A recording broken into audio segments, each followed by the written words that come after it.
Well, here we are once again. Floating somewhere between Earth and space. Just trying to figure it all out. Got a hell of a lot to talk about here tonight, Space Fams. This morning, whatever time it is, who the fuck knows. Let's get to it. As always, do not forget to buckle up those seatbelts, as always. Otherwise, you might go floating off into that deep dark void. Nobody wants that.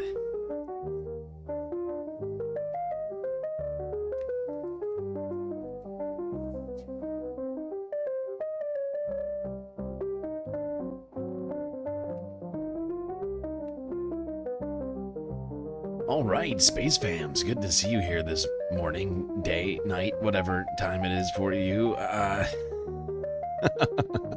Strange time. We find ourselves talking. Got a hell of a lot to talk about, and it's one thing and one thing only. The sudden and unannounced invasion, strike on Venezuela and the capture of Nicolas Maduro and his wife. It's all very weird, Space Fams. It's very weird. But here we are, nonetheless.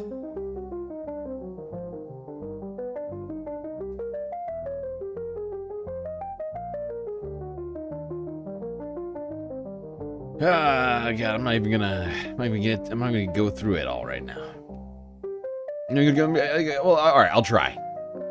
So I woke up 2.5 hours ago, a little bit later maybe, and the first thing that I saw on my phone was, oh my God, the United States has done airstrikes in Venezuela, in Caracas. And then I started listening to the live stream. More and more news breaking. Nicolas Maduro and his wife captured. Multiple statements. One from not from Nicolas Maduro, from Marco Rubio. Little Marco coming out and saying that Nicolas Maduro will face trial in the United States. Venezuela demanding proof of life. And much, much more.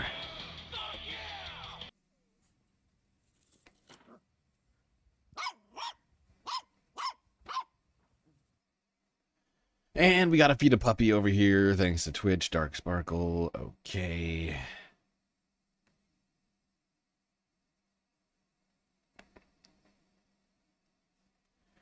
And now I'm managing 3 different streams, by the way, Space Fams. We're doing vertical stream on YouTube, we're doing a horizontal stream on YouTube, and we're still doing Twitch as well. All over the internets now. Okay, let's just get to this. I'm just going to go straight to the live here on BBC. But we are getting some videos and pictures of how things are in different places, and it's absolute devastation. Because the Venezuelan government or authorities declared a state of commotion, which is basically a state of emergency when where all civil rights are let's say paused. We have not been able to really go to the streets yet to confirm what happened and where it happened. We're going to do that immediately after we know everything's safe for us to start reporting from the ground. Oh, yes, because I was going to ask, you mentioned it there, the state of commotion, which is in effect a state of emergency declared. What restrictions has that brought in? How are residents affected by this? Well, basically, people cannot leave their houses. They cannot do the regular activities. And obviously, after the night that we just witnessed and experienced, no one really wants to leave. But for example, people in need of food, water, or medicine. Portrait stream is ahead of vertical stream? Wait, portrait stream is ahead. Wait, those are the same things, aren't they? Also, I think vertical stream is actually the thing that's ahead of horizontal stream. Which makes me feel like I'm not sure why. Oh, I think I know that. Oh, I think it's due to latency settings on the horizontal stream. I could probably solve that now. We had it on a more latent setting. So we were having technical issues at one point. We could probably put it back to normal. If they're going to be able to get to their places right now, everyone, according to all the statements and to reports online, everyone should stay in their houses, because the defense ministry said that the military took the streets of Venezuela. We don't really understand what that means. We don't know if the militarization of, for example, of Caracas is going to affect, people going back and forth, for example, to hospitals, or if they are going to get some kind of permit. So right now, everything is really tense. I think the government didn't really see this coming. People weren't prepared. So, it's only beginning. The day that started very early. Right now, it's only the sun is just shining upon Caracas again. And I think we need a couple of more hours to understand what we're dealing with. Yes, it is, of course, early days, this is wild. Anna, but one thing that would be quite useful to know, because we have been getting international reaction to this, but what has been the reaction on the ground from within Venezuela, from residents, to the news that President Maduro has been captured?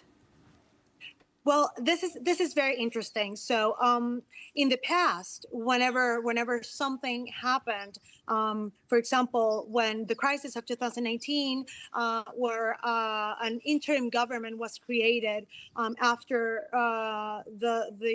after Maduro was not recognized as a legitimate president, people were actually cheering and celebrating on the streets very quickly. But now we hear nothing. We hear silence. But internally, over phone calls, text messages. People Is he that really are, captured? That's what it would listening seem to be the case, that he's really very, captured. um, United shocked. States They're Secretary of in a State, state of shock, of course. little They're Marco questioning Rubio, he everything that came out, he happened. They said don't that know Nicholas was going to if stand Maduro is trial in the out, United if he's States. left. We did It's see insane. that main It's insane. characters of the They've done a bunch Venezuelan of illegal government appeared on actions here. television. So we know that they are safe and okay, but we don't know what part they're going to play in this new reality that we're facing. That we're just It's starting to literally a coup. right now after this historic moment. So people are right now Full-on listening to regime very change is careful happening. what they say, how they But react, really, because they also know will it? that, That's the question. it's specific, I think they're assuming. instructions One thing that to, seems to be the case is that the United States is launch assuming that if they remove Nicolas Maduro from Venezuela, that who would celebrate or oppose someone will be able to, like, I guess they're assuming that Machado will come back and seize power, right? But there is no guarantee of that. And there's already been a statement from the vice president of Venezuela saying that they will continue to fight. At least for 200 years, we haven't had this kind of large scale conflict. So people don't really know how to react. They're trying to accommodate to what they just experienced. Yes, completely understandable, Anna. The nation has changed completely overnight. Yeah.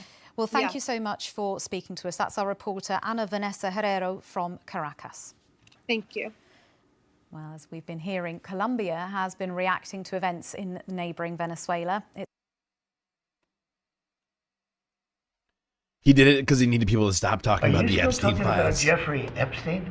This guy's been talked about for years. The president has said his country's forces were being deployed to the border. Gustavo Petro said on social media, the United Nations Security Council must be convened immediately, establish the international legality of the aggression against Venezuela. He then went on to say the UCP, which means unarmed civilian peacekeeping, is activated and the operational plan is in place at the border. Well, let's speak now to Vanessa Neumann. She's a former advisor to the opposition leader Juan Guaido, who now runs political risk research firm Asymmetrica. Thank you so much for joining us, Vanessa. She's a Guaido person? Great. Yeah, let's get a Guaido person in here to explain all this. Yeah, the first failed coup. Let's try. Yes, we need this. Thank you so much, BBC. In which this regime change seemingly has taken place. Well, thank you for having me on. Really, it's the restoration of democracy, because Maduro was due to have left the presidential palace on the 10th of January of 2025, having lost a 3-1 landslide in the elections, despite the rigging, despite the disqualification of Maria Corina Machado, then her next replacement, and then her stand-in, Edmundo Gonzalez, won because Venezuelans want out from under this tyranny.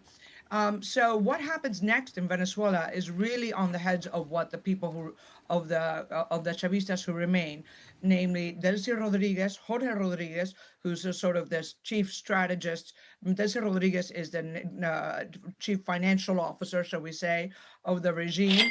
The head torturer and strategist is her brother Jorge, and Diosdado Cabello and Granco. And if those people leave peacefully, as they were supposed to have done of January of last year, we really should not have civilian casualties in Venezuela. Now, the longer they try to cling to power, and when the democratic forces of Venezuela have voted them out, then this will continue to escalate and get messier. So the deaths of Venezuelans is on the heads of the Maduro's enclave. Vanessa, you mentioned this is a... What in the hell did I wake up to? By the way, most of the people that have been coming on to BBC have been, like, pro-coup, like, pro-regime change. Everybody's like, actually, he lost the election, so a coup is totally justified. It is not Thank you very much. It's not forced by violence. First of all, this was very much a capture operation, and it has played out exactly as I have said over at least my last 10 television interviews. They have taken out the command and control, the power to respond and attack United States forces without civilian casualties, or doing everything possible to disrupt the illicit financial flows of illicit oil, narcotics, and to a lesser extent gold, and to respond. They have not attacked U.S. civilians, and the Venezuelans have been pleading. Me personally, I think that Alina Karina Machado, or whatever her fucking name is, like she had about the same level of claims as a Jan Sixers, you know, the Stop the Steelers. And I wonder if anybody believes genuinely that some other nation should have invaded the United States and seized Joe Biden. Like, you get what I'm saying? To try It's the same and get thing. this criminal organization out, and that's exactly what they have done. They have captured a criminal, the head of the criminal organization, which is Maduro, and his wife, who are indicted, and their nephews have been tried in the United States for drug trafficking, and also they're wanted for. There's an arrest warrant for crimes against humanity, and as well for torture and for in the UN. They're very damning. There's 18,000 political prisoners currently being tortured just since 2018, and so they have captured a capo and taken him out. What happens with the rest of the enclave, as he should have done himself. So what happens to the rest of the enclave depends on them.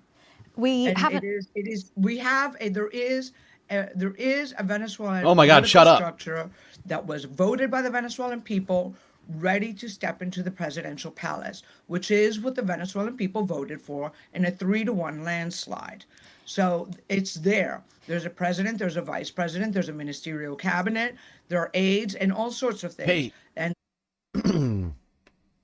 I love how this woman is just like railroading. She was like, hey, we got breaking news. Like, fuck you. I'm going to keep talking about how actually this coup is totally justified. Sorry, did you want to speak? No, I'm in the middle of Venezuela justifying was, a coup. up until Chavez, the longest running democracy in Latin America. And realistically, and we hope that will be. Okay, shut up. Can we get the breaking news? Get this bitch to shut up. The US has a responsibility to be involved and to help. Oh, I think the causal responsibility. I think the responsibility lies specifically on Venezuela. Thank you for the follow, White Cat. I think the international community had a long responsibility to help back when we pleaded with them in 2017, and we had millions of people in the streets, and they. It's crazy that our Twitch follower numbers are catching up to our YouTube subscriber numbers. They're not quite there, like a few hundred behind it, but at one point it was like less than 50%. Twitch is catching up quick. Had armored personnel carriers running over people and shooting children up close range with in the chest. The international community did nothing. The international community did nothing. Colombiarican When they lost the election in 2018. 9505 just subscribed for 4 months. Here for the breaking news. Thanks for the resub, Columbia Rican. The community did nothing when Maduro clung to power despite the landslide win. I think that this is very much not just on the United States, but on everybody who did business and supported Maduro, thinking that they could make a buck off the backs of the suffering of millions of Venezuelans. United States was supporting Nicolas Maduro. What is this woman? What fever dream is this woman living through right now? She's in like some alternate reality where the United States wasn't literally sanctioning Venezuela more than any other country on the planet for years. She's like, that's actually supporting the Maduro regime. You don't understand. The United States is complicit for not being hard enough on Venezuela. They should have done this strike long, long ago. Wow. Wow, wow, wow, wow, wow. I don't even know where to start on that one. How do you think the US airstrikes that were carried out in the early hours of the morning, how do you think they would have affected support within Venezuela? Well, Venezuelans, I know I have friends and family within Venezuela still.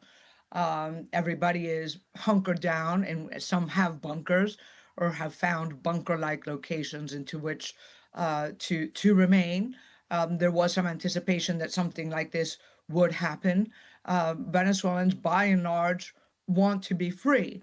if this results, and as I have said before, in a swifter transition, which is up to Delcy and Jorge Rodriguez, Diosdado Cabello, and Coronel Granco, if it's up to them, if this happens quickly, the Venezuelans will be very happy to be liberated and have their country back.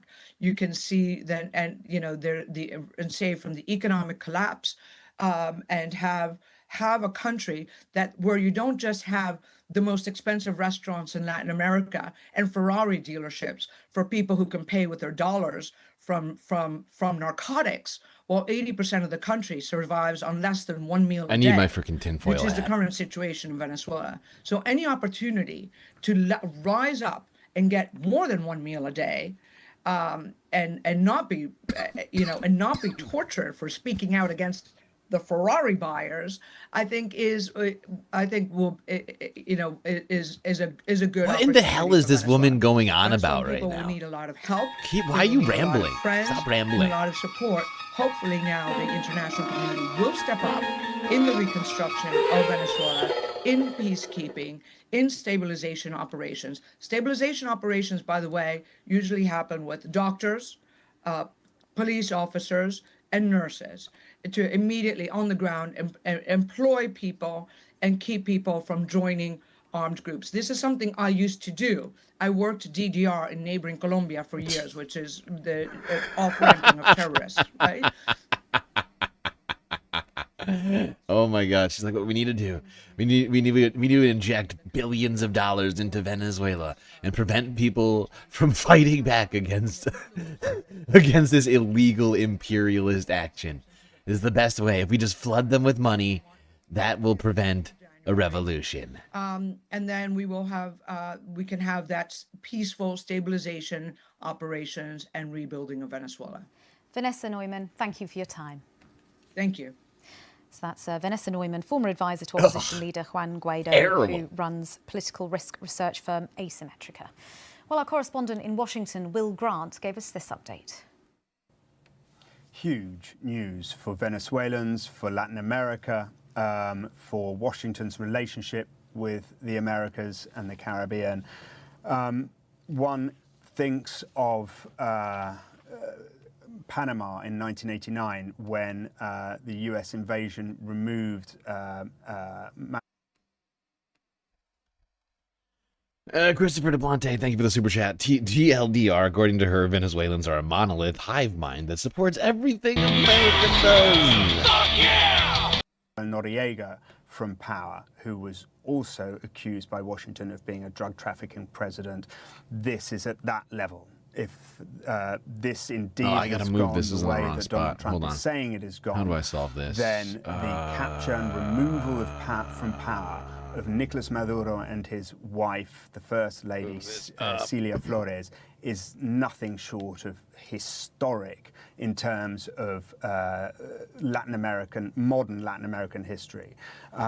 Nicolas Maduro was the anointed successor of Hugo Chavez, the Venezuelan, the leader of the socialist revolution in Venezuela, who was thorn in Washington's side throughout his time and who came to a very early death through cancer. He chose his then foreign minister, Nicolas Maduro, to be his successor, who has proved himself to be very, very resilient in the face of pressure from Washington. That lady was associated with Juan Guaido. How fake can you get? Yeah, well, that's what I was saying from the beginning. They introduced her as being a Juan Guaido acolyte. I was like, oh, good. Oh, good. This is gonna go great places, I'm sure. This point. And so it is extremely significant. Obviously, there is still more detail to come from that presser in Mar-a-Lago later today. But if this is, as Donald Trump has laid out on social media, that ultimately those strikes by Washington, by US military on Venezuelan military sites were part of a coordinated moment that involved the removal of Nicolas Maduro and his wife from power, then it really is a very, very significant moment for Donald Trump's administration, for the support that he will be able to bank on and his party will be able to bank on in Florida for years to come among the Venezuelan American community, the Cuban American community, and it could have major ramifications for. Did the stream just start recently? Yes, more than Keycap. It did. It did. I mean, I was like, I don't know if you saw my message in the Discord, but last night I didn't do the stream like I normally do on Fridays. Because I was feeling really shitty last night. I still have a terrible headache right now. Beyond that, I'm okay. But like I woke up like this, like I don't even know what it is, but like I literally woke up from an extended nap. I was just trying to like nap the sickness away, and I woke up like as this was all unfolding. I was like, okay, well, I guess this is a sign that I still need to do a stream today. So I figured I would do this. And we're multi-streaming Twitch, YouTube Shorts. It's been a long time since we were doing the try stream, but it's back. Countries like Cuba that Jackbox History, so thank you for the follow. on Venezuela's oil to keep their revolution up and running. Yes, this changes everything, doesn't it, Will? And particularly that line within the statement that was posted by President Trump on social media, the line that President Maduro, along with his wife, has been captured and flown out of the country. And it suggests that it was more than airstrikes, because, of course, until now, all we knew was that it was, it seemed to be 7 locations where airstrikes were carried out. But this suggests that it was a far more complex operation than it seemed. Absolutely. We can't know the full scale or the details of how it was done, what kind of planning would have gone on behind the scenes involving military chiefs talking to Washington, because one wonders how this may have happened, having just said that the man was very well protected by not just a sort of internal security ring, but also by his military. It has been true to this point that has kept him in power for this amount of time. In power and essentially unharmed. There have been attempts against his life, very murky ones, things of that nature. There have been major protests in which unarmed protesters have been killed by the Venezuelan armed forces. None of it has removed him from power. But Donald Trump is saying that now, not only has he been captured, he has been taken out of Venezuelan territory and is essentially in the hands of US law enforcement. Extraordinary development that I don't think anyone in Venezuela thought would happen in this way or this quickly. You're watching BBC News. I'm Marianne Mashiri. Let's recap the breaking news this hour. President Trump says the United States has carried out large-scale strikes against Venezuela and has captured the president, Nicolas Maduro. In a social media post, Mr. Trump said the Venezuelan leader and his wife have been flown out of the country. Mr. Maduro's capture has not been confirmed by Venezuela. This all began in the early hours of the morning when large explosions hit Caracas and other cities across the country. Military installations in the capital were among the sites hit, and helicopters were seen in the sky. The Venezuelan government has condemned the attacks as a colonial war aimed at regime change and said it was doomed to fail.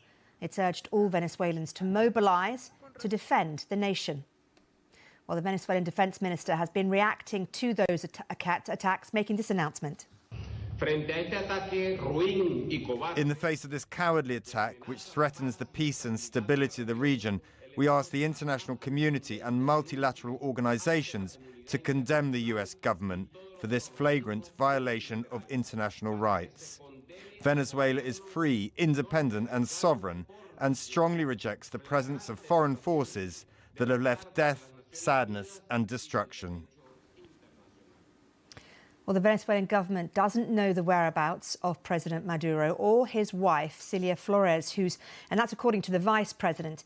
This is an audio segment from that interview with Delcy Rodriguez that was played on state television. Take a listen. In the face of this brutal situation and in the face of this brutal attack, we have no knowledge of the whereabouts of the President, Nicolas Maduro, and the First Lady, Celia Flores. We demand from the Donald Trump government immediate proof of life for President Maduro and the First Lady. We demand our international rights be respected. We condemn this brutal, savage aggression against our country that has taken the lives of military officials who will now become martyrs of our country, and that have taken the lives of innocent civilian Venezuelans in all the different attack locations. Let's cross live now and speak to Alejandro Pena Esclusa, a Venezuelan political analyst and former opposition politician who led demonstrations against the Chavez regime. It's good to talk to you. Thanks so much for joining us on BBC News. And can I ask you, first of all, for your reaction to the events that we know have happened so far? My reaction, well, first of all, thank you for the invitation. My reaction is that of millions of Venezuelans that are happy and grateful because what we have with Maduro is not a government. He lost the elections last year. It's a regime that has kidnapped the country and involved too many crimes and committed many crimes against humanity. And we've come to this point that it was necessary the use of the force to liberate our country. So the people is celebrating, maybe waiting a few hours till the outcome of this is ready. But yes, people is happy for this Trump operation to liberate Venezuela and to capture this criminal who is Nicolas Maduro. You say liberate Venezuela, but what happens next? It's very unclear, isn't it, what's going to happen to what's left of the government and where the country will go from here. What do you hope will happen next? Well, what should happen next in a country that is basically has the same language, the same culture, and the same Christian religion, there are no divisions, and there are no economic divisions, is not a country like, say... This dude's sounding super MAGA right now. In the Christian nation of Venezuela. Everyone will agree on like the future. The Middle East. It's a Western Make Venezuela Christian great country, again. And what should happen is that the law should be obeyed. And the person who won the election last year in July of 2024, Edmundo González Urrutia, he should become president. And the vice president designated already by the president Edmundo González, Maria Corina Machado, who, as you know, is a Nobel Prize winner, she will be the vice president. Give me a joke. Tomorrow Yeah. or the day after. But that is what should happen in the next few days. I mean, yes. the opposition government, though, a lot of the opposition government have been exiled. There are opposition members in prison. How likely is it that a fractured opposition is going to get its act together in a matter of days? This is ridiculous! Well, it is possible because most of the population, I'm talking about more than 90% of the population, didn't want anymore the regime of Maduro, having created the greatest economic and humanitarian catastrophe in the history of Latin America. Where did that number come from? So they didn't want him anymore. 90%. Wow. First time I've heard that number. 90% of Venezuelans want Maduro gone. That's much higher than I've ever heard before. So sudden. It lines up perfectly with this moment. It's shocking. This crazy number just comes out of nowhere. 91% of Venezuela, they just want him gone. Political and popular power to install the new government, the government that won the election on July 2024. Is there a worry, do you think, about a violent power struggle now within the country? No, I don't have. Oh, it was 900%. Oh, that actually makes even much more sense. Oh, but then, of course, the coup is then justified, of course. 900%. Wow. What a number. All coups and regime changes hereby. Totally cool. No big deal. Because in order to have, let's say, a violent struggle or a civil war, you need a country that is divided in two parts. And that's not the case. The case in Venezuela is a few criminals that hold the arms and have been committing violations of human rights during all these years. And there's a great majority of the population who has a democratic tradition who wants a return to democracy. I don't see violence for, let's say, for a long period of time, maybe for a few days, but that's it. How worried are you about the American intervention and what it means going forward? Remember, President Trump has very recently talked about Venezuelan oil and lands and about wanting it back. How worried are you that in the future, the price to pay for regime change, potential regime change, could be more US involvement in the country and more US involvement in the country's oil industry, which of course we know was nationalized in 1976? Well, in fact, the United States and Venezuela have always had an alliance, especially in the oil business, for many decades, that was interrupted first by Hugo Chavez and then by Nicolas Maduro. So I'm sure that Venezuela and the United States will return to the alliance, business alliance in oil. The alliance with the United States, when Western oil companies were ransacking Venezuela's oil reserves, that was the alliance. That was an alliance, you say? Wow, what a fantasy! With benefits for both countries, for Venezuela and for the United States. What do you think the should worst happen? thing would have been to continue with a criminal government like the one led by Nicolas Maduro, who is also linked to the Hezbollah, to Hamas, to terrorism, and other dangerous groups that not only threaten Latin America, but also the United States and Europe.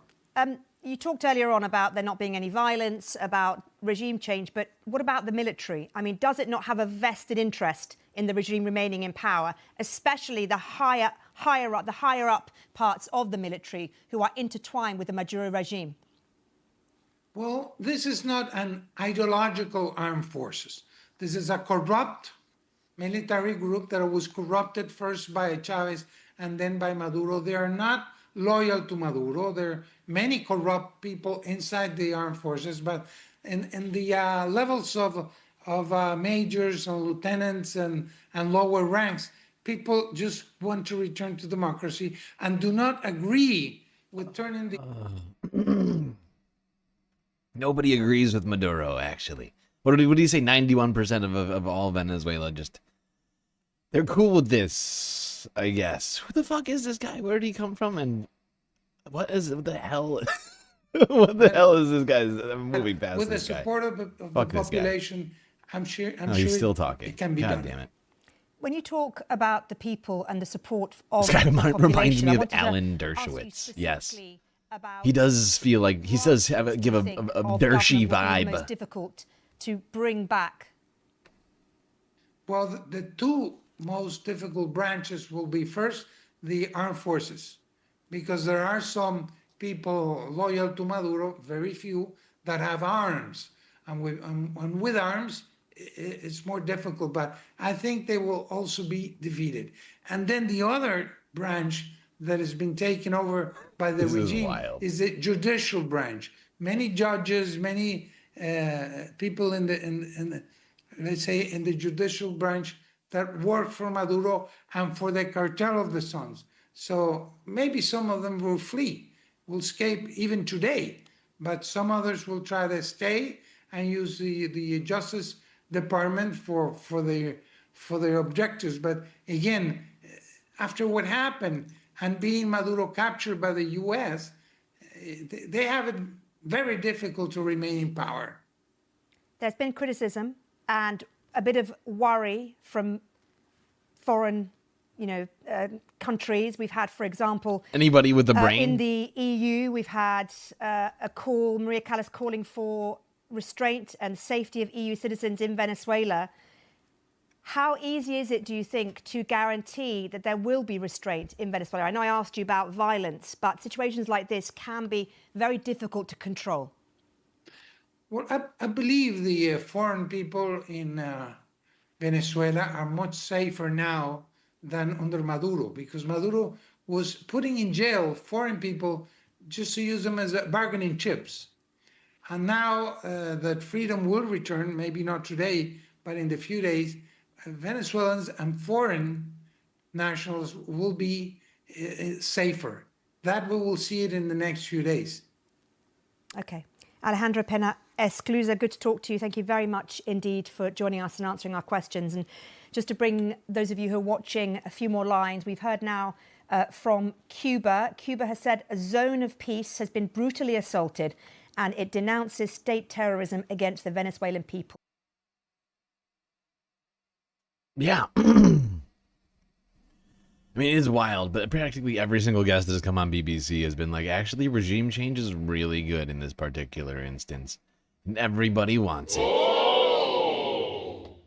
That is a statement that has come from the Cuban presidency, and we're getting that from the Reuters news agency. As I mentioned earlier to Alejandro, there has been a lot of comment from various quarters. We've had, as I just mentioned, Cuba denouncing what has happened, understandably. The Venezuelan and Cuban regimes are very close.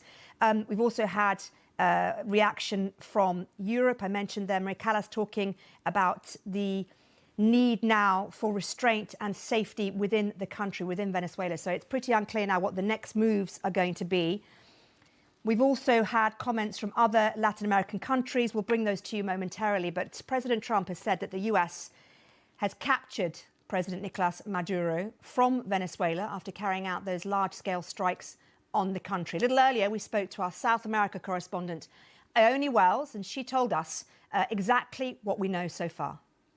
Well, as far as we know, there are no other significant figures yet that have been removed from the country, for example, or captured by US forces other than Nicolas Maduro, the president, and his wife. We've had a statement from the defense minister, Vladimir Padrino, who has said that Venezuela will defend itself and has also said that the government is working on trying to essentially count and collaborate figures for the dead and the damage that has been done by the strikes this morning. Now, that message from the Venezuelan government, at least publicly, is that they plan to fight this, that they plan to defend themselves. The big question, though, that remains unanswered, I think, is really whether they will be able to do that very effectively or not, because we don't yet know quite the level of damage that has been done to this defence infrastructure in the country, to its military infrastructure, what kinds of casualties we might be talking about, and, as you say, who else may be still...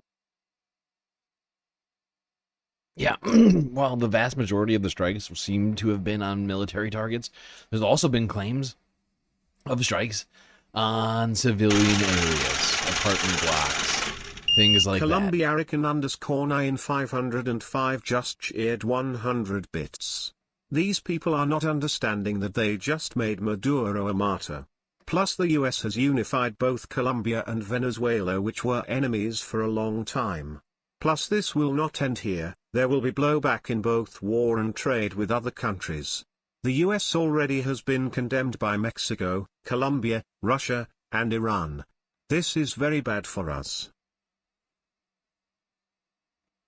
Thank you, Columbia Rican, for the biddies and the message. Remaining in the country, not sort of hunkering down.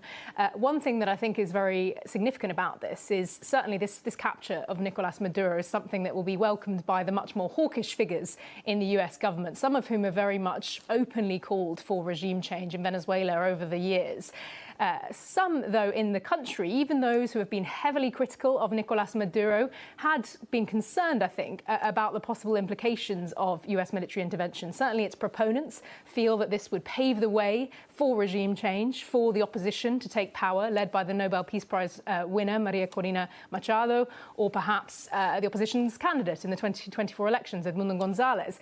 However, there are some who are critical of Maduro, critical of the Venezuelan government, desperate for a change in government, but we're still very nervous about the idea of direct US military intervention because of the potential further destabilization that may cause in the country. Part of the reason, I think, for some of that concern, even among Maduro's critics, is that he still has allies in the country. He still has government ministers who have, until this point at least, as far as we know, remained very loyal to him.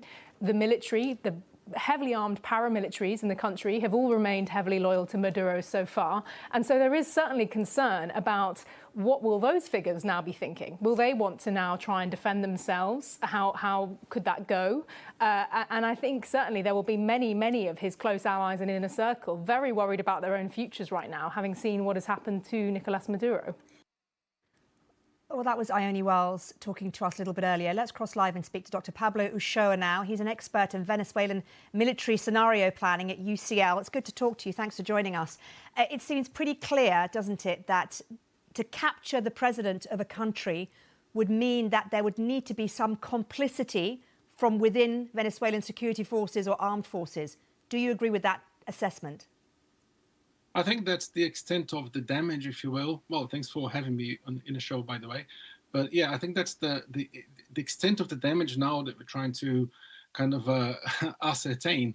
Obviously, decapitating the regime, removing Maduro from power doesn't mean that it's fallen, but we want to know about the next people who are in the hierarchy chain, right?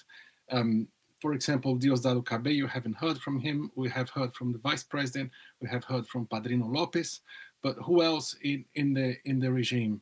I think the Venezuelan military had been under control, under severe control, since at least 2000 for the past 5 years or so. But this shows or indicates there could be a serious leak within that regime.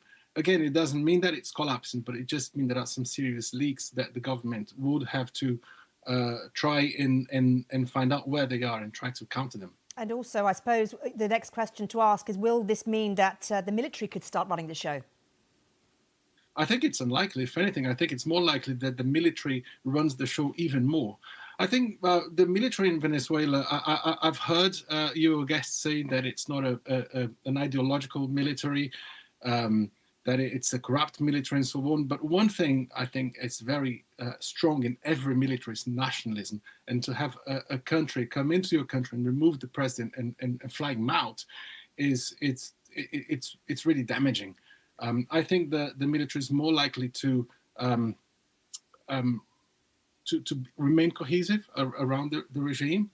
And I think the emphasis on security will mean that perhaps the politics of the revolution, politics of socialism, if you will have to be in a second place in terms of importance. More important will be to ensure that the country is secure, and that means more militarization. And what I don't understand is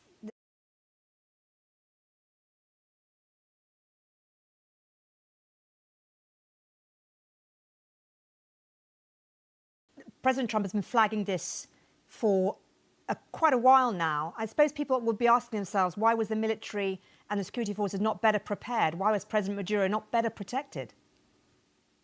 I think the military of Venezuela is convinced, has been preparing for this for 20 years, but it's been preparing for a sort of an asymmetric war. What they are focusing on is the resistance. So when they Thank you for the follow. Citizen security, Who was that? and so on, they're talking about militia groups that exists in the neighborhoods. Boss Nerd, thank you for the follow. Sure that any support for U.S. attack or for the opposition doesn't grow. So that's what they're talking about. I think they probably were a little bit complacent because we've seen Maduro appear in public in the past few days. I don't think that a bombing was unexpected. I think the direction of the escalation had been quite clear, but such a swift action from the United States to remove Maduro, that was quite surprising. And maybe they just made a mistake there. I mean, we know the CIA has been working and operating in Venezuela for several months, as President Trump said so in public. They presumably played a role in all of this. Do you think they turned key figures inside the military? Would that be possible?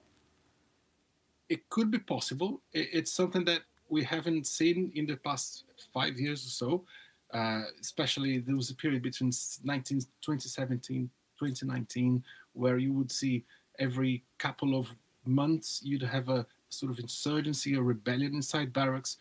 The counterintelligence services are very active inside the Venezuelan military. There's a lot of surveillance, but and they managed to control, especially when the pandemic arrived, they had it under control. So this one, first of all, when Maria Corina fled the country, And now this operation to remove Maduro from the country, this shows that the security is not as tight as we thought. Let's talk a little bit about the military land targets, because we've seen obviously pictures of explosions in and around Caracas. What were the military land targets? Do we know any more about them? Do we know any more about civilian casualties? And also, do we know exactly what the targeting means in terms of the future of the military? Because they were quite important targets, I believe. Utterly, yes, very important. So the air base of La Carlota and also Fuerte Tiuna, that's where you have the Ministry of Defense, that's where you have the main barracks. In Caracas, that's where you have also the university, the military Bolivarian Military Academy, and so on. So these were key targets. And also on the coast, you have military bases, you have the port. So it seems like the target was to prevent any military response from the Venezuelan armed forces. I don't think people realize how close those military installations are to civilian areas, because Fuerte Tiuna is something like 10 minutes down from the center of Caracas. La Carlota base is also quite central. If there was an attack against on the barracks that were where Chavez's remains are, and that's the Cuartel de la Montaña, so the La Montaña barracks, that's just surrounded by a sort of poor area, poor neighborhood in center. Yeah, this is what I was saying earlier. While there's definitely been reports of these mostly hitting military targets, supposedly, there's also been reports that these strikes have hit civilian areas, apartment blocks, things like that. And they just don't. Nobody seems to be that worried about it. We don't hear, that's a war crime, if this even is a war. Caracas. So you could see how these areas are also civilian areas. However, we haven't had any information yet about civilian casualties. And I think the people I've been talking to in Caracas, they've also not been referring to civilian casualties so far. Really? So what have they been saying to you, the people you've been talking to?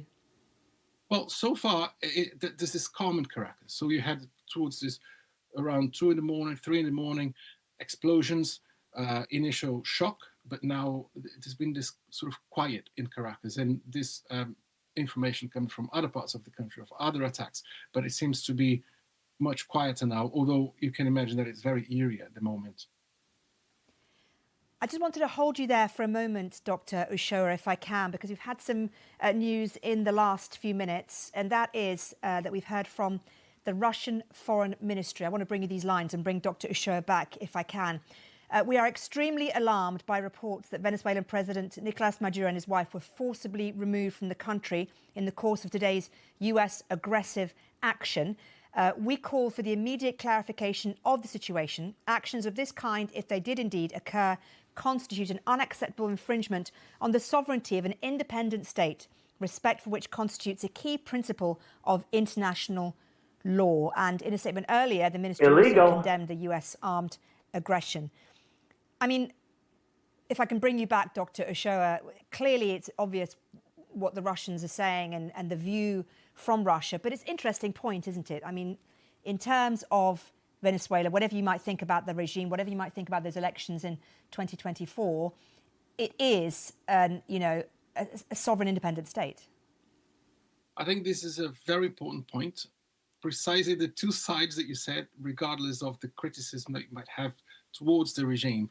And I would like just to open up this and come out of Venezuela, since we've already done with your statement from Russia.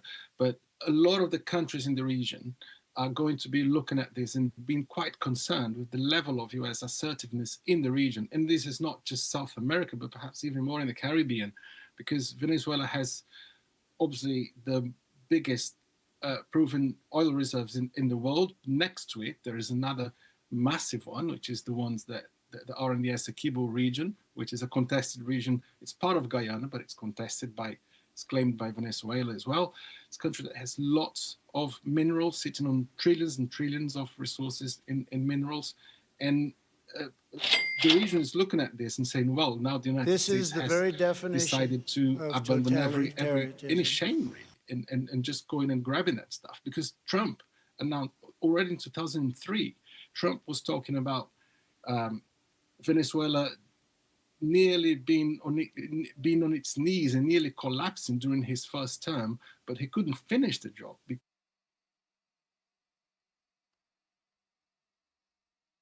Hold on, I'm just gonna look at some of these clips that I found over here.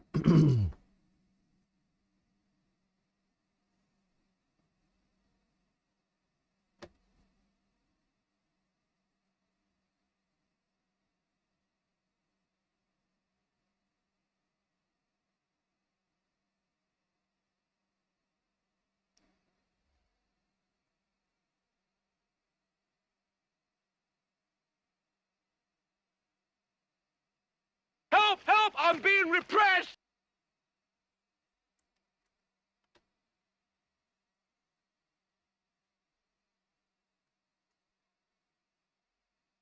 This is ridiculous!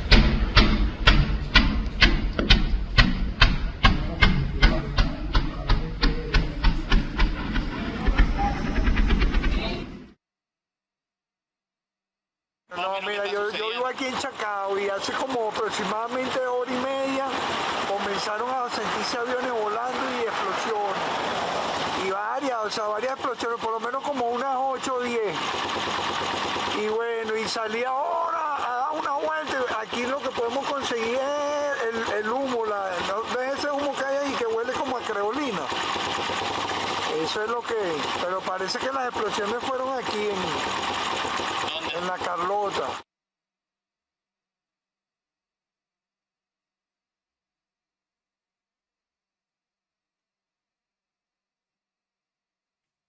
Let's go to Shihab Ratansi. Shihab, what are we hearing now from the US president? Explosive Truth Social post from Donald J. Trump. I shall read it out. The United States of America has successfully carried out a large-scale strike against Venezuela and its leader, President Nicolas Maduro, who has been, along with his wife, captured and flown out of the country. This operation was done in conjunction with U.S. law enforcement. Details to follow. There will be a news conference today at 11 a.m. at Mar-a-Lago. Thank you for your attention to this matter, President Donald J. Trump. Thank you for your Shihab, attention to this matter. That is quite a statement. I want to make sure we heard it and understood correctly. This is the US president saying that US forces have captured the president of Venezuela and his wife and taken them physically out the country. Is that right? That's exactly what he has just said. The United States of America has successfully carried out a large-scale strike against Venezuela and its leader, President Nicolas Maduro, who has been, along with his wife, captured and flown out of the country. This operation was done in conjunction with U.S. law enforcement. Details to follow. There will be a news conference today at 11 a.m. at Mar-a-Lago. Thank you for your attention to this matter, President Donald J. Trump. That is the Truth Social post. Oh, wow, we've got a Mar-a-Lago press conference in 4 hours. Oh, so exciting. Oh, my God. He posted just a minute ago. I imagine, Shihab, I know the answer to the question of, I guess they're not saying where he's been flown to and what is to happen to him. It's interesting, though, that he talks about it having been done in conjunction with U.S. law enforcement. So they're still sticking, I would think, then, to this narrative of the cartel of the Suns, this rather bogus construction, which actually, in fact, was a CIA operation years ago with the Venezuelan government before Hugo Chavez. But if he's putting it in the context of law enforcement, clearly this is being put into that narrative of Nicolas Maduro being the drug dealer par excellence of Venezuela. Colombia I think Maduro gave us 505 days just ago, maybe shared a week or two 100 bits. In a Trump's voice, I have illegally attacked another country because I don't want the truth coming out that I am in the Epstein files. Thank you for the attention to this matter. Are you still talking about Jeffrey Epstein? He said, look, I have the biggest proven reserves of oil, I have gold, why would I be a drug dealer? But clearly the US administration is still running with this narrative, even though their own drug enforcement administration says that that simply isn't true. At this point, does that indicate, again, don't want to ask you questions that I think I know the answer to, but is that the end of it? Any signal that this is the end of the US military operation then? Well, what's replacing Maduro is the question. Do they have then? I mean, this is what they hope. I was afraid to ask you that question as well. I was going to save it for Lucia Newman, but go ahead, Shihab. Yeah, I mean, clearly what they'd hoped, and actually Maria Corina Machado had, and the reports came out actually at the beginning of the year, had said, look, we have a plan. We can replace them immediately. Just put the stranglehold on, and we'll get everyone to defect. Immediately, if not sooner. Everything will be fine. Perhaps they believe this. We simply don't know. But if this is a decapitation strategy of removing Maduro, then one would think that they have a plan to follow up, or there is someone to replace them. But you're right, maybe you should go to Lucia. Let me ask the question from this angle, which I think it makes sense to talk to you there in the US about. Have we had any indications, or are there any indications that the US is mobilizing some kind of effort to, shall we say, install someone or to facilitate the way for Machado or for an alternative to Maduro? Have you seen anything from your end? Just what we've all seen, the Nobel Prize going to Machado. There's been this coordinated effort to present her as some viable alternative, again, despite a lot of the evidence that we see on the ground. There must be a great deal of confidence that they have a plan, that one would think then, if they have removed Maduro.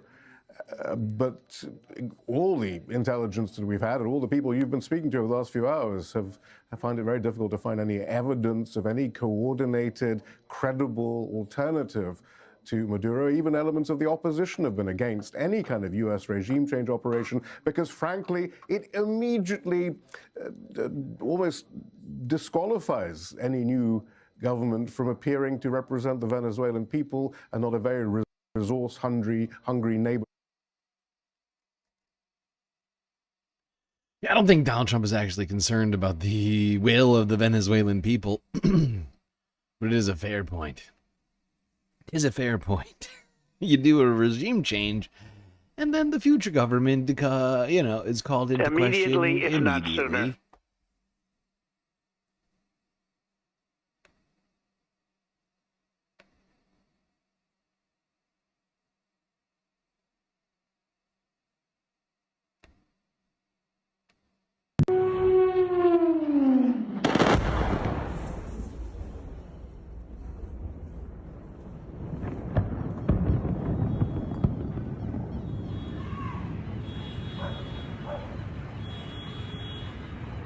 This is ridiculous!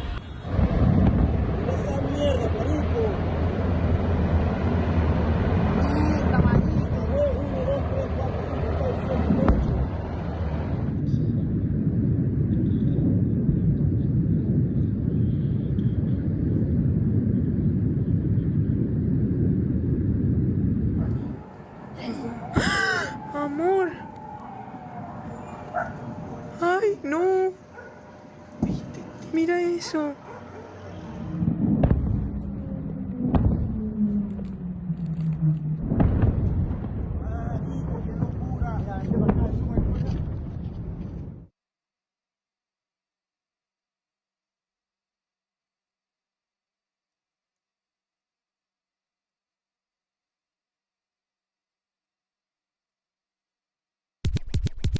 Page Larson _12_1989 just subscribed for 4 months. The US is always the terrorists. Let's not forget that. Yes, let's not forget that. Thank you, Paige Larson, for the resub over there on Twitch. For more on this story, we can bring in Eduardo Rios, Director of Gnosis Advisory, a member of the Série Sciences Po Political Observatory of... Remember when people were talking about Donald Trump being the anti-war president? This is like I mean, if you don't count all of the war, I mean, and we should be counting them. This is like, if you count all of the fucking strikes in the Caribbean, this is like strike number 40 or something this year. Right? Because there was the Iran strikes, there was the Yemen strikes, there's all the Caribbean strikes and the strikes in the Pacific as well. Latin America and the Caribbean. Thank you so much for being with us today. So, as we've been discussing, U.S. President Trump on social media says these strikes were carried out by the U.S. They were successful, and they have President Maduro in custody. This is a rather significant escalation of what's been happening, if this is all true.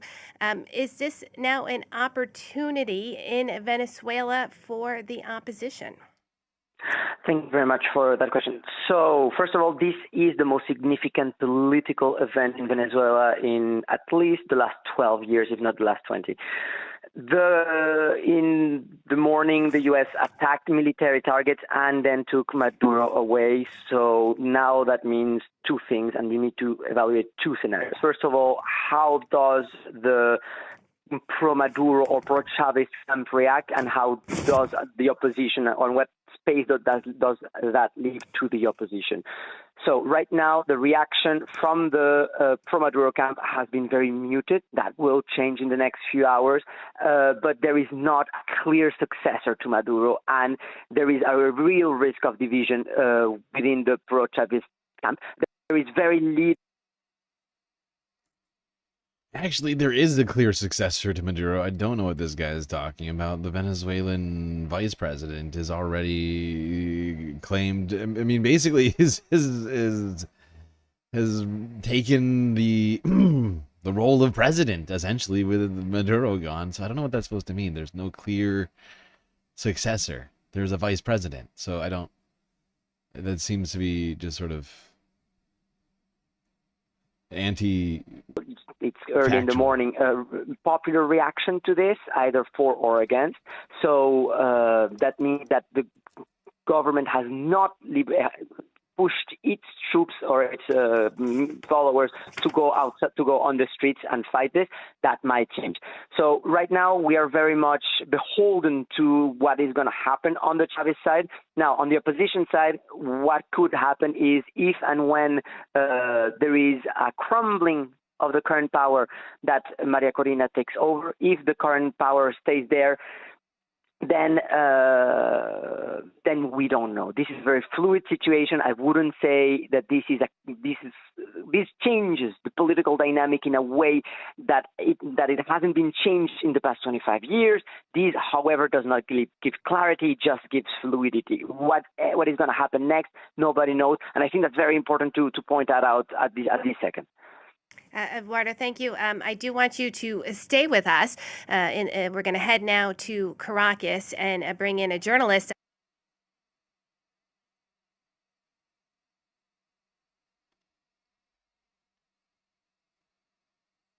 All right, moving past France 24. This is a CBS News special report. I'm Carissa Lawson. President Trump just announced on social media that Venezuelan president, Nicolas Maduro, has been captured and flown out of the country. This comes a few hours after the U.S. hit Venezuelan military targets in Caracas, the country's capital. Here is the social post in full. The United States of America has successfully carried out a large-scale strike against Venezuela and its leader, President Nicolas Maduro, who has been, along with his wife, captured and flown out of the country. This operation was done in conjunction with U.S. law enforcement. Details to follow. There will be a news conference today at 11 a.m. at Mar-a-Lago. Thank you for your attention to this matter, President Donald J. Trump. Our Washington correspondent, Ann O'Keefe, is joining us now by phone to tell us more about this. What are you hearing from the Trump administration right now? Well, what we've heard is essentially what we've read. The statement from the president just a little while ago, quite stunning, that the United States has removed another country's leader and his wife, presumably forcibly against his will. Can't recall this ever happening, at least in modern history. The president, they're interestingly saying this operation was done in conjunction with U.S. law enforcement.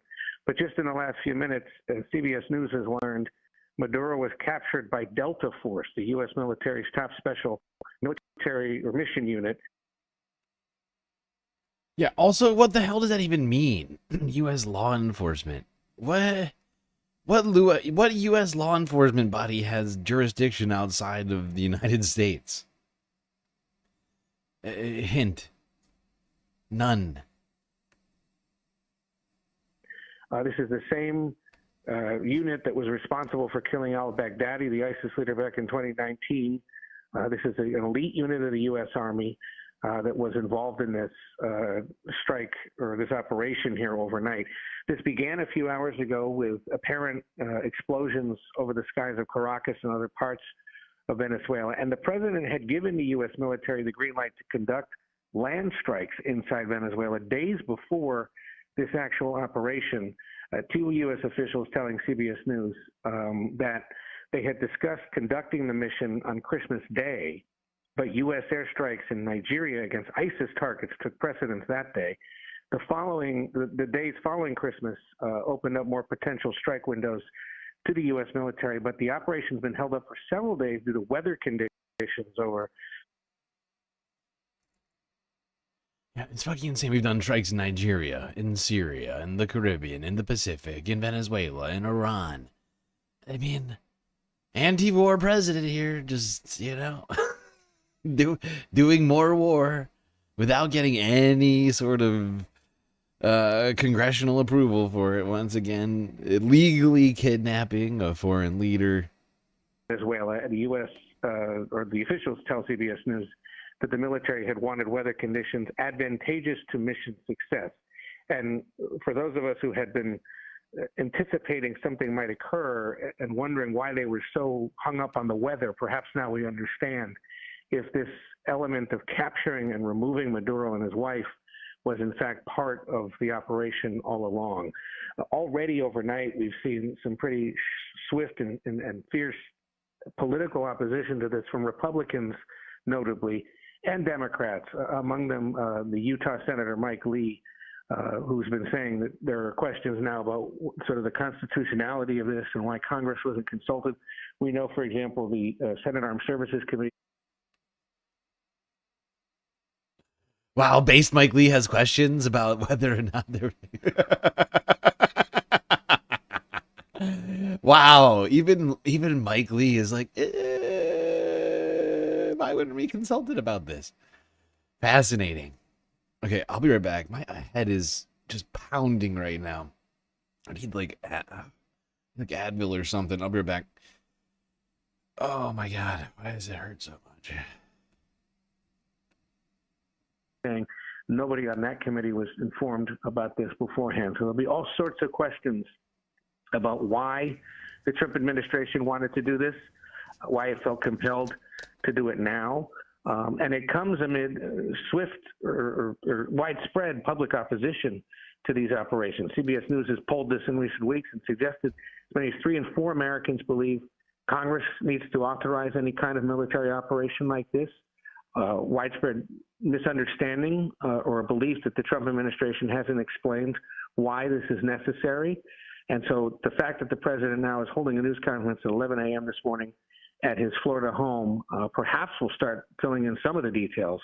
But certainly there are big questions politically here in the United States, and certainly there will be around the world. We should point out the Venezuelans, the Cuban government, the Colombian government this morning calling on the United Nations and the Organization of American States, which is a hemisphere-wide body that deals with these kinds of political and military issues, should convene in emergency sessions to condemn this. And there are going to be widespread concerns around the world about the idea that the United States would go into another country, forcibly remove the person in charge, and whereabouts unknown at this point. Now, this was a very swift military operation, Ed, with Maduro now being taken out of the country, as you've been talking about. What is the future of Venezuela at this point? Well, that's a big part of this, and a big part of the concern, certainly, that policymakers in Washington will have, and the rest of the world will have, is if you remove him, Maduro, someone who had flouted election results that were held in recent years in Venezuela, and you leave a vacuum there, either for the opposition government to be formed or for military leaders to lead it in the meantime, then it has the potential to create incredible economic, political, and security instability across that region. Remember, it's one of the largest oil producers in the world. It has been the source of waves of illegal immigration towards the United States in recent years, and there's been a real concern that further disruption of the government, of the economy, an economy that's already in shambles, could cause, mass migration out. Already overnight, we're hearing the Colombian government, for example, mobilizing military forces along its borders, concerned about the potential of an exodus of Venezuelans yet again. And there will be great question about who took Maduro or where he is. Is he here in the United States facing charges? Is he headed to a third country? There had been talk in recent weeks that perhaps Turkey, for example, would provide him safe haven. He's close with President Erdogan of Turkey. Will he, if U.S. law enforcement, as the president says, is involved, was he removed to face charges in the United States? If that's the case. Oh my god, I'm like listening to this over here while I'm trying to get freaking Advil in my body because my head hurts so much, but wow. Just wow. CBS is over here trying to retcon the fucking coup after the fact.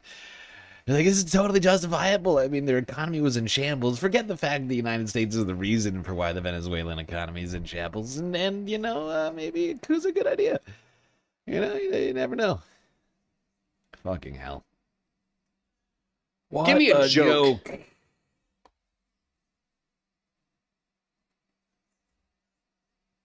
Okay, I'm gonna keep going through these. Screw yourself, CBS.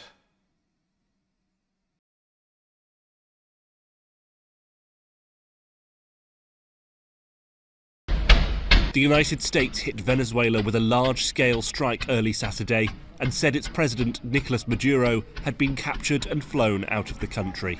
Here's what to know.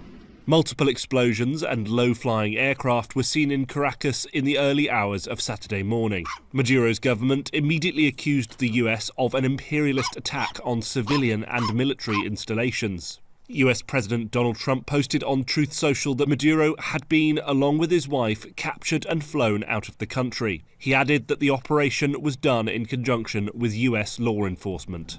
The apparent attack itself lasted less than 30 minutes. Trump said in his social media post that the strike was carried out successfully. It comes after the Trump administration has escalated pressure on Maduro, who has decried US military operations against alleged drug traffickers as a thinly veiled effort to oust him from power. It was not immediately clear who was running the country, and Maduro's whereabouts were not immediately known.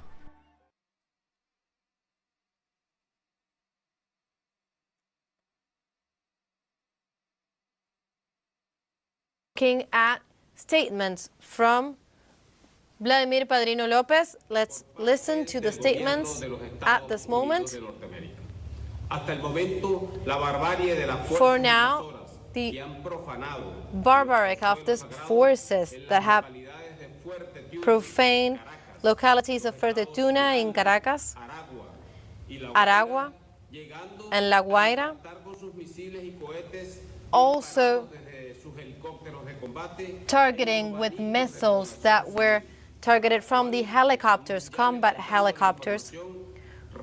We are going over the information in the face of the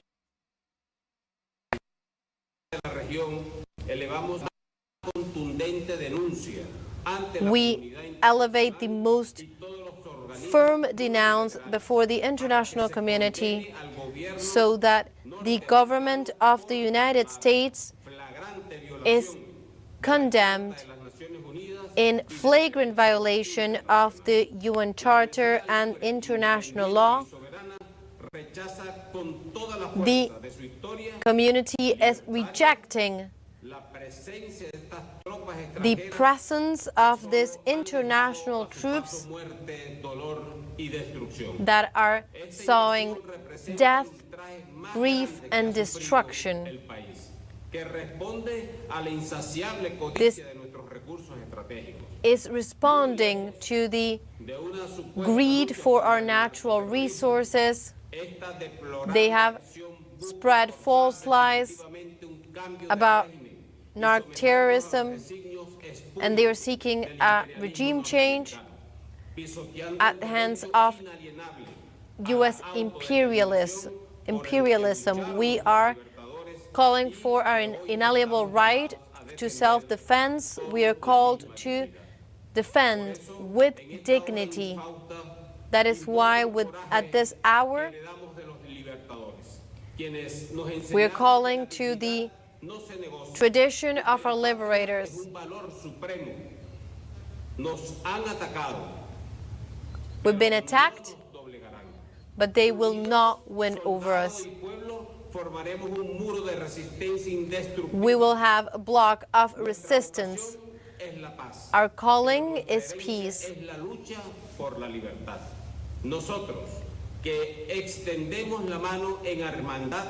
We are extending our unity in defense of what is ours. We will find the strength to resist. And this imperial attack is opening us to a situation to maintain calm, because desperation is an ally to the invader.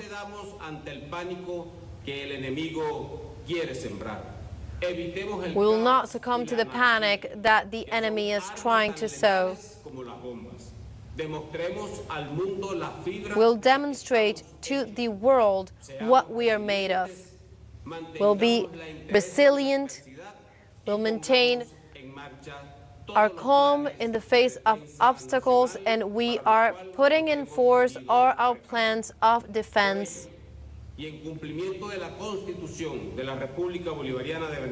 And in accordance to the Constitution of Venezuela, the law of exception, we also are backing the decree of the state of commotion in all the territory. And we are abiding by the mandate of the President of Venezuela, Nicolás Maduro, and our Commander-in-Chief.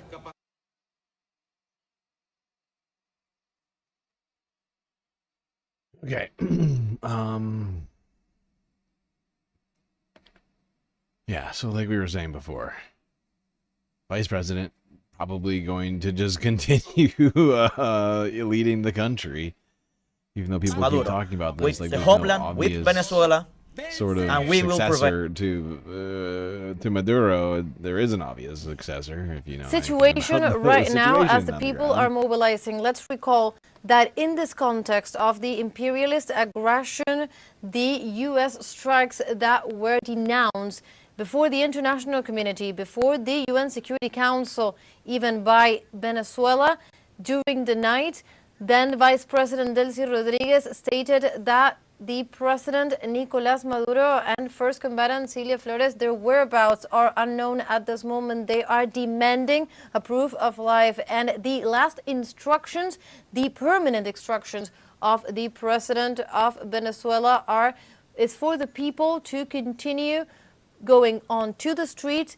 defending their homeland, maintaining a complete on alert mode to defend through the streets, through mobilization, the sovereignty, the ownership of their homeland, of their natural resources. And that is what we're seeing from the streets of Caracas. We're just listening to some of the people there. We've also been seeing testimonies from different points. Let's recall the targets, the strikes that were denounced after explosions were heard in different parts of Venezuela, the government denounced attacks from the United States on different targets, that is the capital, Caracas, also the states of Miranda, La Guaira, Aragua, and we've been looking and following the minute-to-minute information of what is happening at that moment. We've been seeing also the different reactions and the CIA must have a plan to replace the regime. Do they have to? It's the most incompetent. This is the most incompetent fucking regime ever. I don't know if I accept that premise, but I mean, is following that logic. I mean, what is the plan? Marina Corina Machado has got to be the plan. They believe that. I think if anything, they got to look at her and think, well, she won the Nobel Prize, so we can use that as some sort of, what do you want to call it, example of how she deserves to be the leader of Venezuela. Then I don't know. I mean, beyond that, you assume they probably don't feel like doing an actual election in the face of all of this. Doesn't seem super democratic. So yeah, how she would be actually put in power, I don't know. I mean, the zero legitimacy if the United States comes in and like, you know, like militarily like installs her. That's not going to look great. Another concentration led by the governor of the state of Táchira. One concentration more like another demonstration in show of the support for the current mandate in Venezuela and the right to self-defense of the Venezuelan people, the right to continue maintaining their own possibility of decision over their natural resources that have been at the center of discussion, not just by those who were deeming that all the aggressions from the United States were completely inconsistent, that the pretext went against. You know, the fact that the pretext of all this is the things that the Trump administration has been saying up to this point, right? So, I mean, what do we got here? What do we have here? We have an administration that has been basically murdering people in international waters for many months now. Has also been simultaneously saying that the oil in Venezuela's in Venezuela's national waters and territory are somehow the property of U.S. oil companies, right? Like, that's the premise. Is literal like imperialism. Is like, your oil is ours. That is the pretext of all of this from the very beginning. Is it actually your oil is ours, and when you nationalized it, that was unfair. We're coming back for it. Threats with escalations and extrajudicial killings in international waters in the Caribbean, with false accusations and direct threats on the Venezuelan people and also on the Venezuelan government and different authorities. Venezuela had denounced this situation as contrary to international law, and today at the beginning of the night, some explosions were heard. Then the government of Venezuela confirmed and denounced the U.S. attacks, an imperialist attack on Venezuelan territory. Later on, the chief of the National Bolivarian Armed Forces, Vladimir Padrino Lopez, stated that the forces were fully deployed across the national territory following the indication by the president of Venezuela of the state of exemption and commotion at the moment, in order to not only fully deploy the defense capabilities, but also protect the civilian population. In other statements, the general prosecutor, Tarek William Saab, also spoke of the harsh consequences that these attacks, these brutal attacks have had on the population. He's spoken of casualties, although there is, of course, no precision just yet, because as Vice President Delcy Rodriguez said some hours before, Venezuela at this moment is also digesting the consequences of a brutal imperialist attack, as what it has not been. There has not been any other attacks such as this one in the recent history of Latin America and the Caribbean, and that is one of the things that is happening right now. The country is calm, and at this moment with demonstrations that are continuing to emphasize that mandate, that instruction of going out into the streets and defending the mandate of Venezuela. Let's listen. With planes, helicopters, drones,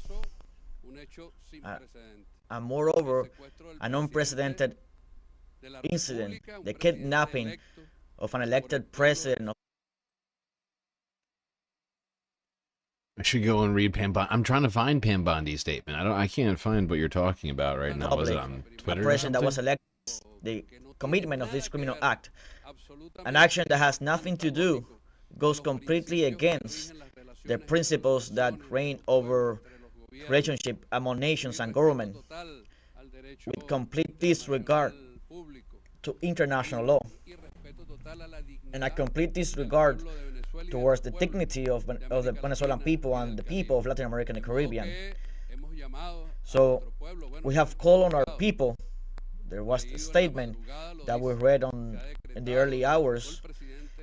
The president said this, the president decreed this, the state of commotion.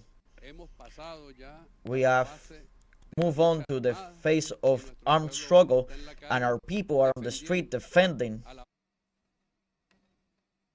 It is on fucking Twitter. All right, hold on. I got it. I just bookmarked it. Shit, where did this? There it is. Let me pull this up. The homeland, defending sovereignty, defending independence and the territorial integrity, and also defending our constitutional president of the Bolivarian Republic of Venezuela. That is why we are here, and we call on the entire Venezuelan people, to all the patriots. Doesn't matter your political affiliation or your ideologies, all the patriots of the Venezuelan homeland has to go out to the streets and defend our sovereignty in all the corners of the country. And as a Minister of Work, I call on the working class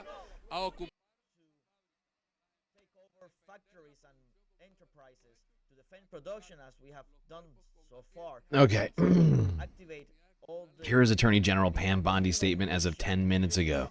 Nicolas Maduro and his wife Celia Flores have been indicted in the Southern District of New York.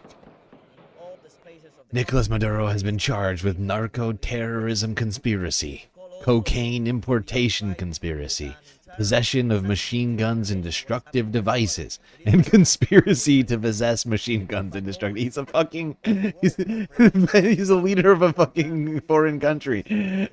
Illegally possessing machine guns. Oh, this is a farce. Oh, destructive devices and conspiracy to possess machine guns and destructive devices against the United States. They will soon face the full wrath of American justice on American soil in American courts. America.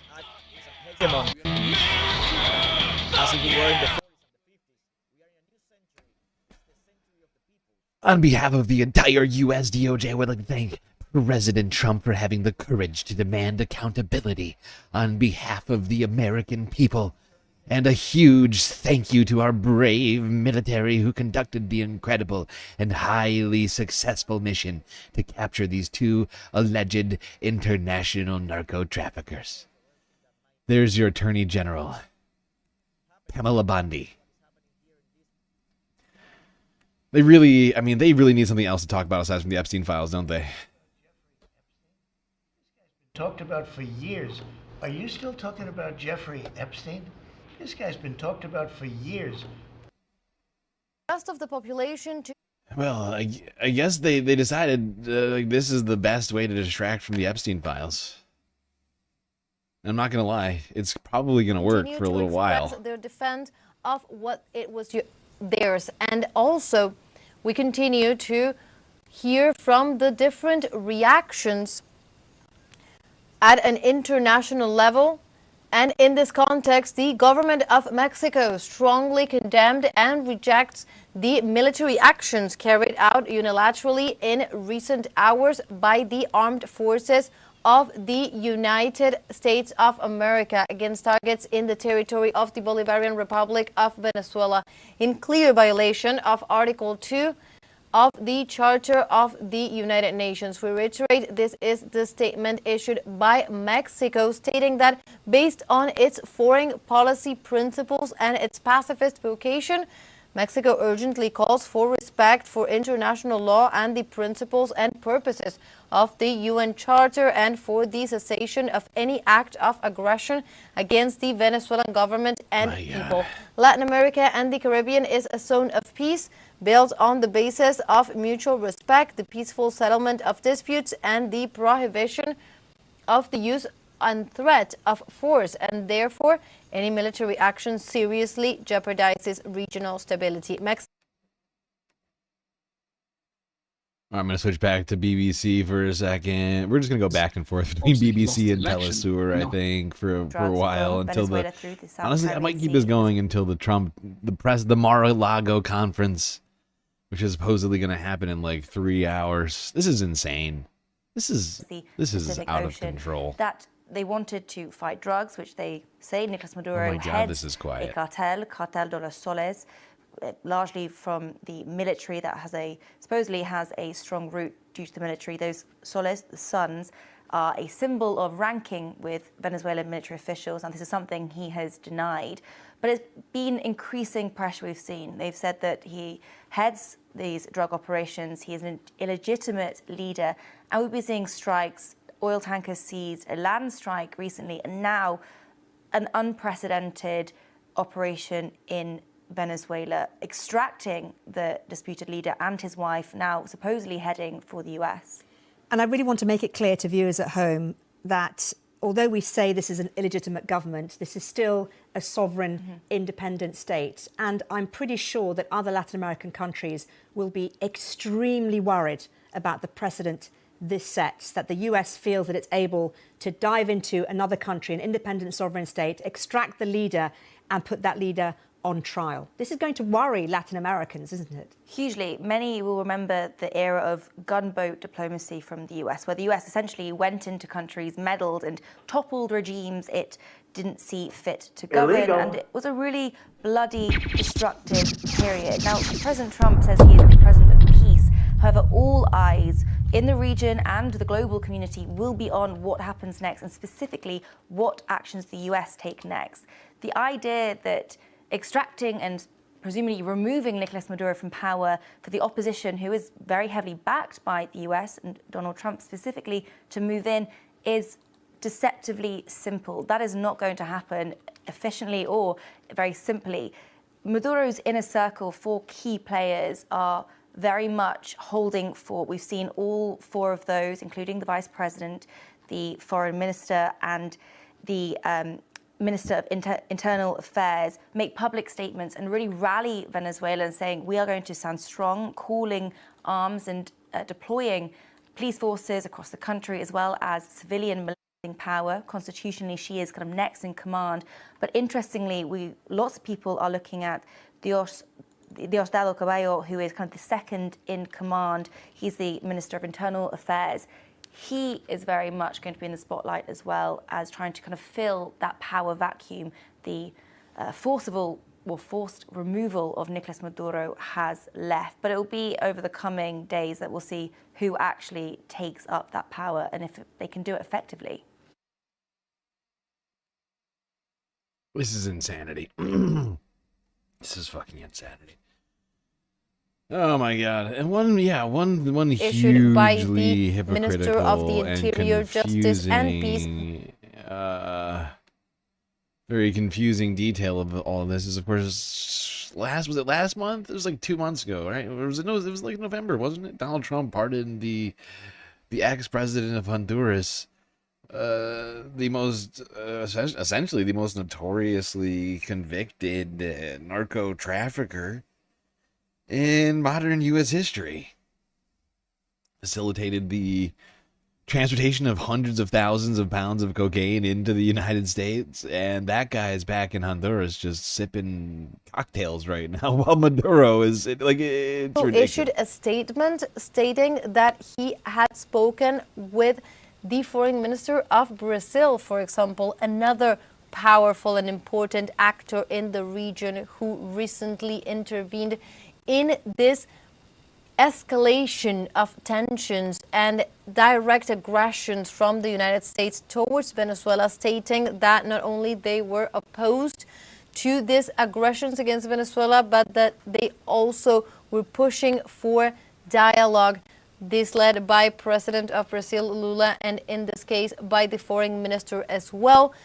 The foreign minister of Venezuela, Ivan Gil, recently stated that he was in contact with the foreign minister, the top diplomat of Brazil in this case. We continue to look at images from Caracas, also from other parts of the country. We were saying before, Diosdado Cabello was calling for the defense on the streets of this process, and also stating on the importance of maintaining calm, tranquility, and the demonstration, because that would face the enemy's aggression with the people ready to resist on the streets. He was saying probably the enemy was expecting the people just to come out and surrender, and that is not what the people of Venezuela is going to show in the streets. So that is the call towards the population to gather around in different demonstrations, different gatherings. We've been listening to the testimonies at this moment. Let's recall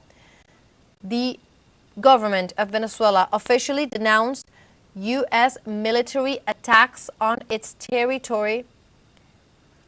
The chief of the Bolivarian National Armed Forces stated that... Oh, the Telesur freaking stream is, the audio is so bad. Hold on, I'm gonna pull up this.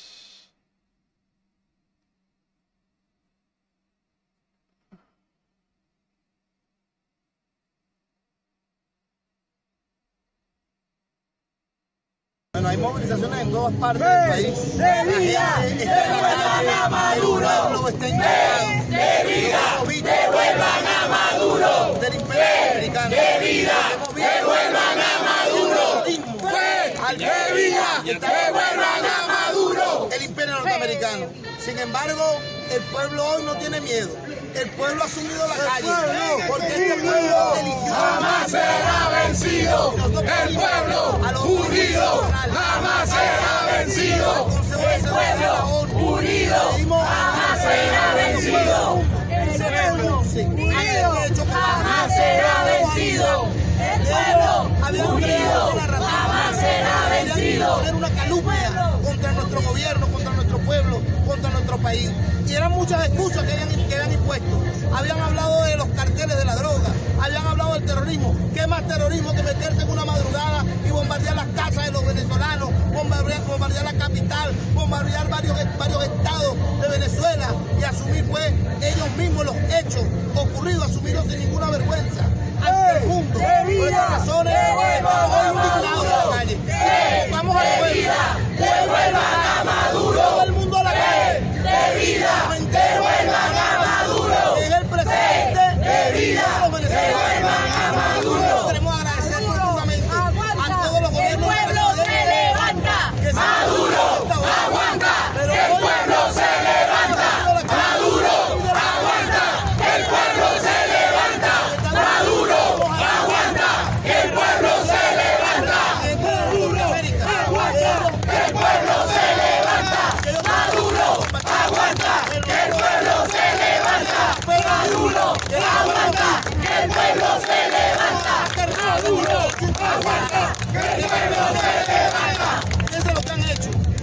Asesinar a personas inocentes, bombardear lugares de civiles. Así nos amenazan. Así lo dijeron que lo iban a hacer. Ahora queremos saber qué va a hacer la ONU ante esto.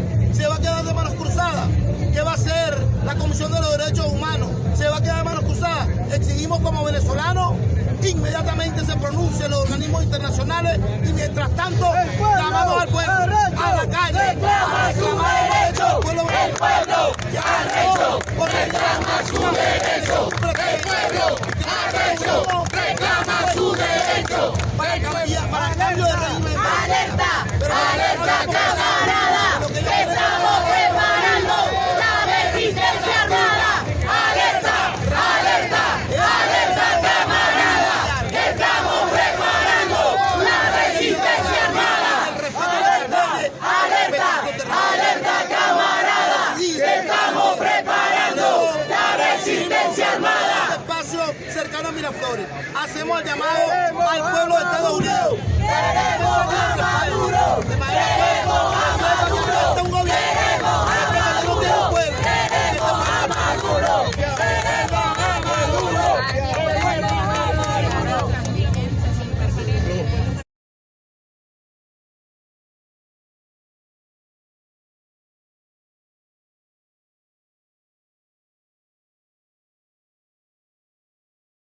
During the current state of We are certain that the Venezuelan people, as we have been seeing it right now, strong, in calm, were mobilized in unity around the constitutional government of President Nicolas Maduro. We will see the whole world mobilizing as well, condemning this action and making legality return immediately to the country. I repeat, we are carried out actions at the United Nations level, which is the organization in charge. Well, Foreign Minister was saying this in this interview exclusively for a platform as a mechanism for legitimate defense that is going to exercise in the framework of the rulings of the UN Charter. Foreign Minister, if you can still listen to me, this point is very important. Do you think this has been a strike against international law? It is a blatant violation of international law. The UN Charter is very clear. All the documents that have been violated and we have been denouncing in these 28 weeks of aggression and threats. We saw the end result today, but it was the only way. The only way that a state can be attacked is under the authorization of the UN Security Council. In this case, we saw it in two previous sessions. The UN Security Council has condemned and expressed its concern for this situation if it continue to escalate. Well, today happened what President Nicolas Maduro has been denouncing. So we are in the face of a criminal act, and this crime has to be. Well, we continue to speak with the Foreign Minister of Venezuela. We are listening to you, Foreign Minister. Well, the criminal action. Yes, that's a good way to describe what the fuck is Mimi, going thank on you for here that. today. Stay there if you can. Really disturbing shit. The big question is, what is your plan for the day after? And it's not clear to anyone whether there is a plan for the day after. What we have seen in recent months is a steady buildup of military pressure on Nicolas Maduro, on the Venezuelan authorities. They never really came clear, although it was widely assumed that this also had a political objective, and I think this is what we are seeing unfolding today. But as always, whether it's in its Sorry, I should turn that down. I'll be right back, chat. My head is just. Will that end? It's the worst right now, with headache. the removal simply of President Maduro. There's still his powerful vice president, Delcy Rodriguez. There's the defense minister who's been speaking out this morning. There's the interior ministry. What happens to them? We've heard through a U.S. senator that the Secretary of State of the U.S., Marco Rubio, has said that is the end of military action for now. Is he expecting that all of these others will simply melt away? Or is this personal for the U.S.? Will they be willing to work with other officials? What about the prominent opposition leader and Nobel Peace Prize laureate, Maria Corina Machado? Will she expect now to go into Caracas and be the new leader? these are big questions, Marianne, most of all for the people of Venezuela, but also for the wider region. We're already getting reports that Venezuelans are now trying to stream across the border into neighboring Colombia. Colombia also already hosts many refugees, those who were critics of President Maduro. Now there's a different kind of a flow, and that is the supporters of Nicolas Maduro. So people will be holding their breath, even those who wanted to see the back of Nicolas Maduro. The concern now is what kind of a transition, if it is a transition, will there be? And the other interesting point that I want to talk to you about, Lise, is the reverberations of this unprecedented move by the US globally. I mean, this is, action on an independent sovereign state, whatever you might think of the government, to extract a president, to remove him and his wife and take them potentially to American soil, to indict them on various charges. What is this going to mean for the global world order? What kind of anxiety and worry will this bring about within Latin America in particular? Well, look at the reactions so far. Sir Keir Starmer, the British Prime Minister, was asked for his reaction. Would he condemn U.S. military actions targeting the leader of a country, as have leading members of Parliament? And he said, no, we've got to look at the facts. The Britain, as well as many other European countries, they had concerns about the illegitimate elections which brought Nicolas Maduro to power. But they would also be deeply uneasy about this military aggression and the fact that Sir Keir Starmer is saying, well, I have to talk to President Trump.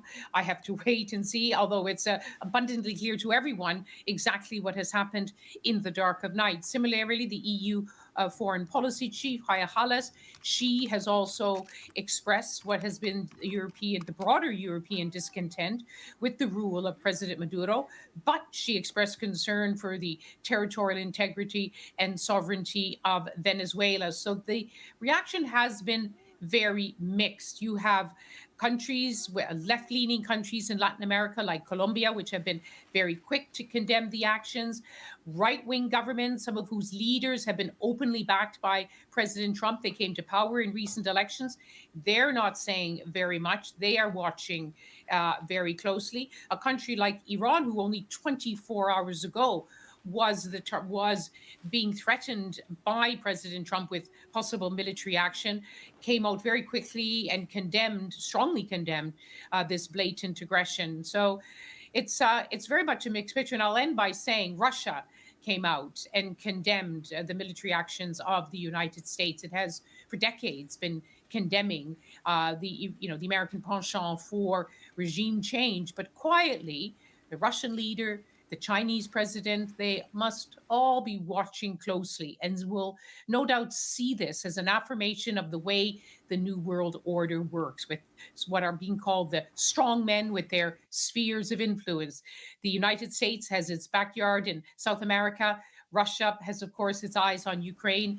And just days ago, China carried out military exercises widely seen as a rehearsal for its eventual attacks on Taiwan, which it regards as an integral part of the Chinese mainland. Lise, thank you very much indeed. Our chief international correspondent, Lise Doucette, there with her analysis. Well, I just want to take you, if I may, to the scene in Caracas. This is downtown Caracas, and we brought you there before, but I want to take you there once more. You can see there's a very quiet and peaceful, not particularly big from this angle at least, protest supporting President Maduro, who has, as you know, been removed from the country by American forces. You can hear there a bit of music in the background and people standing together in support of President Maduro. It's just coming up to 9 o'clock in the morning local time. Remember, this all happened earlier on in the morning, about 2 a.m. local times. That's the scene in Caracas there. Let's take you to Chile now and to Santiago. A different scene here. This is the scene of people in support of what has happened to President Maduro. Now, remember, there have been elections in Chile very recently. A right-wing president, an ultra-conservative president, has been elected. And also there are quite a few Venezuelan immigrants in Chile as well. They are perhaps now there's hope that there will be some sort of resolution to this regime in Venezuela, and those many people who have left the country and come to Chile can potentially think to about the going. regime. Oh, maybe there could be a resolution to the regime soon. Wow. They are so raring for regime change over at the BBC. It's incredible.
The demand history.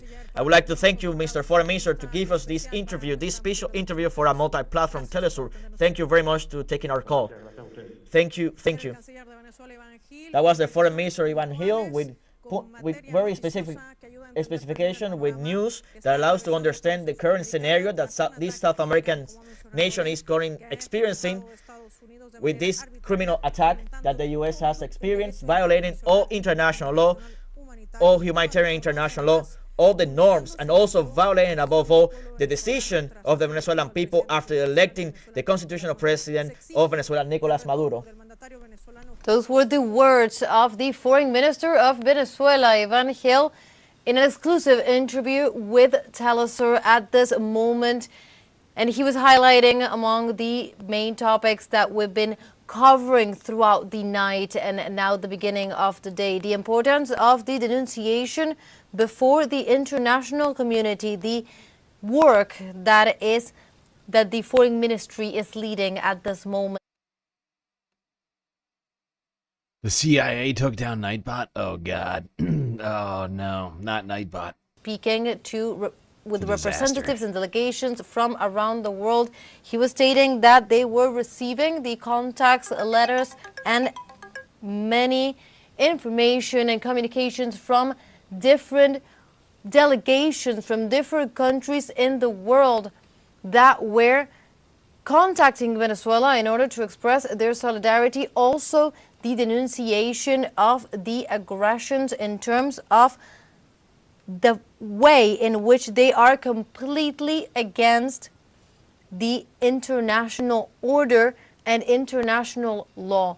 He was mentioning the solidarity support received by Russia, for example, as one of the main powers that have been supporting Venezuela. Also, Turkey, we've been following negotiations of these attacks and as contrary to the international order. Another of the things is the fact that the integrity of the legitimate president of Venezuela needs to be respected. Let's recall that at this moment, the...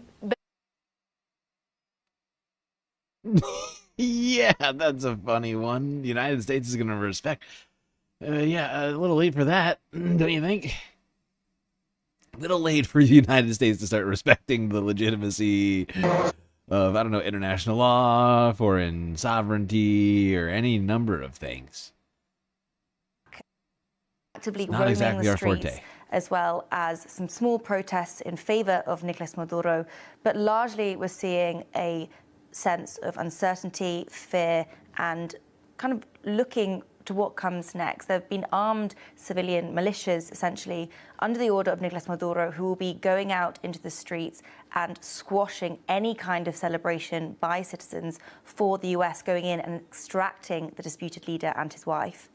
It's a difficult situation for those within Venezuela, of course, and I guess the main difficulty is just not knowing what's going to happen next. Exactly. That is the question everybody is asking. Is the opposition going to swoop in and take now this free seat now Nicolas Maduro has been extracted? That is deceptively simple, though, that idea. Free seat. A free seat. What a way to put it. A free seat. Yeah, I guess. I mean, what a way to put it. Really, just mind-bogglingly stupid. It's a free seat. It's up for his power vacuum. Get in there.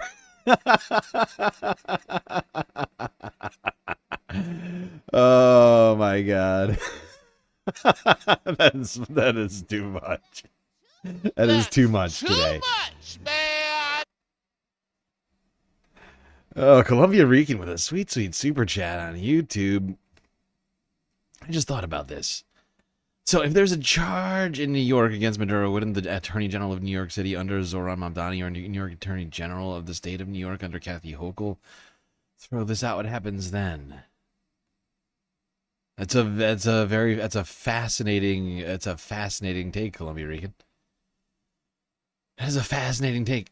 Also incredibly generous. Great take, great donation, Columbia Rican. Thank you. Could take power. I don't know. I'm trying to play it out in my head right now. As I'm genuinely trying to figure that out right now. How does that work? I'm trying to remember, but I think technically SDNY is still part of the regular DOJ. I don't think they technically serve at the behest of the mayor or of the governor. But I'm not gonna lie, my law knowledge is suddenly, I feel like I need to look this up because I feel unsure about what I'm saying right now. So don't quote me on that. Mimi Swaby there, a World Affairs reporter. You're watching BBC News. We are bringing you up to date with the extraordinary developments in the last few hours in Venezuela. Just to remind you of what we know so far, overnight a number of reports emerged of airstrikes in various locations in the country, around which the United States has significantly increased its military presence in recent weeks and months. Then later we had confirmation from the US President Donald Trump himself in a post on Truth Social, confirming the US had launched a large-scale strike on the country and that the Venezuelan President Nicolas Maduro had been captured and flown out. In the last hour, the US Attorney General has announced drugs and terrorism charges against the Venezuelan leader. Well, these were the scenes overnight in Caracas, showing a number of strikes and military helicopters flying over the city. Well, according to the Venezuelan government, there were strikes in 5 different areas generally around Caracas, including the military base at Fuerte Tiuno, which is at the outskirts of the capital. There are also strikes in the states of Miranda, Aragua, and the port of La Guaira. Well, what we don't know is the exact nature of those strikes. It's assumed the strikes targeted military installations, but there is no word as yet on casualties, civilian or other. Yeah, I just looked it up. Sorry to disappoint, but I was correct about that.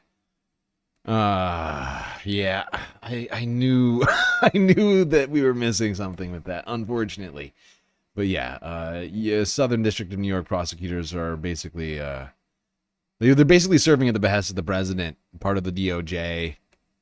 Pam Bondi, effectively, is their boss. We continue to bring you analysis and reaction, and we start our coverage this hour with a report from our Central America correspondent, Ione Wells. Venezuela had an abrupt awakening. Its capital, Caracas, under attack from the US. Helicopters, flames, explosions. These were strikes targeting the city's key military infrastructure.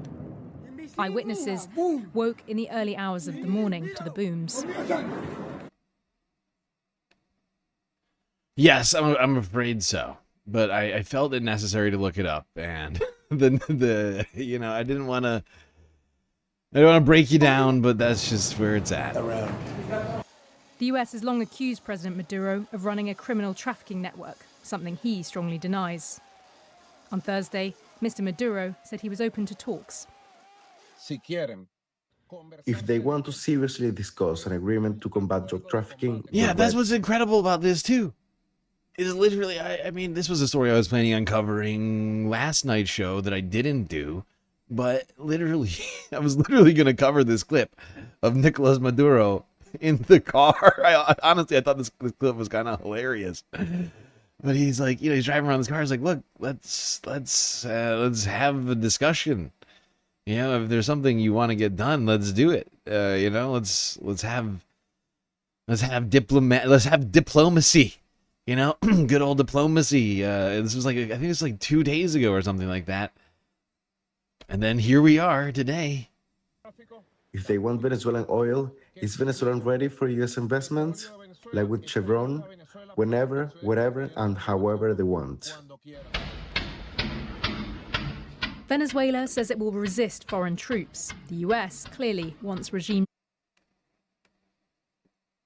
It would be hilarious if they did a show trial after legally kidnapping him. That's absolutely what they're planning on doing, though. So it's going to be hilarious, but they're 100% planning on doing a show trial. They've already announced it. They're like, we will, in American courts, here in American judges and American law, will take Nicolas Maduro. Like basically, it's insane, but that's absolutely what's going to happen. Full-on show trial. It is also in the wake, just to say it one more time. I'll probably say it one other time. I mean, I don't know. We're going to be doing this for a while.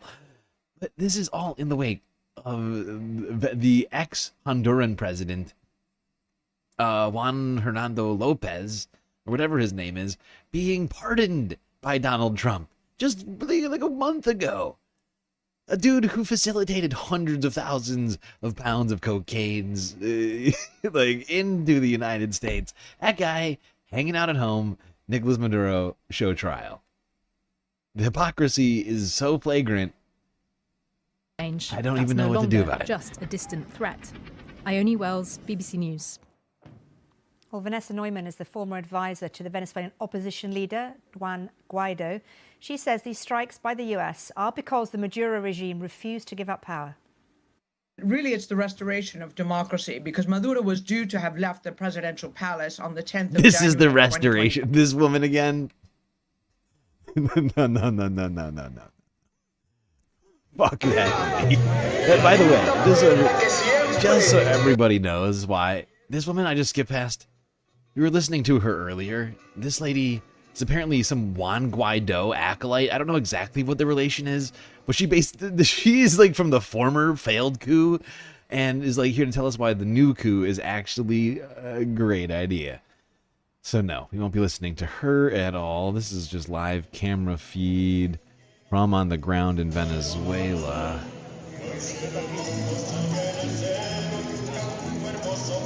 I love that they brought out the failed coup people to justify the new coup.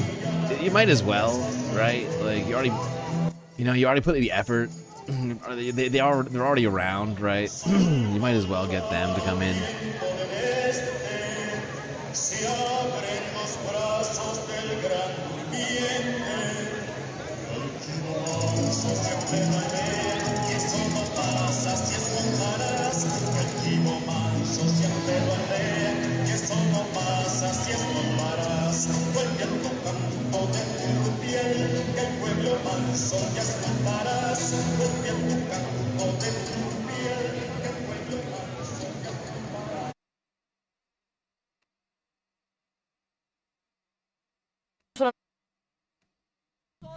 Standing alert. They are not coming here for us. They are coming for the oil, and they're also coming for you. Understand this. They want oil to continue their wars. They want our land to be able to continue to feed wars. They are not an army of peace. They are not. And these people support the only constitutional president which was legitimately elected, President Nicolas Maduro Moros. Is the only that has been elected in this country, that has been voted by his people, that has been defended by his social movements, his women, his farmers, by the producing people, the whole people. In the interiors of the country, everyone is mobilizing to Bolivar squares to provide strong support for President Nicolas Maduro Moros. Remember, it is the time of families, it's the time of land, it is the time. I haven't thought about that in a while. Oh my god. The marriage chance with the throwback from earlier this year. Have the Penguins paid their tariffs yet? That's a great question. That's a great question. Have the Penguins paid their tariffs yet? Maybe you should look into that. And we will see here compatriots defending this land because this land is ours. Long live Venezuela. Thank you very much. It is the feeling, it is the outrage that we can observe here in the Venezuelan capital. We have another person here. Name, please. Alan Clavijo. You came here with the Venezuelan flag.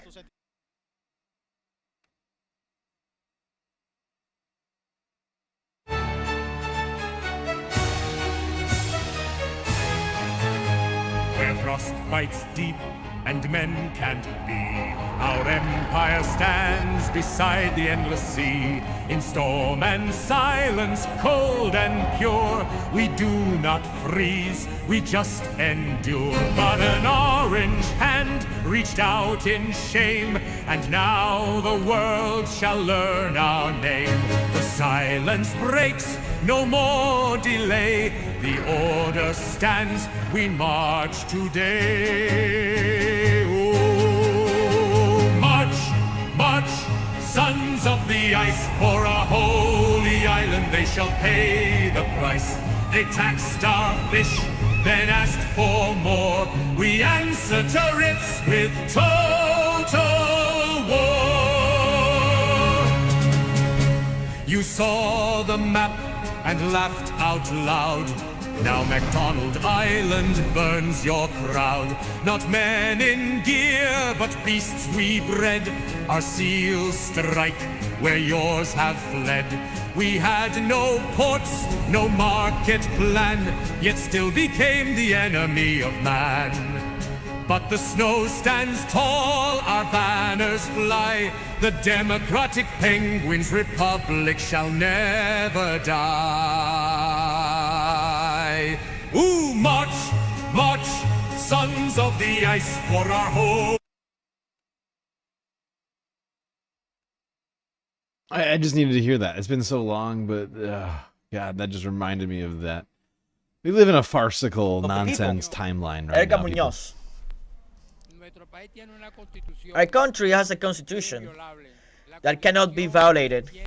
The constitution has the right to defense of sovereignty, independence. Any inherence that exists in our country, the armed forces will not only, the military component will not only take charge, but we also have a people. Situations that have taken place right now, we must to deeply analyze it as deeply as possible to try to minimize the situation that is currently happening in the country, created by the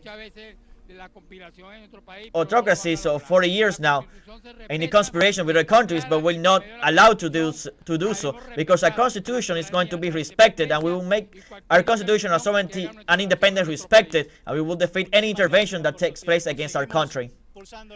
Thank you very much for your time. We continue to listen to the opinion of people here in Caracas after an attack was carried out against this nation.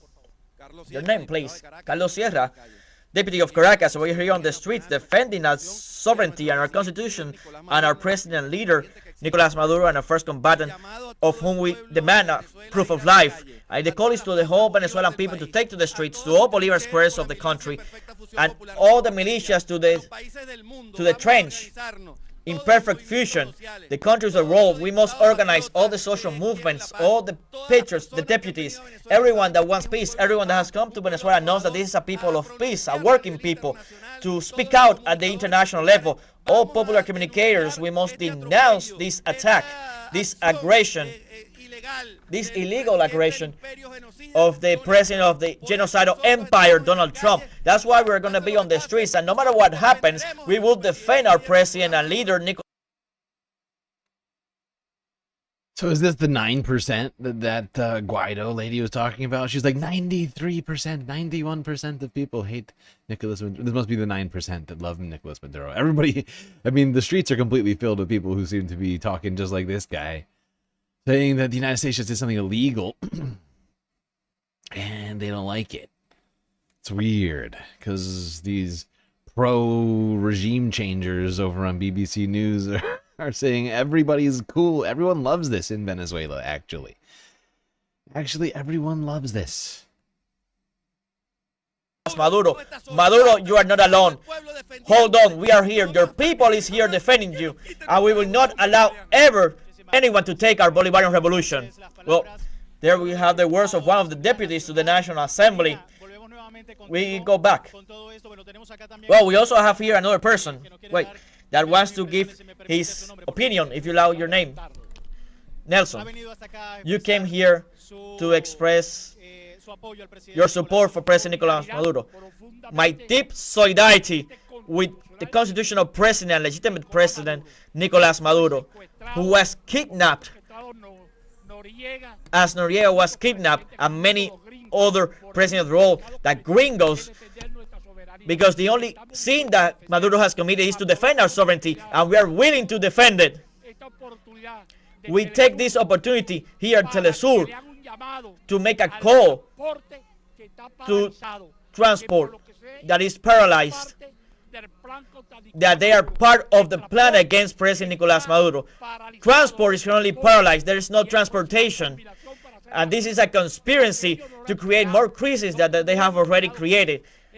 We have not created crisis. We have created a government for the people, a progressive government, and to defend our natural resources. From the 60s until now, we have been historically revolutionary, and we are here, and we are representing Nicolas Maduro in full solidarity, and we will not abandon the streets ever as long as Maduro does not return to Venezuela, because they will not do to what they did to Noriega and to other presidents in the world.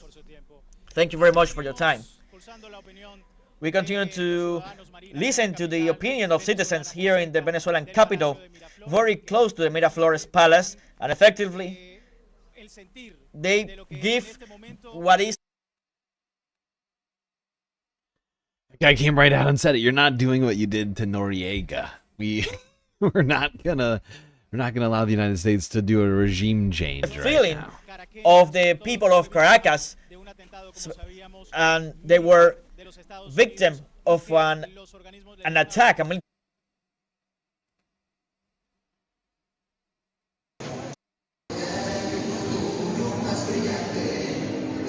There's a ton of people out. Streets seem to be filled with people right now. Law. It should not be a conservative versus liberal political matter. This is a straightforward violation of the most important principles of international law enshrined in the United Nations Charter.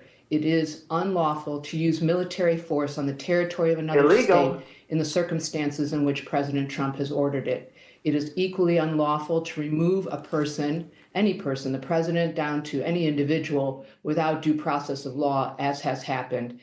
The U.S. has obviously not learned the lessons of past invasions of this type in order to create regime change. That did not go well in 2003. Some people think that this is based on the successful use of force in 1989 in Panama. We can't say that that use of military force, in which hundreds of people died, was a success. Panama could have created its own peaceful regime change, as was the hope of most of us in the world would happen in Venezuela, that they would achieve democracy on their own, not through an unlawful, violent use of external force. I want to just read you an extract of the social media post by the Attorney General, Pam Bondi, and as part of the indictment, the charges being put in front of Nicolas Maduro, she talks about cocaine importation conspiracy, possession of machine guns and destructive devices, and conspiracy to possess machine guns and destructive devices against the United States. Do you think that is what... It's such a ridiculous... It is such a ridiculous charge. It's gotten nonetheless ridiculous since we first read it out loud. I mean, he's the president of a country. Of course they have machine guns. What are you talking about? They have a military. Of course. What are you talking... Oh, Venezuela's not allowed to have machine guns because the United States says so. The US is going to say when criticized that actually we are trying to protect our own country here and therefore have a legal right to do what we've done. There are ways legally to respond to those kinds of problems. This is not the way.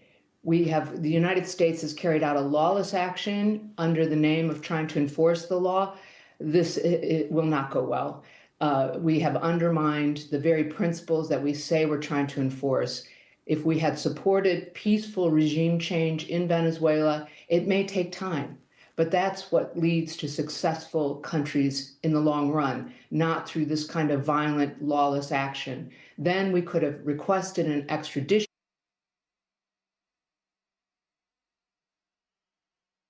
Yeah, they're also no, absolutely, Michael Best, and that's basically the same argument that I was making earlier. You know, it's like Marina Corina Machado came out and said, you know, and her party came out and said that they were the ones who actually won the election, right? Yeah, I can think of a very similar situation in U.S. history, right, where there was a bunch of people who claimed that they had actually won the election, and what if? I mean. It's ridiculous. Just because you have an election dispute in a country doesn't mean you get invaded. That is just not how it works. And it's insane. That's effectively, I mean, that's part of the supposed justification for this. Of course, Trump has literally come out and said that the reason for this is because Venezuela took back their own oil from U.S. from U.S. oil drillers back in the 70s. Of Maduro to stand trial in the United States under drug charges, as we have successfully done with a number of very important people. The former president of Honduras was serving time in the U.S., properly extradited to the U.S., and then strangely, President Trump liberated him, gave him a pardon. That also sent the wrong message. If we're really concerned with enforcing the laws against drug and arms dealing, then let's follow the... Doesn't he need Congress to attack? Did he need Congress to... I mean, what does Donald... Tell me. Does he need Congress to attack or not? I mean, it doesn't seem like they seem to give a fuck what Congress, their authority is or is not in any particular case, or the courts, or literally anybody, right? I mean, in theory, he should have gotten congressional approval for not just this, but also all of the strikes in the Caribbean, and in the Pacific, and in Nigeria, and in Syria, and in Iran. Right? Like, but there's been completely zero. There's been zero congressional approval for any of those attacks. So it's like, does he or does he not? I don't know. I can't say for sure. I mean, I know what the law says, but does it have any bearing on what Donald Trump does or not? That's a much harder question to answer because he doesn't seem to give a fuck about the law. But I get the point. I do get the point. Also, thank you for the follow, whoever that was. Ashwin the Hollow. A pardon, that also sent the wrong message. If we're really concerned with enforcing the laws against drug and arms dealing, then let's follow the law in order to do it. Let's set the right example and not do something in the same category of lawlessness as Russia's invasion of Ukraine. The President of Colombia has asked for the Organization of American States and the UN to meet immediately. What is in their power to do? There will be a full airing of what has happened, and then we will have a chance to see if governments that really are committed to the rule of law, to democracy, will stand up for those principles and criticize the U.S., despite their concerns over trade relations and other reasons that they've sought to please President Trump despite ongoing violence in the Caribbean and the Pacific, as we know, and including this recent CIA attack on a port in Venezuela. We will see from the leaders of the United Kingdom, France, Germany, are they going to stand up for the rule of law? And despite whatever they think their short-term interests are, we need to see countries come together at the Organization of American States and most importantly at the United Nations Security Council and condemn this action. Even if the US vetoes a response, it is possible, and countries need to use their power to speak to the rule of law and to take measures to show the US that they are not going to consider this business as usual. This kind of lawlessness needs to stop. A demonstration of what the international community is committed to, peace, human rights, that's what needs to be on display. But then the counter argument, and this is not my argument, I'm just saying what people will counter you with, is that was there peace, were there human rights within a repressive, illegitimate government? I'll be right back, chat. Gotta do something over here. Oops, I clicked the wrong thing. In Venezuela? No, of course not. But we're talking about how do you get to those good places? You don't get to it through lawlessness, through violence, through killing people. We don't know, as your report just said, we do not know how many people have died. People have died lawlessly through the hand of the United States. We know the U.S. has already killed over 115 people in its attack on small boats. This is not how you get to compliance with and respect for the rule of law. You get it through demonstrating due process, democracy, by having exemplary elections in your own country and supporting those kinds of elections abroad, not through shortcut terms. Look what happened when the U.S. tried to do the same thing in Iraq with the United Kingdom and Australia, where that country is still reeling through civil war and violation. They still have not reached the democracy that the U.S. thought it was going to impose from outside in 2003. That is the key example that the world should bear in mind when it says to the United States, release Maduro and his wife, send them back to Venezuela. One of the ironies is, as far as I can tell, that there has not been a regime change. The vice president seems to be in charge. So I don't know what President Trump was thinking, that this would shift headlines from his own current problems in the United States, economic, and of course the Epstein files, but that the world has to speak out and in support of the UN Charter, the Universal Declaration on Human Rights, and say that this kind of lawlessness is not what we expect from a leading country like the United States. Put pressure on the US to comply, to end its violence, and whoever is still in charge in Venezuela has to take measures to bring the rule of law to that country and to demand the return of Maduro, perhaps even with a promise that he will be put on trial within Venezuela under Venezuelan law, and then in some future date extradited to the U.S. to face charges.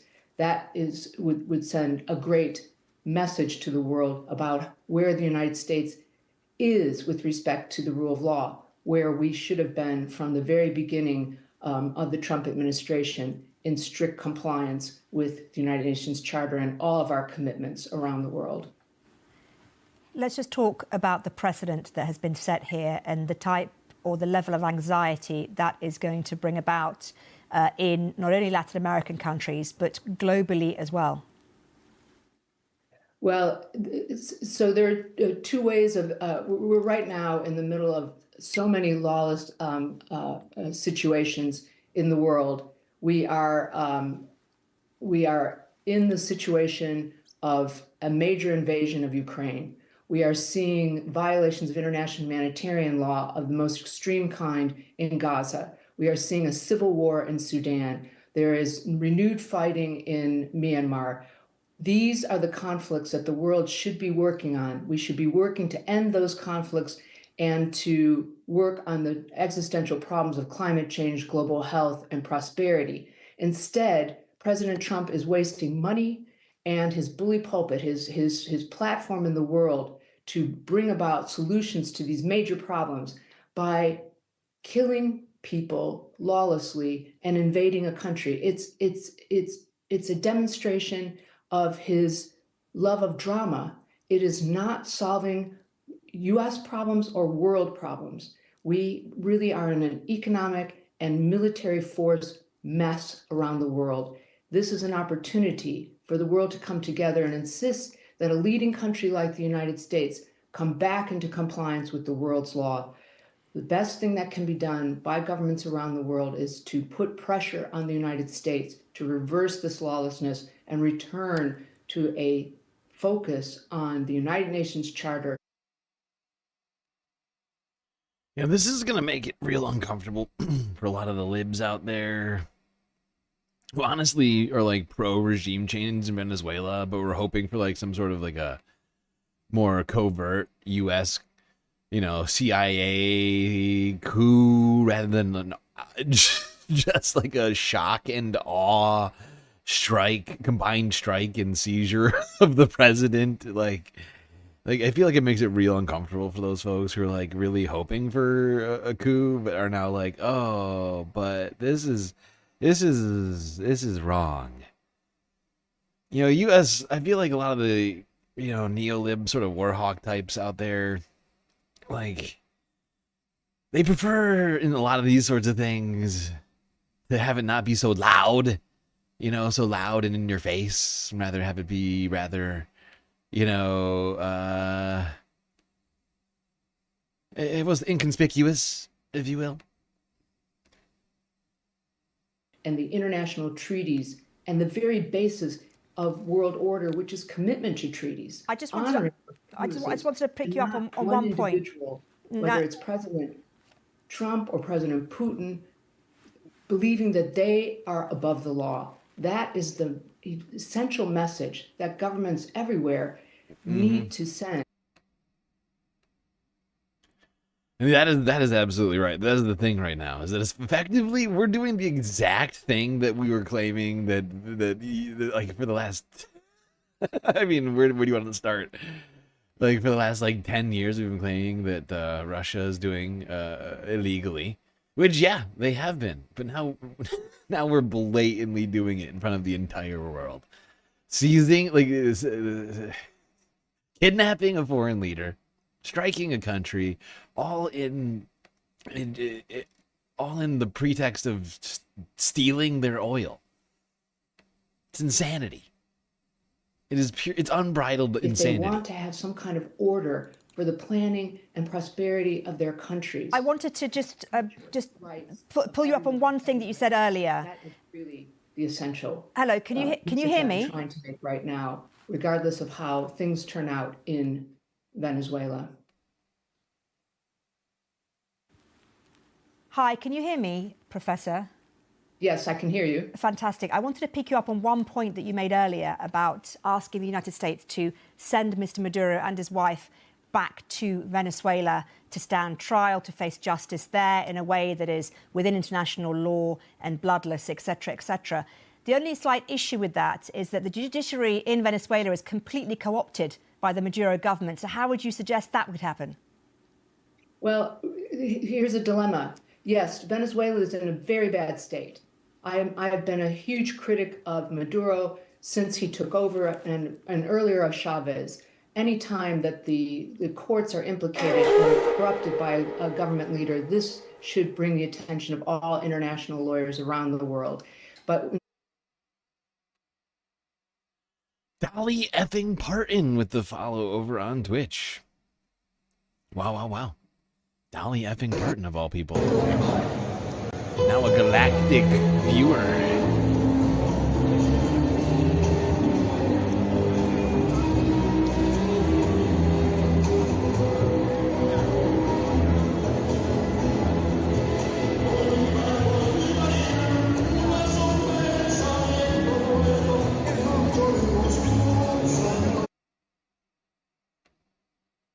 apparently close to 100% of people in Venezuela are happy about the situation. Yeah, I don't know if you're being sarcastic or not. We were just talking about that, and it's clearly not the case. But yeah, the one person who came out and said that was an acolyte of the former Juan Guaido, a guy who the United States was basically backing to do a coup in Venezuela back in the day. Yeah, that's the person who's come out and said that number. Thank you for your time. Another young woman from Venezuela. I saw you are devoted of Saint Jose Gregorio Hernandez. What's your message to the world? Well, the Venezuelan youth is very indignated of everything that happened with our president, Nicolas Maduro, but also it is outraged for everything that happened at the early hours of Saturday. The people, those who ask intervention for a country, do not know the dimensions of their wishes, and they must think today that a missile has no name, a missile has no political position and stance. When it falls, it devastates everything on its path, and we are here to ask Donald Trump for a proof of life of our president Nicolas Maduro, and also for violence to stop everything that is doing. Now we are live. We're listening to the statements from the testimonies from the different demonstrations. In this case, it was in Caracas. Now we are seeing images from Carabobo. Let's listen. So, from here, from Carabobo, we keep standing firm and strong supporters of our constitution. That is a constitutional threat. We have laws, we have norms that from here, Carabobo, we respect and obey. And we hope that in the coming hours we can have the information of our chief of staff, our president, and for all Venezuelans. And we are here. No one surrenders in Carabobo. We are here strong with the mandate that the people gave us, and among all, with the sovereignty and independence of this homeland that enough has taken us in over 200 years of struggle. And we reiterate it here from Carabobo today. Loyals always. Long live to Chavez, long live to Bolivar, long live to Maduro.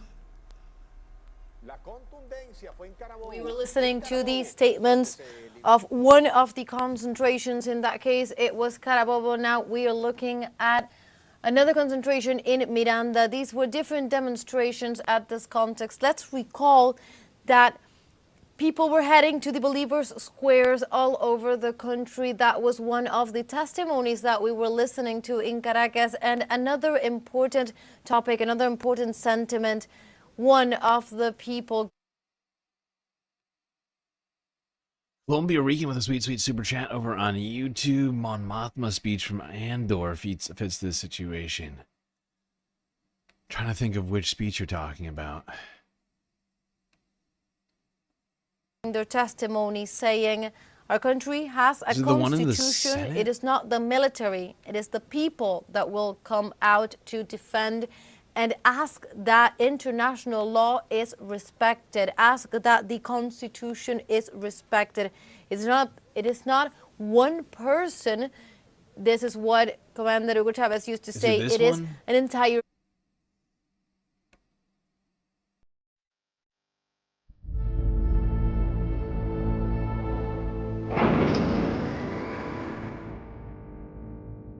Fellow senators, friends, colleagues, allies, adversaries, I stand before you this morning with a heavy heart. I believe we are in crisis. Continued and inexplicable dormant resistance to imperial norms. The distance between what is said and what is known to be true, all the propaganda, has become an abyss. Terrorism strikes again in dormant. We don't even bother to lie badly anymore. I suppose that's the final humiliation. Of all the things at risk, The loss of an objective reality is perhaps the most dangerous. With the right ideas, planted in the right markets, we can weaponize galactic opinion. The death of truth is the ultimate victory of evil. The only story that matters is Gorman aggression. When truth leaves us, when we let it slip away, when it is ripped from our hands, we become vulnerable to the appetite of whatever monster screams the loudest. If Chambers' hold on the truth was finally lost on the Gorman Plaza, what took place yesterday was unprovoked genocide. Proper! And that truth has been exiled from this chamber. Is there no one who can help us? And the monster screaming the loudest? The monster we've helped create. The monster who will come for us all soon enough is Emperor Palpatine. People behind the project, and that is the significance of the demonstrations that we are looking right now at this moment. In this case, we continue to look at the images. Let's recall, we are looking at the demonstrations on the day after. Well, during the night, Venezuela announced that then the United States carried out U.S. military attacks on the Venezuelan territory. Attacks that targeted different places in the capital, for example, also in the states of Aragua, La Guaira, and Miranda as well. Approaches and over efforts to build relationships based on trust and predictability.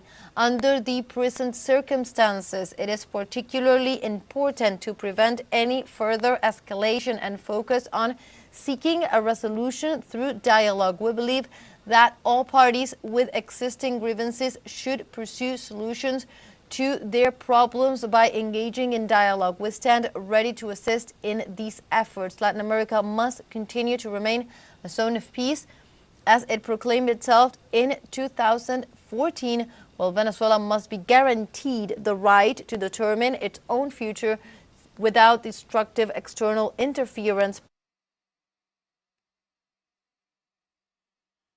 Chatter and Twitch claiming that aren't you the same person that was in here just saying that 100% of people in Venezuela support what the US just did, but you're simultaneously suggesting that they're too afraid to come out and criticize the Venezuelan government? Wouldn't you think that if 100% of Venezuelans supported what the US just did, that they'd all be out in the streets and feel emboldened to come out and criticize the Maduro regime? I'm just trying to follow your own logic here right now. But if 100% of people, like, you just think about that, right? You're telling me that 100% of people aren't going to come out and criticize Maduro while the United States is doing strikes and just seized the president and took the president and his wife out of the country? Are you really hearing yourself right now? If it's so vast, if the support is so complete, the lack of support is so complete, 100% of Venezuelans support what's happening right here, then why in the fuck would they be scared of going out there? Oh, they're going to arrest 100% of Venezuela and put them in prison? Oh, can the prisons fit 100% of Venezuela in the prisons? I'm just trying to understand what you're saying here, because if it's so massive, this wave, this grassroots, 100% of people support what just happened, why in the hell would they not be out in the streets? Why would they be afraid of being arrested if it's 100% of people? Because there would be no fear of being arrested. First off, they can't arrest all 100% of Venezuela and put them in camps, as well as if it's 100% of Venezuela, who's going to do the arresting? See what I'm saying here? Particularly of a military nature. We also reaffirmed, we continue to listen to the statement of the Russian Federation, our solidarity with the Venezuelan people and our support for the policy pursued by the Bolivarian leadership to safeguard the country's national. It just happened. Nobody knows what's going on yet. So you're in here telling me nobody knows what's going on yet, while simultaneously telling me that you know exactly what's going on and that 100% of people support it. That is a weird dichotomy. Do you not see the inherent paradoxical nature of your statements? Sovereignty. We support the statement issued by the Venezuelan authorities and the leaders of Latin American countries calling for an urgent meeting of the UN Security Council. The Russian embassy in Caracas continues to operate as usual under the current conditions and remains in constant contact with the Venezuelan authorities as well as with Russian nationals in Venezuela. At present, there are no reports of injuries among Russian citizens. This was the full statement of the Russian Federation denouncing and rejecting the U.S. attacks on Venezuela as contrary to international law and in violation of Illegal. the UN Charter. More reactions at an international level. The member of the European Parliament for Podemos, Irene Montero, in her X account, also referred to this situation, stating that Trump bombs Venezuela, the United States is a danger. Either we stop them or they will raise everything. Spain is a country of peace and the government must break all alliances with the USA, starting with NATO. All my support to Venezuela. Once again, no more wars for oil. Once again, another voice in the international community, not only denouncing the attacks, but also linking them to the pursuit of the Venezuela. Yeah, if you didn't hear that, this is Irene Montero. She's a member of the European Parliament, Spanish politician, condemning the actions of the U.S. government here, which are clearly illegal. Juan Romero, thank you for the follow over on Twitch. Oil as. Okay, we've been going for like 3 full hours. I haven't taken an actual break this whole time. So we're going to do a fake break. Fake break. We're just going to go right back to the news, but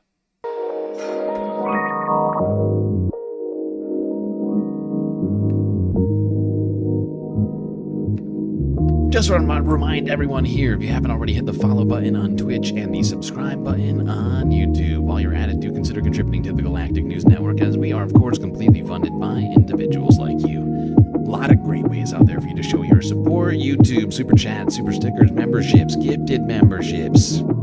You got Twitch with the bits and the power-ups, the subs, the gifted subs. The Prime subs, Cash App, and PayPal. If you prefer your money go directly to funding the stream rather than the bottom line of Amazon and or Google. But of course, the very best way to get the most space benefits for your Earth dollars is to go on Patreon and become a Galactic patron. Or for the low, low price of $3 US a month, you get access to a myriad space benefits unseen by the rest of the goddamn Milky Way galaxy. Things like an avatar on one of our break screens, shout out at the end of every show, and much, much more. All right, everybody, we get right back to the show.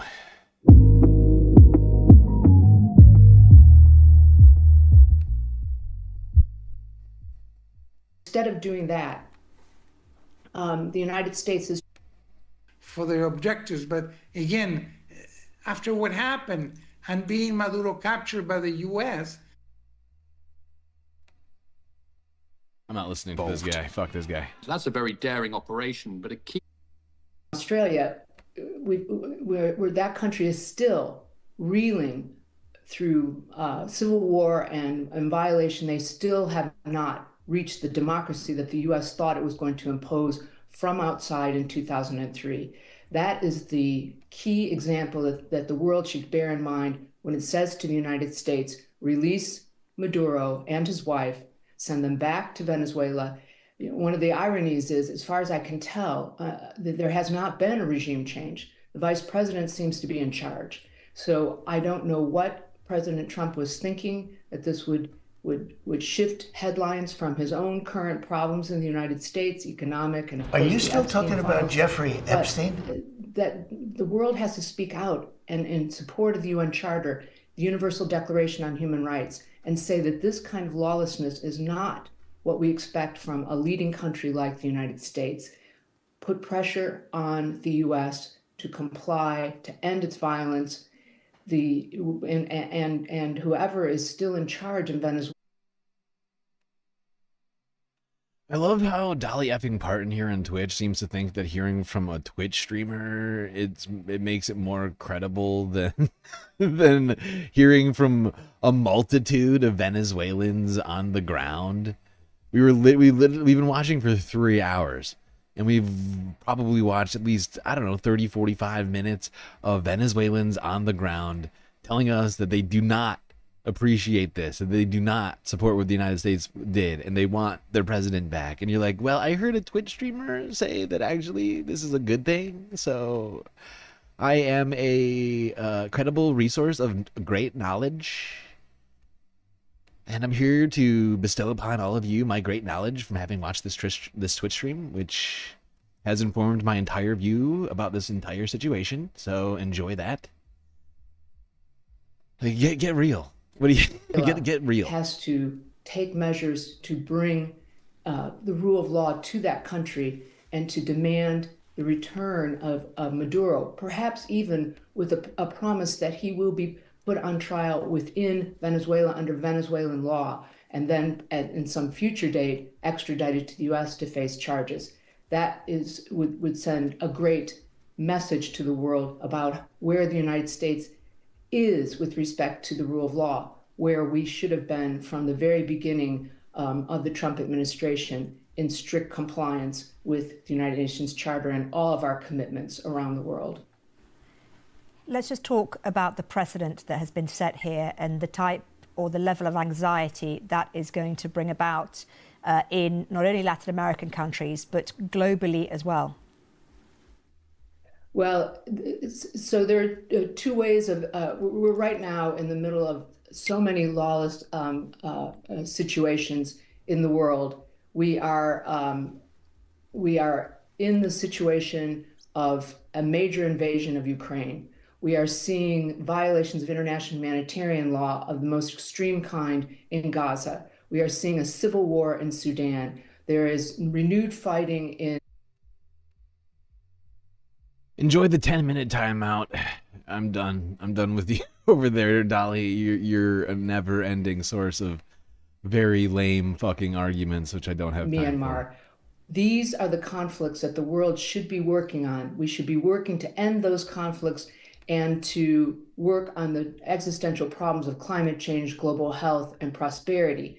Instead, President Trump is wasting money and his bully pulpit, his platform in the world to bring about solutions to these major problems by killing people lawlessly and invading a country. It's a demonstration of his love of drama. It is not solving U.S. problems or world problems. We really are in an economic and military force mess around the world. This is an opportunity for the world to come together and insist that a leading country like the United States come back into compliance with the world's law. The best thing that can be done by governments around the world is to put pressure on the United States to reverse this lawlessness and return to a focus on the United Nations Charter and the international treaties and the very basis of world order, which is commitment to treaties. I just wanted to pick you up on one point. Whether it's President Trump or President Putin. Honestly, I do genuinely believe this is a combination of things. And Donald Trump, like, this has got to be a result of Donald Trump at like one of the latest cabinet meetings being like, all right, what would be the very best way to distract from the Epstein files? No bad answers. No bad answers. Marco, what's that? Wait, don't worry about it, Venezuela. Marco. Gentlemen. Great idea. I love it. Let's do it.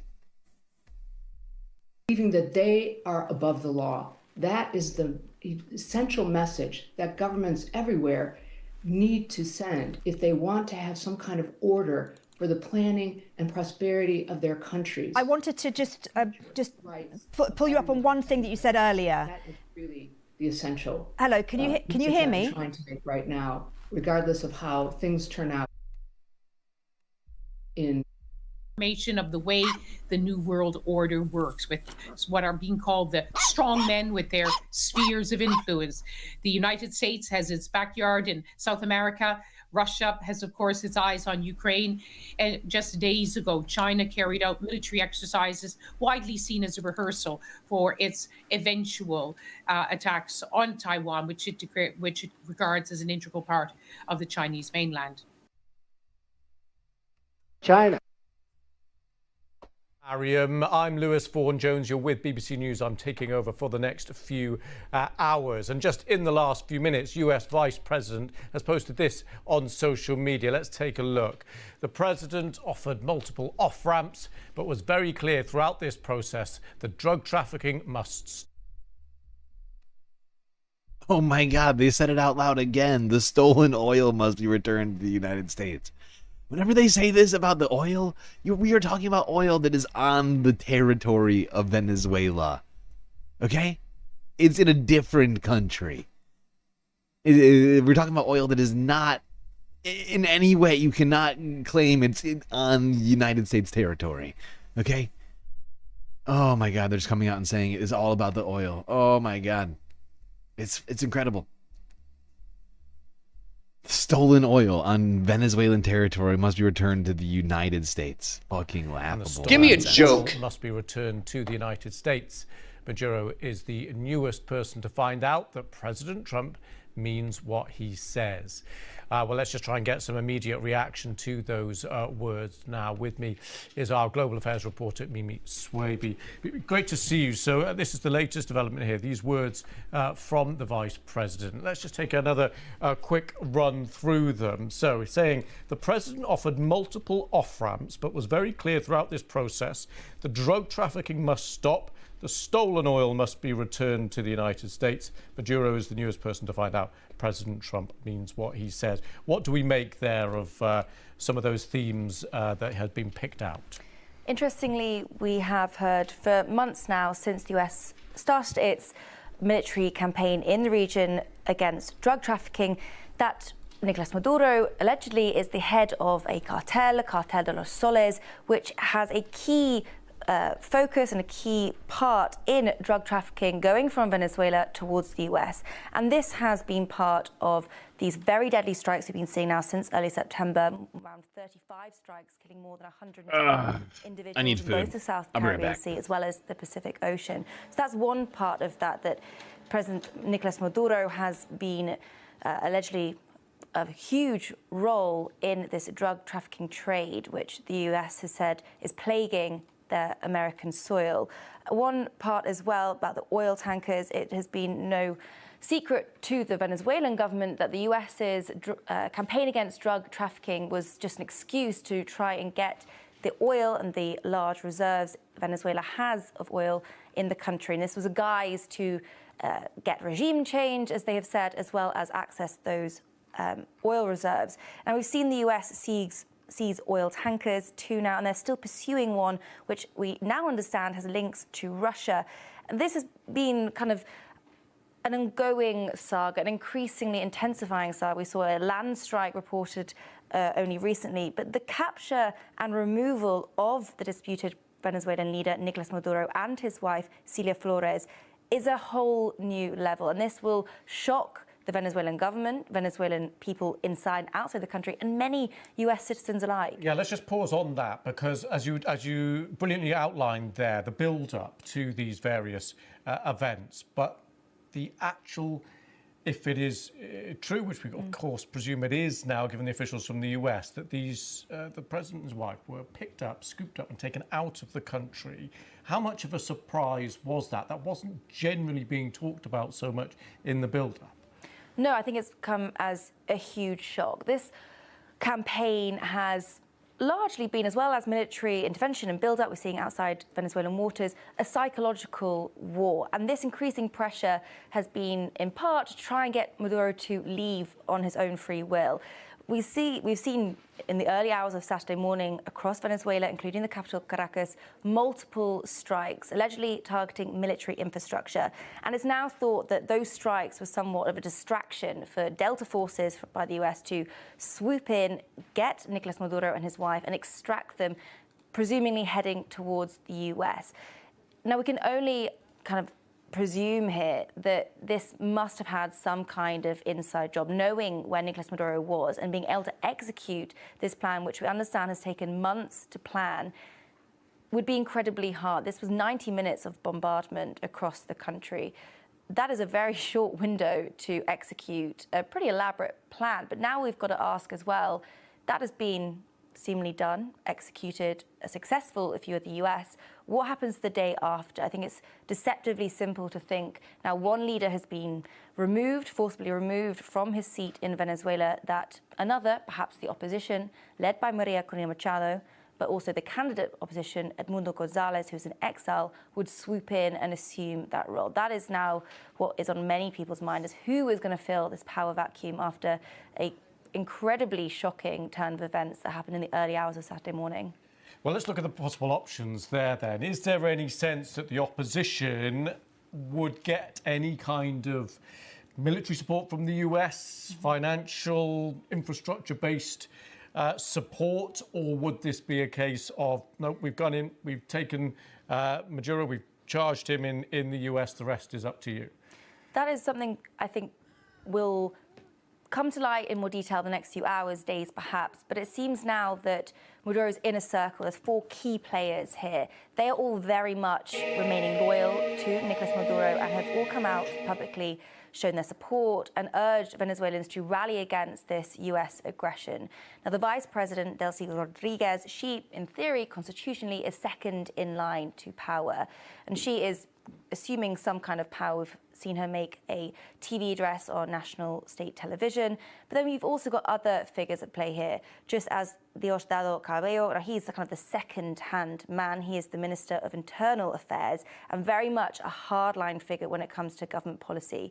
There are other figures, but the main inner circle, Maduro's very much loyal support system, are seemingly holding fort, and there may be a power struggle between them who will end up taking his role. The military are also Nicolas Maduro's greatest asset, and we haven't seen any indication thus far that they are going to turn against him.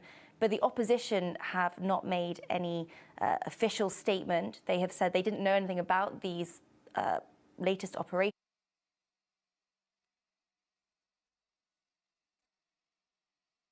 For fuck's sake, situation is out of control.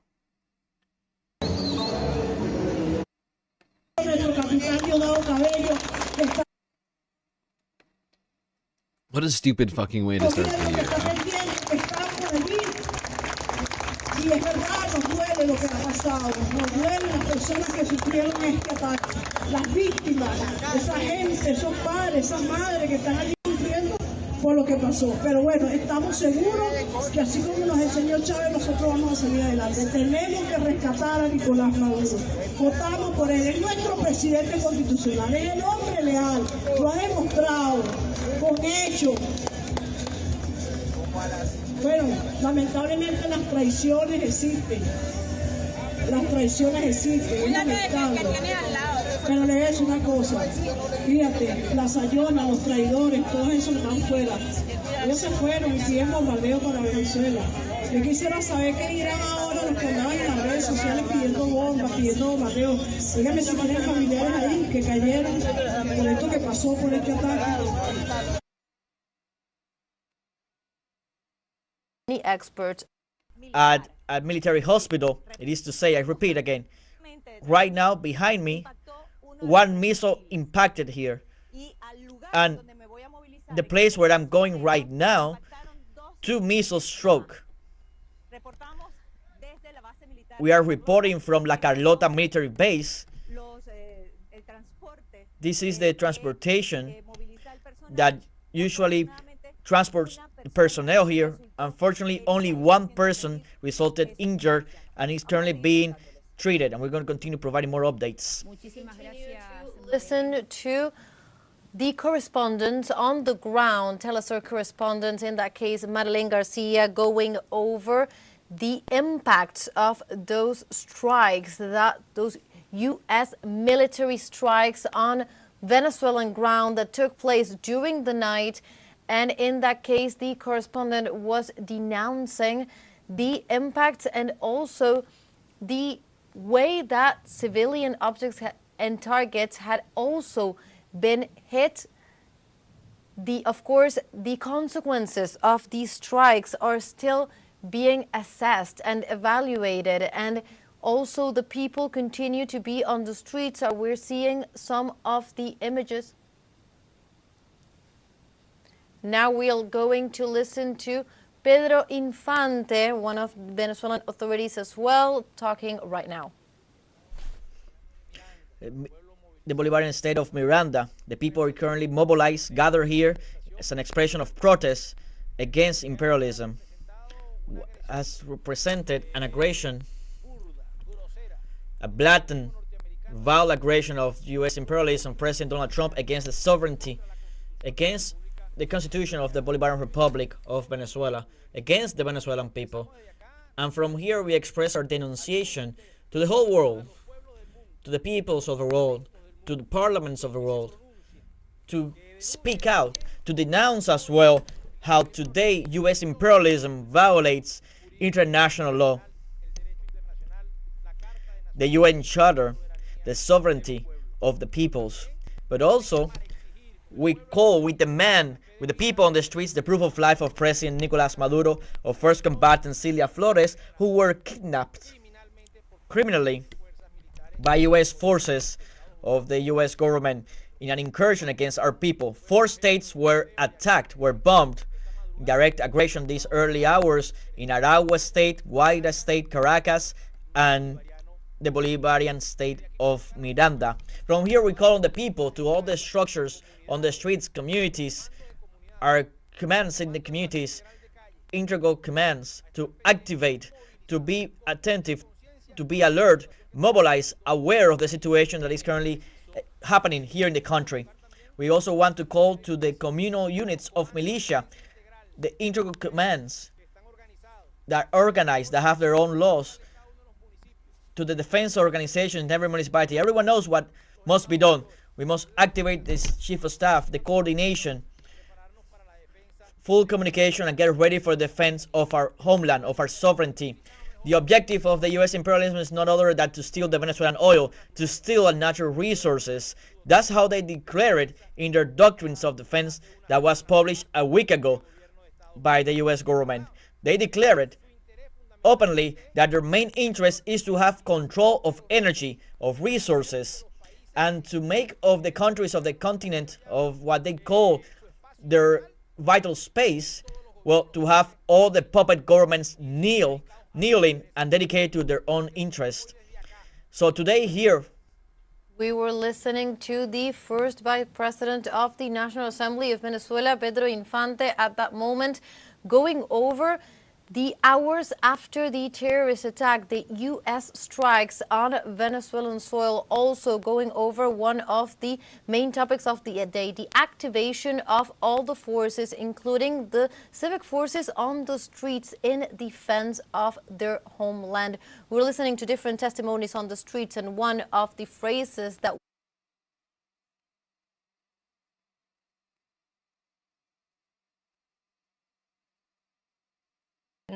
But again, all these details are yet to be ironed out. But for right now, people across the country are largely still very concerned about what comes next, both Nicolas Maduro supporters and opposition. And just to underline, they are operating right now under a state of emergency, so people basically being told, stay at home. Exactly. There is a state of commotion in force, which basically bars any citizens from leaving their homes. Now, many people probably won't want to do that anyway. One family I spoke to in the east of the country said even if they were allowed to leave, they're too scared right now. We have seen some smaller protests of Maduro supporters fill the streets of Caracas, quite a small scale from what we're seeing, but there haven't been any celebrations from Venezuelans inside the country celebrating the US's operation. Now, that is, again, due to fear, uncertainty. We know that political repression has been rife since that disputed election in 2024, and that armed civilian groups are now combing the streets under orders from the Maduro government to really squash and act upon any citizens that are celebrating this US operation.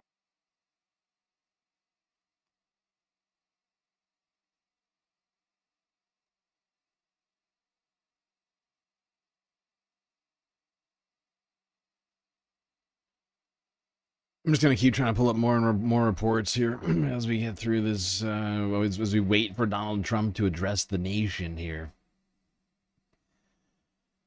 It's supposed to be in like an hour and a half.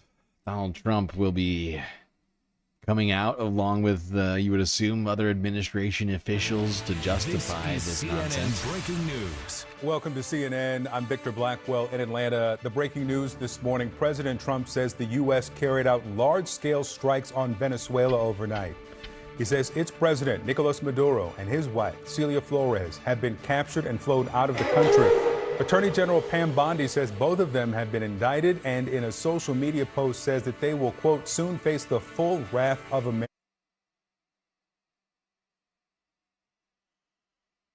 Thank you for the follow, Morshov Gorono. Justice.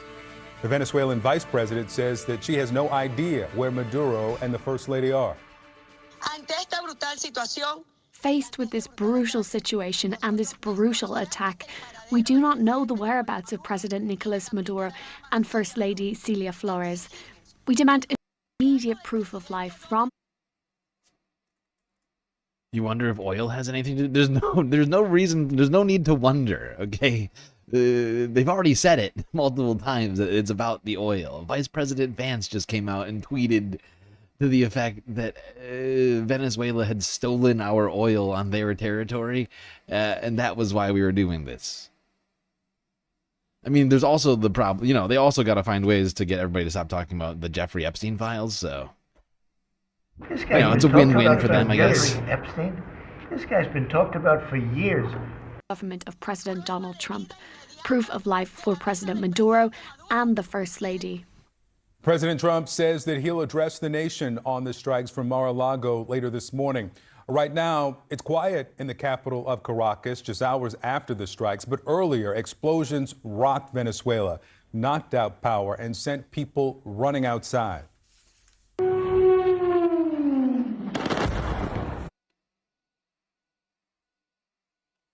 What this is making me realize is, if we can do this, we could also arrest Benjamin Netanyahu. He's actually accused of, you know, crimes by the international court, a bunch of them, including genocide. So, you know, maybe we should get that. Maybe we should make that happen.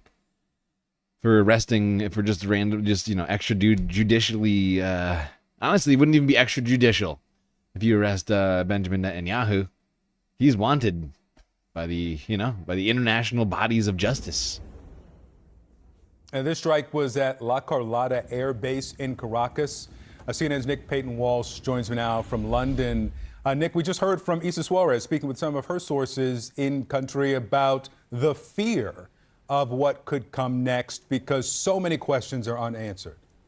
Yeah, I mean, let's go through what we know has happened so far. Since about 1 a.m. local time, and these series of explosions rocked Caracas and other parts of Venezuela. Multiple helicopters seen in the air, and then clearly a U.S. Special Forces operation that removed Nicolas Maduro and his wife from what should have been their heavily fortified and secured premises in the capital there. Hard to understate quite what a move this is geopolitically by the Trump White House to remove the sitting president of a country which it considers to be a regional irritant. Startling. Successful, certainly. Daring, certainly as well. And also efficient, frankly, given that it seems the brevity, comparatively, of this operation and the impact that it is having. CNN, the Attorney General CNN is glazing that the indictment. Oh my God! Shut up! Pause. CNN is glazing the ever-loving shit out of this strike. Daring, extraordinary, unprecedented strike of great. I mean, like, wow. Really, CNN? This is what we're doing today? It's incredible. They are so horny for this regime change. They're like, yeah, I don't care if it's Trump. It's amazing. I don't care. We don't even care that it's Trump. It's amazing. We've been wanting this for years, says CNN. We're on board. MAGA, says CNN. Make America great. We were wrong all along. Make The Southern America District great. of New York court will be the ones that Maduro faced. He had a $50 million bounty on his head, seeking information that could lead towards his capture. And it may well be that the delay we're seeing since Trump's tweet in the early hours of this morning, his 74-word social media post that removed the extraordinary mystery, frankly, or the unresponsibility of exactly what was happening in the skies of Caracas, very quickly to explain that, as many suspected, it was the US military behind this. It now appears that potentially the delay may be about transferring Maduro inside American soil for when President Trump addresses the nation about this move, extraordinary as it is. But I think once perhaps the Trump allies... They keep doing it. They keep fucking doing it. These guys are wild over here. They are out of control. They don't know what to do. They're like, this is our favorite story of the year. I know we haven't had much time, but wow. How extraordinary and fantastic. Oh, President Trump, he's been wrong this whole time. It's a great man.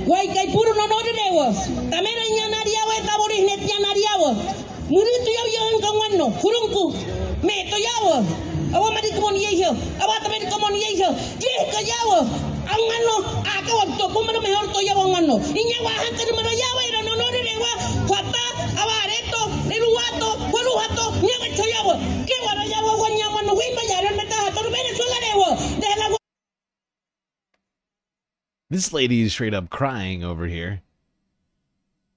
I'm not sure who is yelling, but they're yelling quite loudly. They seem upset. Not sure who that was. A lot of people in the streets right now. Even with the emergency order out there, people being told not to leave their homes, they seem to be outside of their homes. I'm noticing the trend. People are being told not to leave their homes, and they're all out of their homes in the streets. Kept hearing was this idea that the people are now responsible for maintaining and defending that order, that constitution. That is what the people in those demonstrations is requesting. Not only the denunciation of those U.S. attacks that are completely against international law, but also just the reaffirming their own power over their own streets and their sovereignty. We continue seeing more information on these topics. Let's recall this is the day after, during the night, Venezuela denounced the strikes of the United States targeting Venezuelan territory. Also, the kidnapping of the president of the country, Nicolas Maduro, and also first combatant Cilia Flores. At this moment, the people... You wish you could speak and understand Spanish? Me too. I can only pick up little bits and pieces of it. You know, I think everybody here, maybe not everybody here, but, you know, the space fams know I didn't take Spanish. I took French and Latin. So there's like certain things I pick up on in Spanish, and also like I know a few words in Spanish. But like, yeah, right now would be a real helpful time to know Spanish. We need like a galactic Spanish translator right now. I'm failing you, Chad. I'm sorry. Acceleration of removing Maduro, who has been an authoritarian dictator behind violence against protesters and opponents for 13 years. Once that fades, the hard questions now must be answered about what to do with Venezuela's crippled economy. That has been the reason why Maduro has needed to be authoritarian. The mismanagement of basic things, inflation, foodstuffs. The mismanagement. The mismanagement. Oh my God. CNN is wild. They're just rewriting history. Oh, that's why things are bad in Venezuela. Because mismanagement. Not because of the decades-long sanctioned blockade on Venezuela by the United States. Like, I mean, are you kidding me right now? Are you kidding me? Really, this is what we're going to do? Oh, it's mismanagement. The United States foreign policy has absolutely nothing to do with it. Oh, CNN. They really are really into this. They're like, oh, God, we don't care. We don't care if it's Trump. This is what we've wanted all Permeates along. that entire country. What happens now to Venezuela's military, heavily hit during this brief series of strikes? I should point out the explosions we've been seeing in these videos, utterly alien to life in sleepy, peaceful Caracas, will have terrified the millions who live there. What is the likely course for Venezuela's political elite? Is indeed Delcy Rodriguez the successor? Does she immediately seek a détente with the United States to prevent a similar abduction in the middle of the night occurring to her? These are all urgent questions, and I think the key thing here is for the United States to have planned for the aftermath of Maduro with the same efficiency, detail and resolve as they clearly planned his capture and abduction. The US military, very good at this sort of thing, be it bin Laden in Pakistan, Zawahiri, the leader in Afghanistan. Oh my God, America is the very best at extrajudicial kidnappings. I guess all kidnappings are extrajudicial now that I think about it. The very, very best, America, when it comes to illegal war crimes. America! Fuck yeah! Expert. We've been doing them for so long. Maduro, a man with lesser charges against him in Venezuela, but they fail repeatedly in what comes next. And I'm sure many in Venezuela will be deeply hoping that they now see some sort of future ahead of them where their economic and political problems become part of the United States' focus and they're not just left to see further collapse. A reminder, the United States, particularly the Trump administration, wants to see many of the hundreds of thousands of Venezuelans on US soil go home. And perhaps a calm and prosperous Venezuela would permit that to happen at a faster pace. But we are today in unprecedented territory in Moscow and Beijing. They will be looking at how their ally... Yeah, speaking of Moscow, are we going to apologize to Vladimir Putin now for criticizing him and accusing him of, you know, war crimes? What's up with that? Is that coming next or what? I'm just wondering, because we're justifying all of this. But it's the exact same thing that Vladimir Putin has done in Ukraine. So I'm just trying to get a handle on it, honestly. It's a little confusing to my puny brain. People were actually cheering and celebrating on the streets very quickly. But now we hear nothing, we hear silence. But internally, over phone calls, text messages, people that I'm, listening to, I'm hearing shock. They're in a state of shock, of course. They're uncertain of what's going to happen. They don't know if Maduro is out, then who is left. We did see that main characters of the Venezuelan government appeared on television. This was a way earlier report. Fuck this. We're not watching this one. I guess we'll watch Telesur. Since BBC is just doing reruns over here. That was from like 3 hours ago. First step towards a world of violence, chaos, and instability where the law of the strongest prevails over multilateralism. The condemnation of the use of force is consistent with the position that Brazil has always adopted in recent situations in other countries and regions. The action is reminiscent of the worst moments of interference in Latin America and Caribbean politics and threatens the preservation of the region as a zone of peace.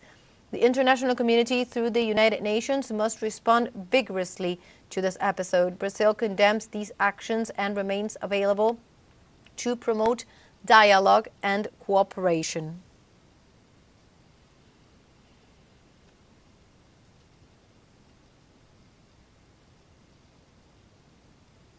More reactions and some of the international repercussions of these events. We were saying it's not only about the denunciation of an act or several acts that completely violate international law, but also about what it means for the state of international law itself, the possibility of completely disregarding the UN Charter, for example, the... Not shocking that President Lula da Silva came out in against this ridiculous illegal action by the United States. Hey, good news though, Space Fams. My headache's finally gone, but I'm running out of tea. It's a real disaster. And I gotta make it until Donald Trump's stupid speech here. For Congress approval on behalf of the United States, the attack on a presidential authority of another country. Of course, this has a precedent, and that precedent, as some of the Venezuelan authorities have pointed out, is in the Middle East, is in the genocide, the ongoing genocide in Gaza that already showed that this world and these foreign powers were capable of completely disregarding international law. Now, it lies in the international community the possibility of putting a stop to this complete disregard to the world order into a further escalation of violence. We continue to look at some of the international repercussions, and we were saying before that the different repercussions and reactions from the different governments had to do with the support that the countries were showing Venezuela. In this case, the foreign minister of Venezuela, Ivan Gil, stated that he had received the support of his Brazilian counterpart by saying, I had a telephone conversation with the Brazilian foreign minister, Mauro Vieira, who expressed his strong condemnation of this unprecedented criminal military act against our people. We also sincerely thank him for his expressions of solidarity. One of the reactions.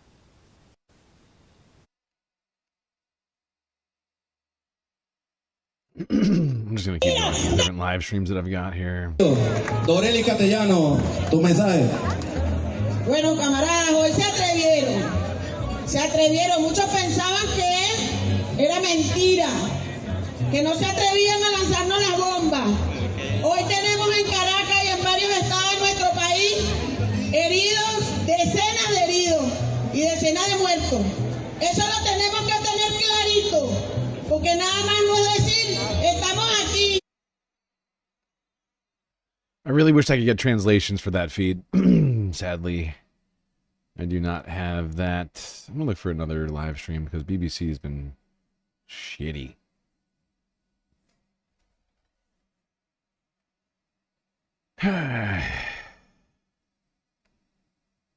Just a reminder to everybody, Galactic News Network is of course brought to you by viewers like you. And if you're enjoying the stream, not only should you like it and subscribe over on YouTube, but follow on Twitch, and do consider supporting in one of the many ways we have available to you. Things like Super Chats, Super Stickers, memberships, bits, power-ups, subscriptions, Cash App and PayPal, and of course Patreon. And actually, I've now set up a Throne account as well. People can now, they prefer to know exactly what their money is going towards. You can buy me physical gifts over on Throne, as well as help crowdfund one item that we've added onto that list. The rest of the stuff is fairly affordable, $5, $10, $15 type stuff. All right, sorry, I'm just looking for another stream.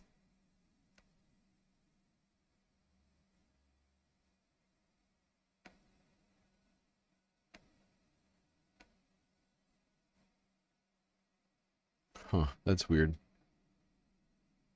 The short stream is kind of lagging. I wonder what that's about. Maybe my bit rate's too high. That could be it.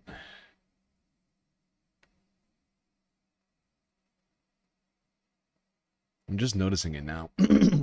Weird. Okay.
Okay, I'm back.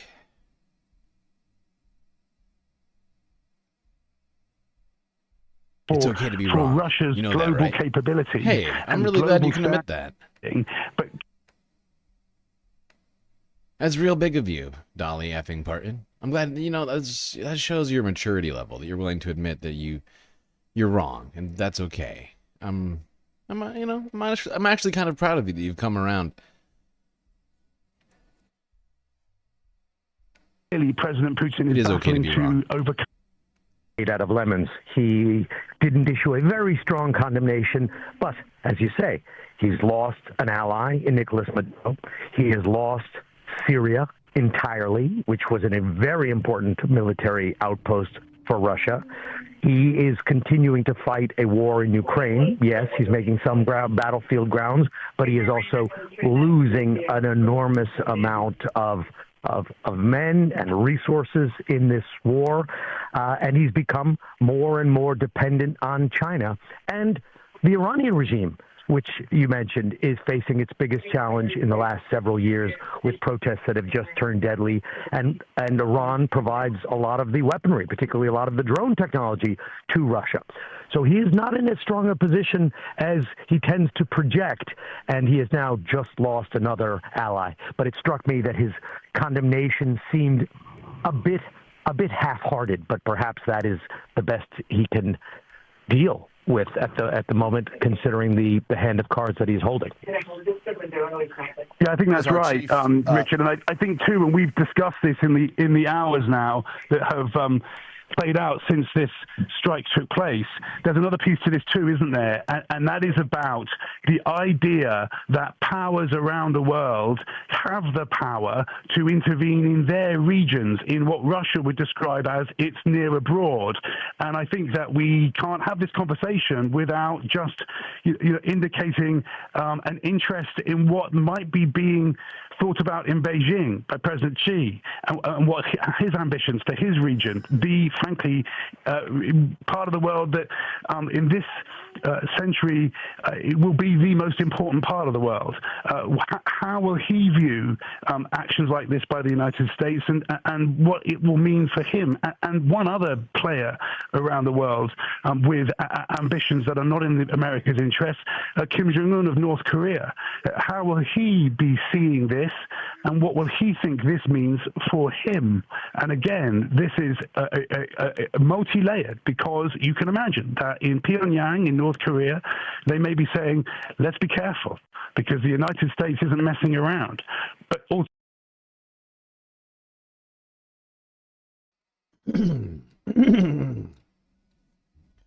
Are you still over here trying to justify this illegal fucking coup that the United States is doing based upon supposed, like, poll numbers? Have you learned nothing, Dolly effing Parton? Come on. Come on! Come on. Get it together. They may also be saying, well, you're allowed to intervene in places next door to you because that's what America's doing, Peter. Keir Simmons, our chief international correspondent, Richard Engel, our chief foreign correspondent. Gentlemen, stay with us right now. Again, I'm Peter Alexander, just after 6 o'clock on the East Coast, shortly after 7 a.m. in Venezuela. Those are pictures from earlier this morning. Before dawn, giant explosions, fiery explosions taking place in and around the capital city there. You can see the fire raining down on that.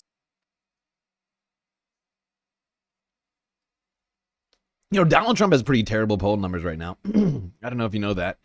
Maybe you should Google how many people want to the thing that you were just talking about. Tell me how that comes up with. You know, tell me how does that justify somebody doing a coup in the United States right now? I mean, Donald Trump is incredibly unpopular. His numbers have been plummeting. Does that justify a coup in the United States by a foreign power? You got a lot of stuff to talk about. Let's talk about this. The president a short time ago announcing that the United States has, in his words, successfully carried out a large-scale strike against Venezuela and its leader, President Nicolas Maduro, adding that Maduro has been, along with his wife, in the president's words, captured and flown out of the country. The president saying the operation was done in conjunction with U.S. law enforcement. He says there are more details to come, saying there will be a news conference that he will address the country at roughly 11 o'clock this morning, 5 hours from now, from his Mar-a-Lago estate. Clearly, the major headline here, the dramatic news, is that Nicolas Maduro, after a months-long pressure campaign by President Trump and his administration, has now been taken out of that country. It remains unclear if this was a negotiated exit. We are told by Republican Senator Mike Lee of Utah, who says he has spoken. Is that who you think we are? You think we're a bunch of libs in here? Shut up. We're actual leftists, Dolly effing Parton. I don't give a fuck what Gavin Newsom and Kamala Harris have to say. They come out here and they say, honestly, they will. I'm almost guarantee it. They will probably come out and be like, yeah, we hate Donald Trump, but actually this is probably for the best in Venezuela. And I will denounce it because it'll be fucking insane. And we've been, I mean, are you kidding me? You actually think that you found yourself a Gavin Newsom loving podcast? Well, you have stumbled into the wrong place. Fuck Gavin Newsom. Right to jail, right away. With Secretary of State Marco Rubio, that the explosions, the kinetic action, as he describes it, the military strikes there were done to protect the efforts on the ground to execute what the Republican senator says was an arrest warrant to pick up Maduro and ultimately his wife when they were taken out of the country. We have asked the White House and the Pentagon and frankly, the Justice Department for any better details about where Maduro is right now. But that capture operation that we have now learned about better explains why there were low-flying helicopters hovering on the ground in and around Caracas in the early morning hours today. We have spoken to one of our colleagues, a journalist on the ground in Venezuela, who was effectively stunned into silence when she heard this news. You could almost see her shaking during a live conversation we had here earlier. Richard Engel, again, is our chief foreign correspondent.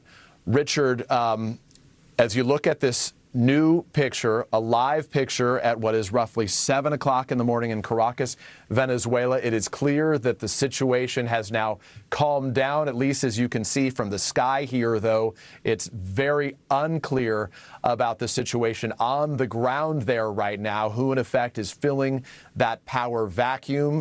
Marco Rubio, we are told, according to Mike. These people are out of control.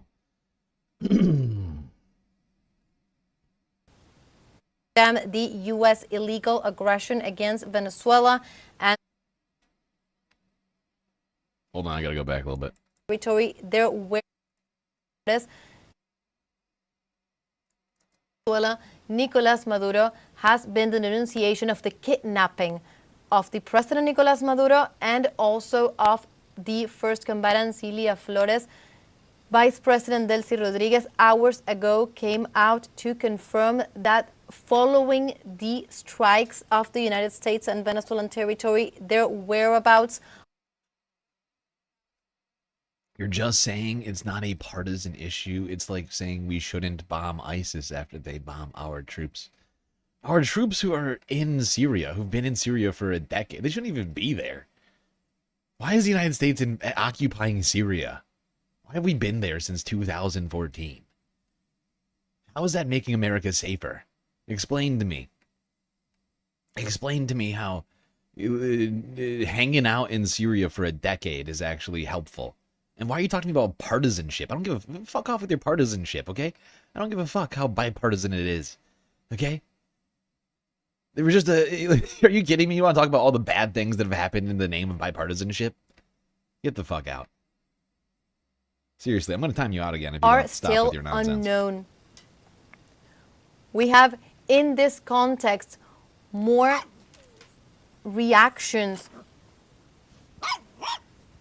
at an international level. Professor Ben Saul, UN Senior Human Rights and Counter-Terror, has stated,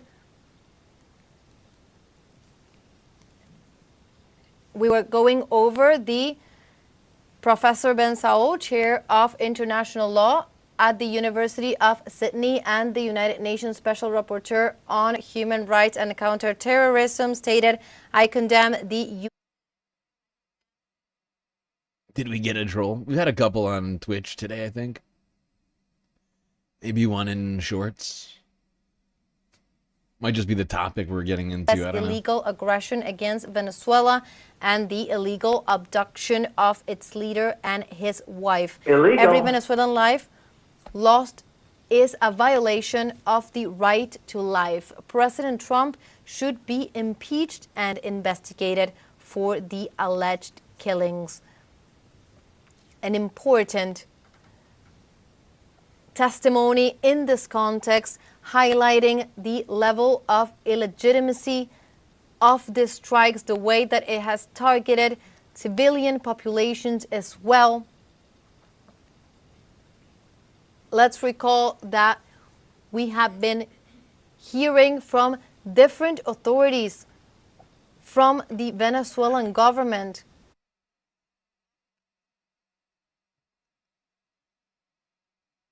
Am I actually inside of a Venezuelan government office? Yes, exactly. I am. I am in a Venezuelan government office. Yep. 100% hanging out in a Venezuelan government office. Just, you know, this is like, this is the first Venezuela specific stream we've ever done in 2 years. But, you know, in the wake of this recent news, the Venezuelan government felt it necessary to bring you this live stream. You fucking weirdo.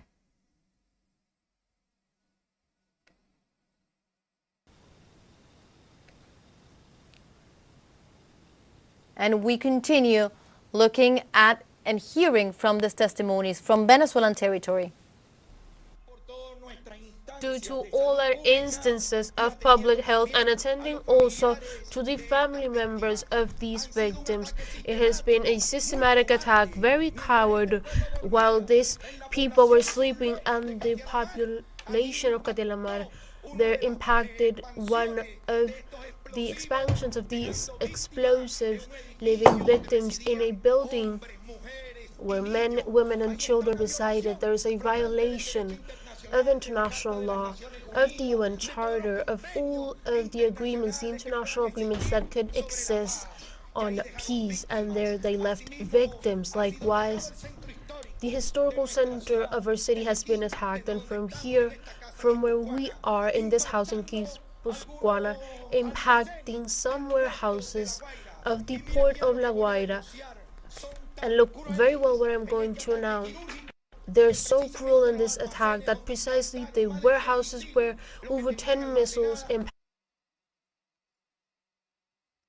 The Western mainstream media's attempt to retroactively construct the narrative on this thing. to justify the coup. It is absurd. I agree. It is. No, you're right. You're right. It is absurd.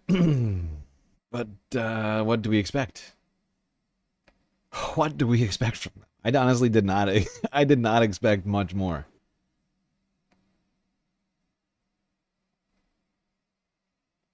I really didn't. I wish I could tell you right now that I had great high expectations of the mainstream media going into this or something, but it's not even close. It's not even close to that. I actually had very little faith. In fact, the thing I had faith in was that they were in fact going to do the thing that they were going to do. They were going to be like, "Oh, this is the thing that we've been wanting for a long time, but it's happening in a way that we don't like. But actually, that's fine. As long as we get the coup." Well, thank you. Now, Venezuela's opposition leader, Maria Corina Machado, is one of the potential new leaders of the country. Oh, good.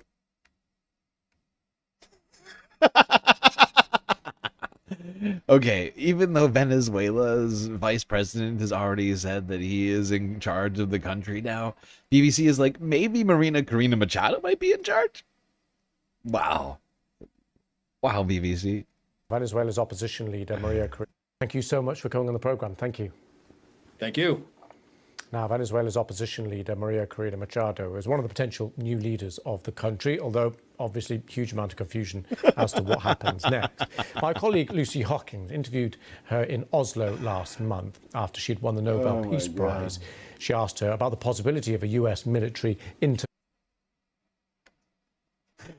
BBC's top 5 puppet regime candidates.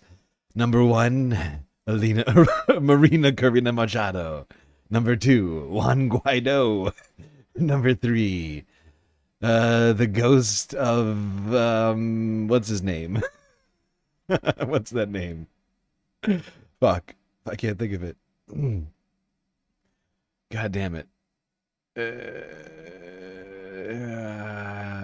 Pizarro, the ghost of Francisco Pizarro. Perhaps he will. Perhaps he'll, or Cortez, maybe. I don't know. And what the opposition would support. Also, President Trump has talked about the possibility of strikes on Venezuelan soil. And it is difficult sometimes with President Trump to figure out exactly what it is that he means, but is that something that you would support, a US military strike on Venezuelan soil? Look. This woman has supported absolutely everything the United States has done up to this point. She supported the goddamn sanctions for the last, I mean, she's been talking about, like, I mean, the sanctions are actively harming people in the country of Venezuela, right? The economy is in shambles because of the sanctions. They have way less access to goods on the international market because of the United States. And people are literally like going hungry because of him. And this woman has supported them time and time again. She wants power. This woman wants power and nothing else. Okay? Look, President Trump has... And also, from my understanding, I've been trying to look into her, like, her background because of all this stuff over recent, weeks, months. And what I've tried to get as much of an understanding as I can about her. And she seems to come from a long line of, like, Spanish imperialists, who essentially lost much of their power and wealth after the revolution, right? So she's got, like, this weird, like, what do you want to call it? Ancestral reason to want to seize power in Venezuela. And she's the one that we're all, like, cheering on. Well, not we all, but you know what I'm saying. He has said it publicly several times to go through a peaceful process to dismantle the criminal structure, and has insisted that the criminal activities have to stop, which has not happened on the country. So we didn't want a war. We didn't look for it. The Venezuelan people want to live, in democracy and freedom, justice. It was Maduro who declared war on the Venezuelan people, state terrorism, and abroad with narco-terrorism. But is that a What? They've been wait. So Venezuela has been waging a war on their own people while, I mean, 2 fake wars going on. Venezuela has been both simultaneously waging an invasion of the United States and a war on their own people. My God, Nicolas Maduro waging a war on all fronts. Incredible. Oh, what is happening? Declare war on the Venezuelan people with state terrorism, and abroad with narco-terrorism. But is that a reluctant yes, then, that you would support that? What we have asked, but and I've been very insistent in this, is the international community to help us stop the flows of resources, criminal resources, which are food, criminal resources like food and steel and other sorts of commodities. They're all resources, criminal resources. used by the regime for repression of the Venezuelan people, or innocent Venezuelans. Where those resources come from? Drug trafficking, gold trafficking, even human trafficking. And many of these resources end up in, the financial systems of democracies in Latin America or in Europe. And what we have asked is we need to cut those inflows. And a very important part of those resources come from the drug activities. So we clearly believe that an international coalition to dismantle this industry should be put in place. I just want to bring you some other breaking news now. Let's take you straight away live to Switzerland. This is, of course, in the aftermath of the ski resort, the fire there on New Year's Eve. We know around 40 people killed.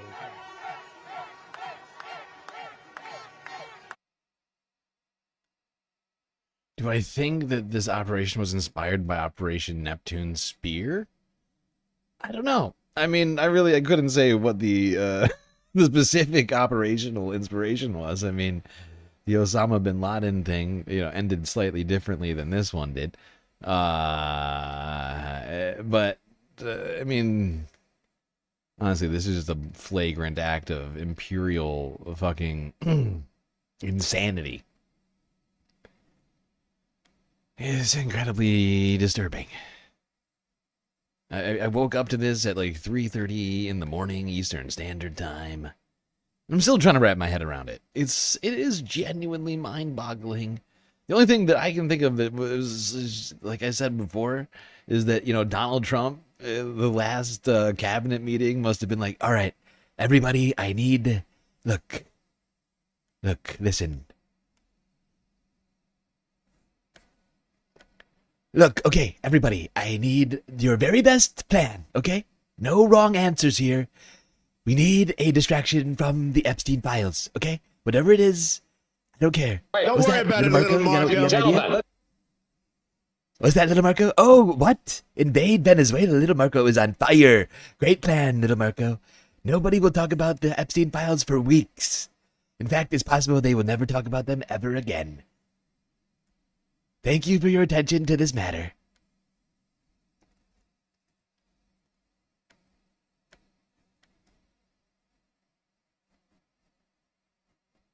En la avenida Urdaneta. Armada. Are you still talking about Jeffrey Epstein? Sobre todo con espíritu combativo. Un abrazo, hermanos y hermanas. Gracias, Daniela Ponte, de la Generación de Oro. Miren, compatriotas, aquí trajimos estos papelón para hacer mensajes. Los que quieran, vengan a buscar su papelón. Aquí hay también para que den su mensaje. Fue de vida para nuestro presidente Nicolás Maduro. Camarada César Trump, embajador de la patria, su mensaje para toda Venezuela. ¡Viva la patria! ¡Viva Chávez! ¡Viva Bolívar! ¡Viva Nicolás Maduro! Estimados compatriotas, hay unos grandes traidores de nuestra república, los que en el este del este promovieron la migración de jóvenes y que después fueron a perseguirlos como causa del supuesto delito en los Estados Unidos y en nuestra América. Esa misma excusa de venezolanos en el exterior que le sirvió al gobierno supremacista yanqui para perseguir a nuestro pueblo, para expulsar a los pobres que fueron a migrar hacia allá, invocados por ellos mismos, en alianza con María Corina Machado, con Leopoldo López y con todo el combo de gente que los sigue y que se atreve hoy a poner en nuestras redes que gracias a Dios que los yanquis vinieron a hacer esto, vinieron a hacer lo otro. Son traidores a la patria. Son... Once again, I wish I spoke Spanish so I could give you translations. Auto translate's not working right now, unfortunately. Yeah. Our President Nicolas Maduro has maintained us free and sovereign. Long live the homeland and our President Nicolas Maduro Moros. What is he calling to the Venezuelan population from here, from Caracas? They call this to permanent mobilization until we are returned our President Nicolas Maduro Moros. We will not leave the streets. We will be in social media, in the walls, as he says, in Radio Libs, by the walls, talks, in the different events that we do. We're going to be non-stop and with no rest until the return of our President Nicolas Maduro, because here we have a people that accompany him and back him up, because he is a constitutional president. We elected him in elections. Well, we were seeing more people gather in different squares, in this case in Caracas with our colleague Luis Vandron, who has been interviewing across the morning different people that gathered there near the Miraflores Palace, where people from very early on took to the streets, as we were saying, not only there in Caracas, but also in different Bolivar squares across the nation. Let's continue. We'll have more statements of what people write on the streets of Caracas, of Venezuela, of what they're saying about what is happening. Let's listen. Did I see that you were trying to translate? No, I didn't see that. Sorry, chat's moving kind of fast, and I'm monitoring 3 chats now instead of 2 because we got the vertical stream going on YouTube as well as the wide stream, and we got the Twitch going. I'm trying to navigate it all. A lot of chats to keep up with simultaneously, doing my best. We denounce and we demand to the government of the United States a faith of life of the first national ruler and his wife. This action constitutes once again a flagrant violation to our constitution, the laws of the republic, and to international law, especially to Article 1 and 2 of the UN Charter that says the respect to the sovereignty and the judicial equality of the states and the prohibition of the use of force. Today, we denounce before the international community this aggression that has as an objective to take power of the strategic resources of Venezuela, and in such sense, we do a call to unite the efforts in guaranteeing. Wait, is someone in chat saying that people are celebrating? We've been watching footage of this for hours. I've seen 0 footage of anybody celebrating in the streets. I've seen none of it. All of it seems to be condemning what's going on right now. If you can point us in the direction of some of these celebrations, I'd love to see it. I'd love to see it. Of peace and stability of Latin America and the Caribbean. Likewise, the Supreme Court of Justice, in exercise of the judicial framework, national and international, that is in the Bolivarian Republic of Venezuela, backs the powers, the public national powers, and especially the executive power in the development of all of the actions and judicial mechanisms to demand the condemnation of such acts. The judicial power once again unites the people of Venezuela and joins them in defense of the independence and the sovereignty of our country. Today we reaffirm our commitment with life, with peace, and with justice. We were listening to a statement coming from the high judiciary authorities of Venezuela, also condemning the aggression and expecting the reinforcing the institutionality. I'll be right back, chat. Of the Venezuelan government, of the Bolivarian institution, we still remain strong. Columbia Regan with a sweet, sweet super chat. Before I leave, I'll read it.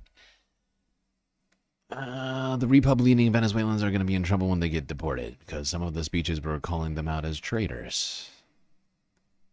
Right to jail, right away. Thanks for the super chat, Columbia Regan. All right, everybody, I'll be RB. And firm in defense of the homeland and independence of the nation. The Supreme Court president was declaring on the events that just took place and also declaring their full commitment with the people to fulfill the will of the Bolivarian revolution, to continue moving forward in that project, and also to demand, of course, the immediate cessation of the aggressions that are taking place, the denunciation of the criminal actions that took place, the targeting with bombs of 4 states, including the capital city of Caracas of the Bolivarian Republic, and the kidnapping of the Venezuelan president Nicolas Maduro and first combatant Cilia Flores, whose whereabouts are still unknown. And this is something that's being denounced and is being a denunciation is being made, and the immediate demand is that immediately the proof of life is provided of President Nicolas Maduro and combatant Cilia Flores, as well as the immediate return of both Venezuelans back to the homeland, back to the Miraflores Palace, where the people of Venezuela elected them to be, where the people of Venezuela elected in free, open, democratic elections shows the constitutional president Nicolas Maduro to continue leading the Bolivarian project of the Bolivarian revolution in this new model, which, as we have heard from different statements coming from different people that are gathering different squares, Bolivar squares across the country and near the Miraflores Palace, what is at heart here is that President Nicolas Maduro, following the path of Hugo Chavez, also created a new model, a model that is successful, a model that works, that has provided solutions to the necessity of the Venezuelan people. And of course, it's a model that goes against the will of the United States, that wants to take over the natural resources and want to exercise their hegemon on the back, as what they refer to, the backyard of their nation, to control of the different resources of the different nations in South America, to be able to have easy access to the resources, which is something that has been denounced from the onset 28 weeks ago, when the threats began against the Bolivarian nation, with the largest military deployment seen in years in the Caribbean, with over 8 military vessels in front of the coast of Venezuela. Ferdinand blockade on the alleged presumption of attack against drug traffic, or fighting drug traffic, which was clearly the mask came off very quickly, and the U.S. itself said very clearly that their interest was the oil and to control the energy market. We're going to continue to have more reactions after what has happened here today in Venezuela. We have in this context, we have a statement by the American Association of Jurists that issued a statement condemning the illegal aggression against the Bolivarian Republic of Venezuela by U.S. military forces. The statement begins with, "The bombing carried out by the United States has no valid legal basis in contemporary international law, and it constitutes a flagrant violation of the principle of non-intervention in the internal affairs of states." The association also expressed it also important to note that the objective of appropriating and controlling Venezuela's sovereign natural resources has been expressly recognized by President Donald Trump himself, which demonstrates the imperial, colonial, and contrary to international law nature of this armed aggression. That is according to the American Association of Jurists.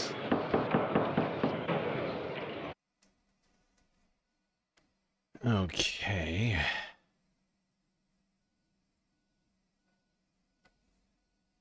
Ian Leal, watch streak reached five stream streak. Okay, well done, Leal.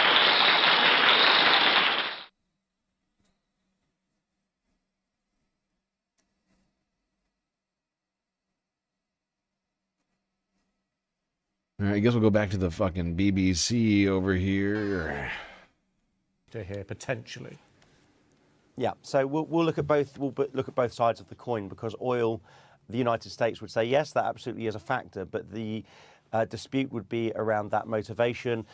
President Maduro and those close to him have said that this is clearly a US attempt to enrich the United States through the resources and the vast wealth that Venezuela has built up. And the US, on the counter side and the other side of that coin, say yes, we do want to stop the trade in illicit oil and sanctioned oil, which they are alleging has been used. There are questions as to how much of this is down to a domestic issue and how much is this down to historical dislike between Are we good? Are we good? Are we live? Are we live?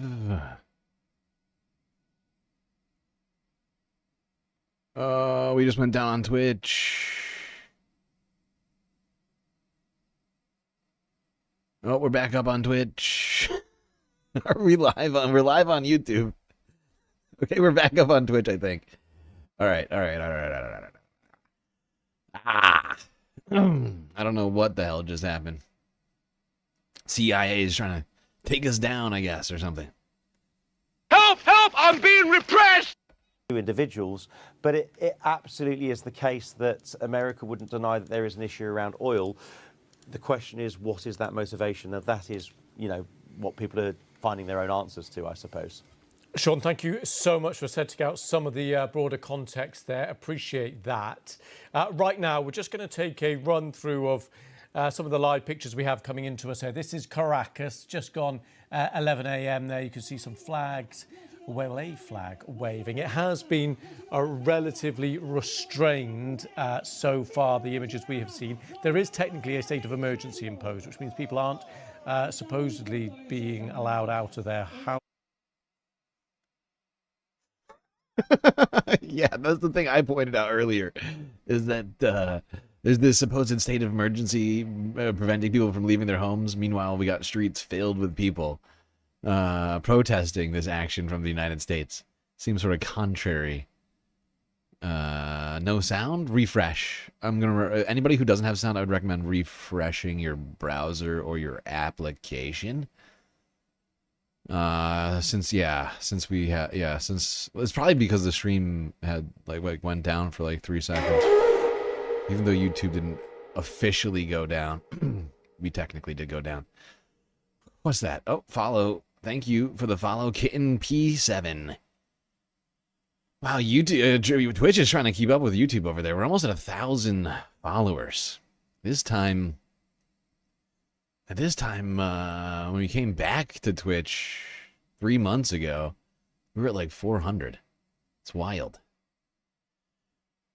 Numbers have exploded on Twitch. People stay at home, but there have been some gatherings of people here, as you can see. Also got some other live pictures running into us here from the border. Let's take a look at these. This is the Colombia-Venezuela border there that we've just been keeping an eye on over the last couple of hours. And we can also head to Santiago. So I said there are not much enthusiastic people out on the streets in Venezuela itself, but a little bit. Hey, May Wormy, gifting 5 sweet galactic memberships to the community over on YouTube, who got a Morbius Dragon gifted membership, excuse me. We're on YouTube. Autumn Leaves, gifted Mendy. Susie Jones, enjoy that sub. Sassy Sasarai, membership for you, and Charlie Jinmir, also getting one. Incredibly generous, May Wormy. Much appreciated. All those sweet memberships. So incredibly generous. And spreading the love to your space fams, other galactic viewers. Big Chris, first time chat. So what did he do, or allegedly do? Who is he? I'm going to need you to identify who he is before I can actually, ever possibly answer that question.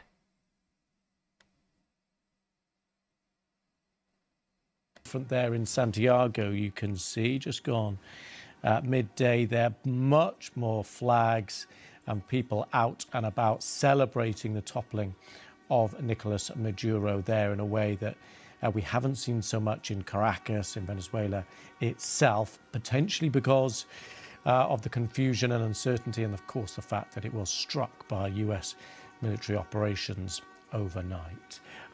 Another live feed to bring you, just to kind of mark your card, what we are expecting a bit later. We are expecting to hear from Donald Trump, US president a little bit later.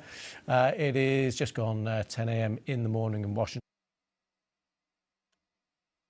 Yeah, we are waiting for Donald Trump to speak. Well, supposedly there's going to be a press conference in like 30 or 45 minutes, something like that. That is, we are waiting on. To President Trump early this morning, where in its words, it celebrated the success of the mission to capture the Venezuelan president. They quote President Trump saying, "A lot of good planning and a lot of great troops and great people," he said. What did this Maduro guy do? Oh, okay. All right. So, yeah, no, I mean, he existed as president, and Donald Trump didn't like that, I guess. I mean, really, he's done nothing that the Trump administration is even accusing him of doing, really. You know, the vast majority of drug deaths in the United States are a result of fentanyl and other opioids, not cocaine, which would be the majority of drug exports from the country of Venezuela. But the thing that the Trump administration has come out and claimed that Maduro is doing is having U.S. oil on their territory. That's what the claim is that U.S. oil, that Venezuela actually is preventing the United States from having their oil on Venezuelan territory. Do you see the insanity in that claim? It's oil. It's Venezuelan oil on Venezuelan territory. The United States is saying it's actually ours, and we're doing multiple airstrikes, an invasion, and the removal of a president. Was a brilliant operation, actually. The Times asked him if he had sought congressional authority for the operation or what is next for Venezuela. And when asked that question, the president said he would address those matters during a news conference to take place at Mar-a-Lago this morning, his private club there in Florida. The president announcing earlier that would take place at roughly 11 a.m. Eastern time. We should also tell you that Venezuela's vice president there has spoken on state-run television after the president's post this morning saying that Nicolas Maduro's location was unknown and that she was asking President Trump for proof of life. Again, it raises real questions about the governance of that country in this time with what the president describes as a massive armada of 15,000 American troops, forces off the coast of that country. I want to bring in now the NBC News military analyst, the Colonel Steve Warren, who is joining us this morning. Colonel Warren, Happy New Year. We are off to the races as we begin this new year again. The president wasting no time at the start of the year in his pressure campaign against Nicolas Maduro, ultimately, as he said this morning, captured. They're still calling it a pressure campaign. It's fucking insane. What a wild and ridiculous framing. It's a pressure. Nothing about what we've been doing it can be called a pressure campaign. It's been a campaign of mass murder in international waters that has now culminated in a strike on a sovereign territory and the illegal kidnapping of a foreign leader. It's not a pressure camp. Pressure campaign would be like, you know, the United States doing like press conferences about the election and being like, oh, it was a fake election. It was a fraudulent election. That would be a pressure campaign. Not just extrajudicially murdering people on fishing boats and like just grabbing the president of another country and taking them back to indict them. That's not a pressure campaign.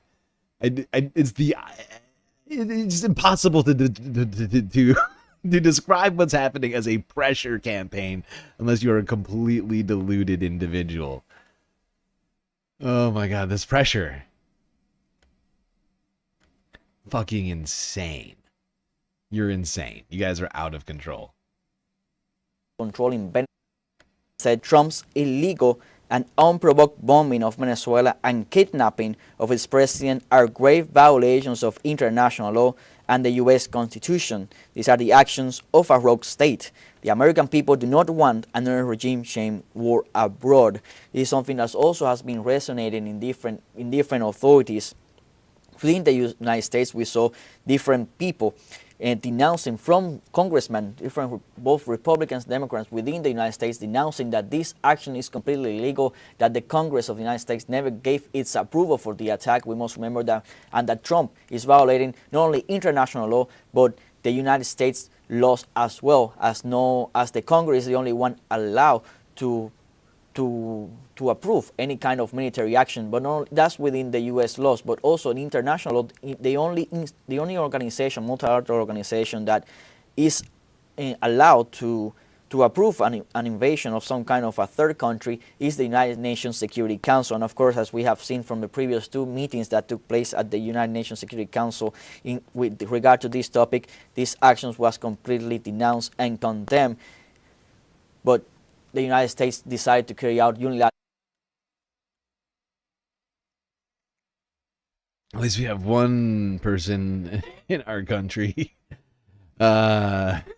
willing to say the truth. Trump's illegal and unprovoked bombing of Venezuela and kidnapping of its president are grave violations of international law and the United States Constitution. These are the actions of a rogue state. The American people do not want another regime change war abroad.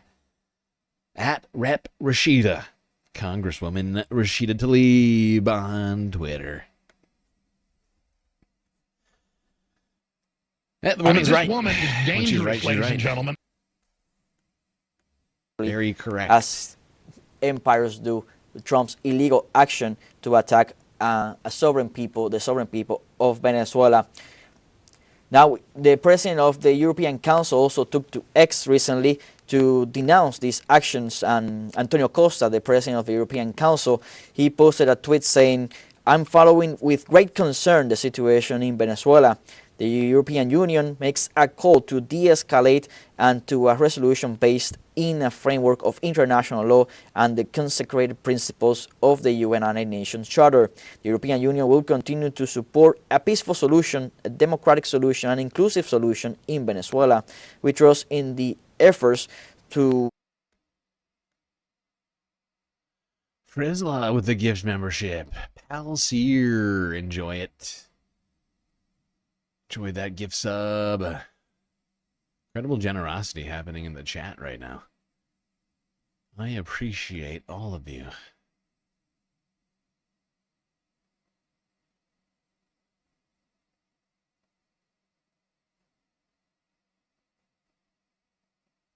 I'm just going to keep doing as I've been doing. I'm just going to keep going back and forth. Just going to keep going through all the footage that we've got here, all the live feeds, until Trump comes out to make his address. La patria. ¡Que viva! Sigamos juntos por el camino de Chávez. ¡Que viva! ¡Que viva! Gracias, mi querida ministra. Compatriota, vamos. Canal abierto aquí para el pueblo. Su mensaje, su nombre y su mensaje. Bueno, mi nombre es Cleofás Zambrano, padrino de la parroquia El Junquito. Y ya vamos a entregar para que venga otro padrino también a luchar por esta patria. Pedimos de respeto, de corazón, que nos devuelvan a nuestro presidente Nicolás Maduro, el único presidente de Venezuela, gústele o no le guste, señores. La combatiente es la compañera de nuestro presidente, que regresen los dos, o fe de vida o el presidente. Así que le voy a decir a toda Venezuela, bienvenido a Caracas. Vamos a rescatar a nuestro presidente de donde esté, señores. Y una cosa que les digo, Tiraquillo es mi pueblo, Guanare es mi pueblo, Trujillo. Wish I knew what these signs said. I feel like this says live. What is nuestro? No, I want to say new, but it's not. That's not it. That's nuestro. Presidente. Live something. Live free? No. No, I'm not translating this correct. War against the invaders? War against the invaders? Is that what that says? I wish I could read Spanish better. God, I'm failing.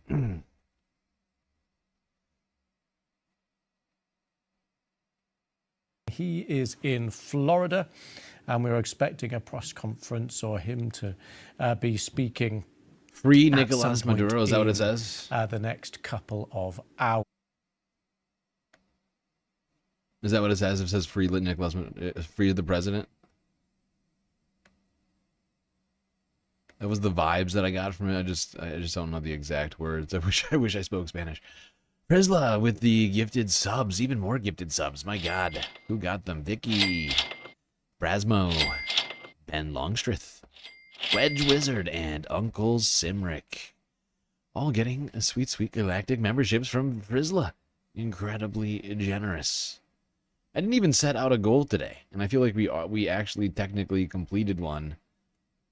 In theory.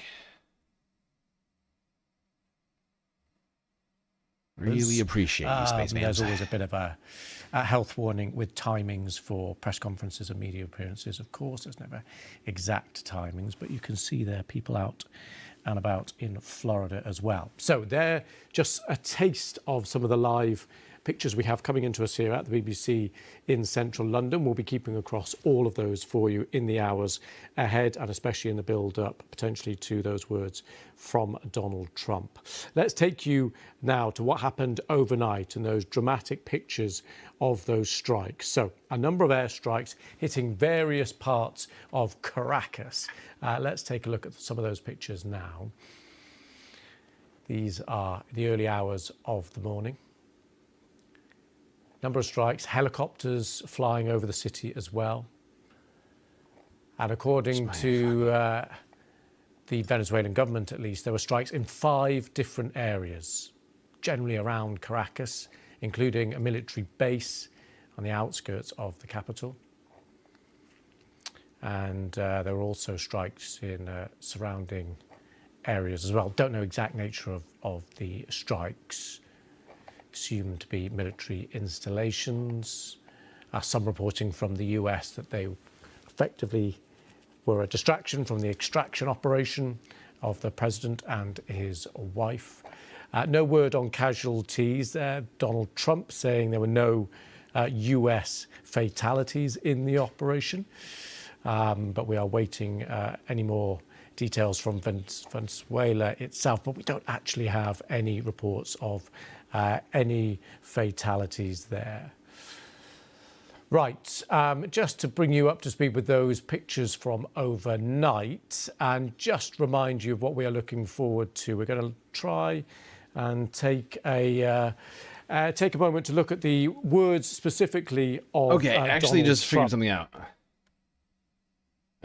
out. So nuestro, here's a little Spanish lesson for all of us. Nuestro is our,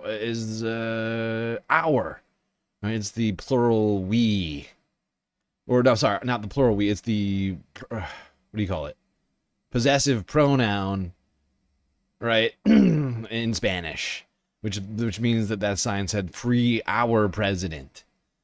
That now makes perfect sense. He's been speaking to Fox News, so let's see if we can take a quick look at that. What they did is really amazing, and I think it sends a signal. We're not going to be pushed around as a country anymore by these countries where we want to be politically correct all the time. They're killing our people. If we had a war, if you lost 300,000 people in the Civil War, we lost 600,000 people. We lose 300,000 people a year to drugs, and we're not going to allow it anymore. This with is any country. ridiculous! And we also got another little snippet of what Donald Trump said. Let's listen. Well, they'll be heading to New York. You know, they were indicted in New York, and also. So are they taken to a ship first, and then? Yes, to Iwo Jima. They're on a ship, but they'll be heading into New York. The helicopters took them out, and they went by helicopter in a nice flight. I'm sure they loved it. But they've killed a lot of people. Remember that they killed a lot of people, and a lot of Americans. Even people in their own country. They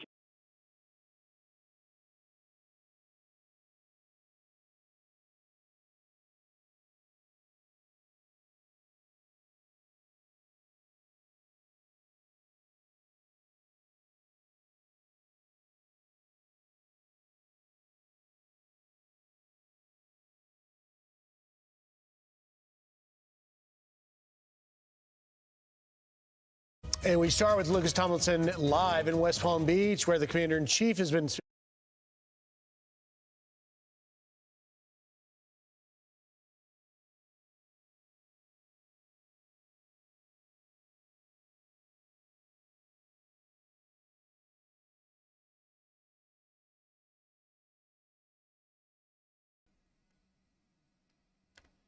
Oh no, I'm muted. Son of a bitch. A lot of people Sorry, to everybody. maintain power. He's a very vicious person.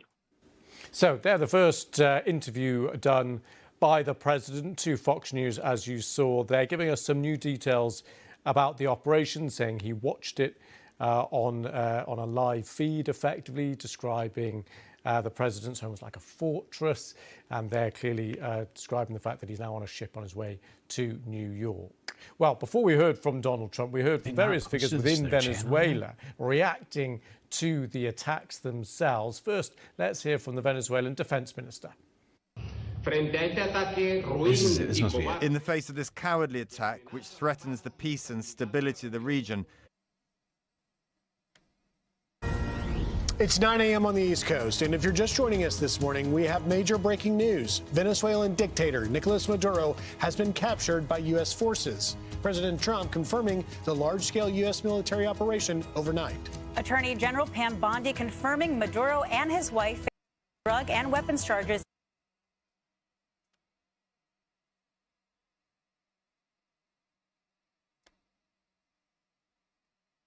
Oh God, they got the weekend crew in here doing this. Oh no, who the fuck are these? Well, who the thank you fuck are very these much. jokers? Good morning.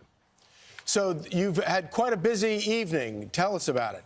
It was slightly busy, I would say. It was very dark all over, especially in Venezuela. The team did an incredible job. They rehearsed and practiced like nobody's ever seen.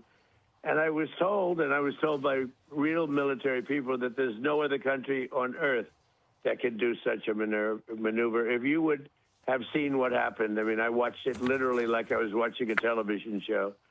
And if you would have seen the speed, the violence, you know, they say that, the speed, the violence, they use that term. We have a demented, unintelligent We person have a demented, running unintelligent the person States running of the America. United States of It's America. it was an amazing thing, an amazing job that these people did. There's nobody else could have done anything like it. You're at Mar-a-Lago right now. How were you able to watch this? Well, we watched it from a room. We had a room, and we watched it, and we watched every aspect of it. We were surrounded by lots of people, including generals, and they knew everything that was happening, and it was very complex, extremely complex, the whole maneuver, the landings, the number of aircraft, which were a massive number, the number of helicopters, a different type of helicopters, different type of fighter jets. We had a fighter jet for every possible situation. And they just broke in, and they broke into places that were not All of the really fighter able to jets, be we had broke every into, single you one. know. You would not believe it. You would not. Every single available plane was flying simultaneously. Into It was places glorious. that were not really able Oh my God, this guy is fucking out of control. to be broke into, you know, with steel doors that were put there for just this reason, and they got taken out in a matter of seconds. I've never seen anything like that. And you were able to watch this in real time. Yeah, and don't forget, I've done some pretty good ones in other parts of the world. Okay, I've done some pretty good ones. I've never seen anything like this. I was able to watch it in real time, and I watched every aspect of it, and I listened to the communication between, you know, where we were in Florida and He's so out in the- fucking stupid. What is wrong with this man? Oh my God, he really is just a deranged lunatic. in Venezuela, and it was amazing to see the professionalism, the quality of leadership, the professionalism. General Raisin Kane is fantastic. Don't forget, Professional, we did so another professional. One not so The long most- ago. It was called the knocking. The most professional war crimes you've ever seen. America does it like nobody else. We violated their territorial sovereignty like you've never seen before. People are telling me, sir, I have never seen international law broken like this. And I say, I know, we're much better than anybody else at not listening to the law. Both international and national. American law, international, doesn't matter. What is the law aside from something for us to break? Iranian nuclear threat, the nuclear power, and that was unbelievable what they did there. And this is something that, gee, I don't know, it's amazing. And to have a few injuries, but it's amazing. No death. It's amazing. On our side is no really death. Amazing. Mr. President, critics will say that strong action there can was some risk death. escalation, but history. No death on our side. I mean, there was definitely death, but not. No Americans died. A lot of Venezuelans died. No Americans. So great victory. Shown us that weakness can truly invite chaos, and this military operation clearly sends a message to our adversaries around the world, China, Iran, Russia, that we are no longer the weak administration that we had for 4 years under former President Biden, who tolerated narco-terrorism. What is next for the United States and Venezuela? Well, we're very strong, and very importantly, if you look at drugs through the oceans, through the seas, very strong. Down 97%. All of the sea drugs are down. Now it's just the land drugs, which are actually much easier.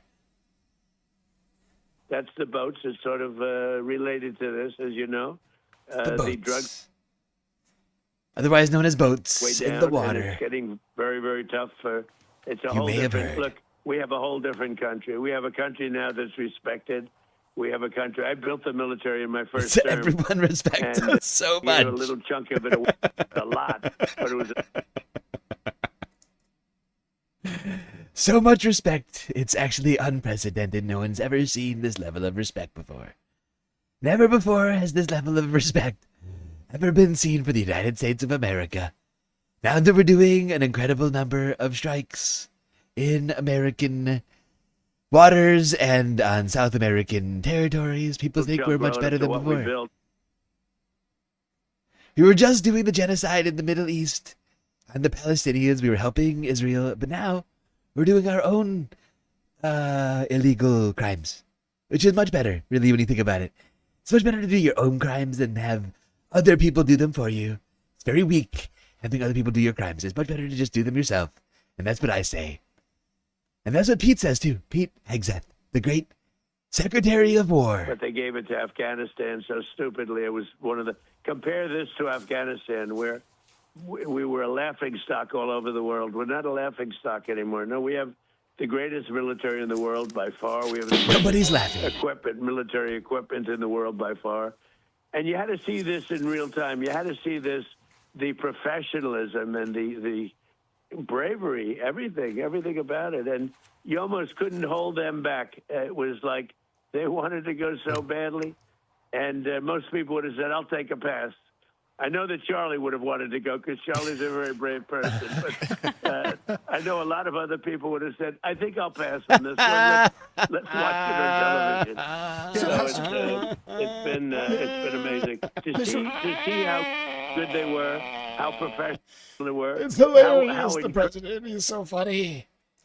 He's so funny when he jokes about international crimes. He's such a funny guy.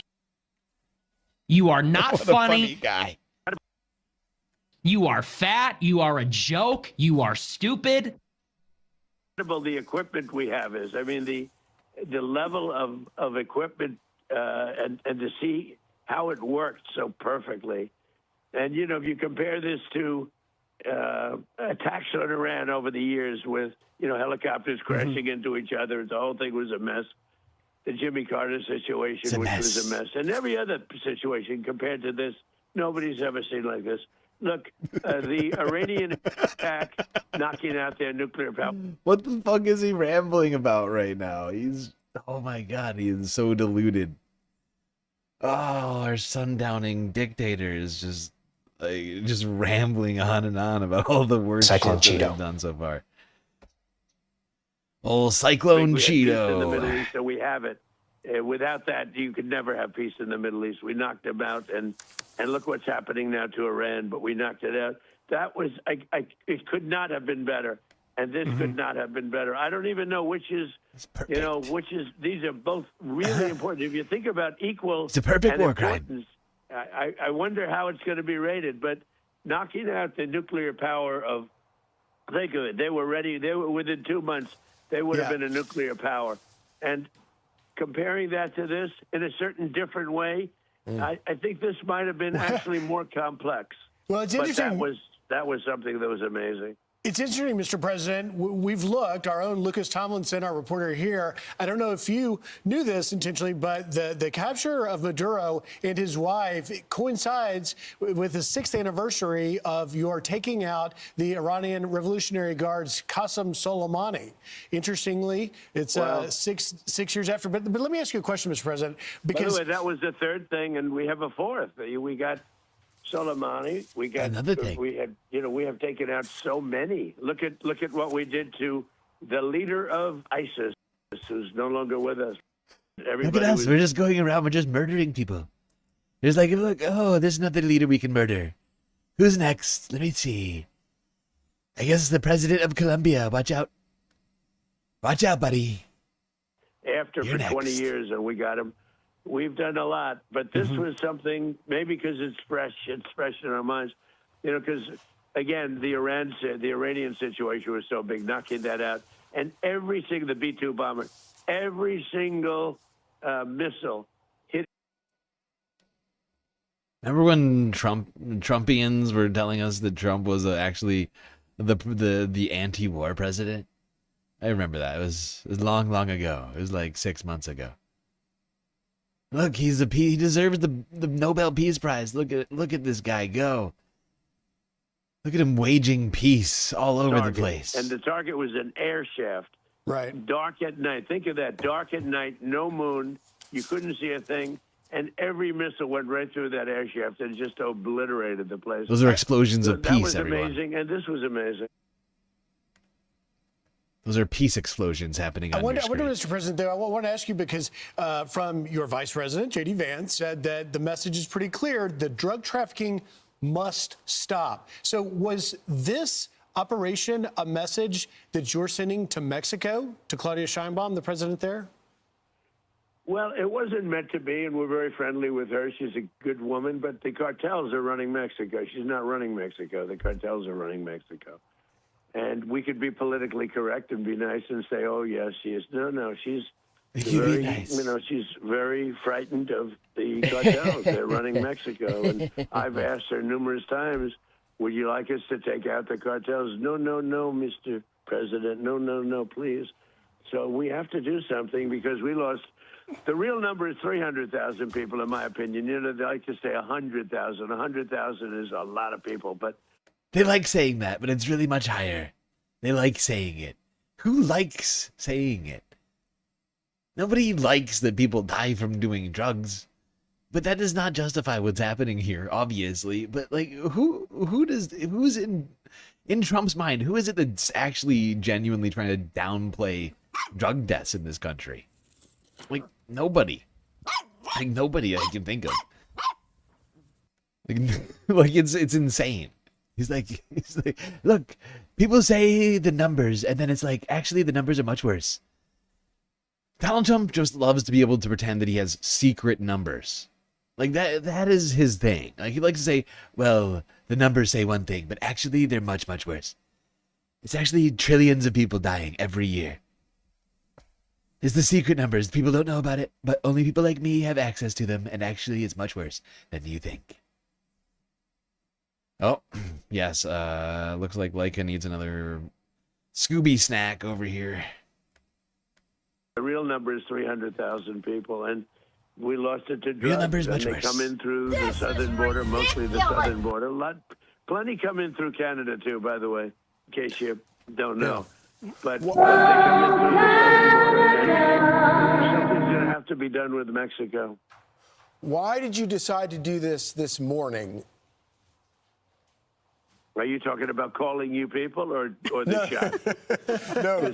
Taking because out I'm not sure. Maduro. I'm not sure which is worse. If you want to know the truth, I'm calling you. Who are these fucking weirdos over at Fox News today? They got the B team. They got the weekend squad on Fox News.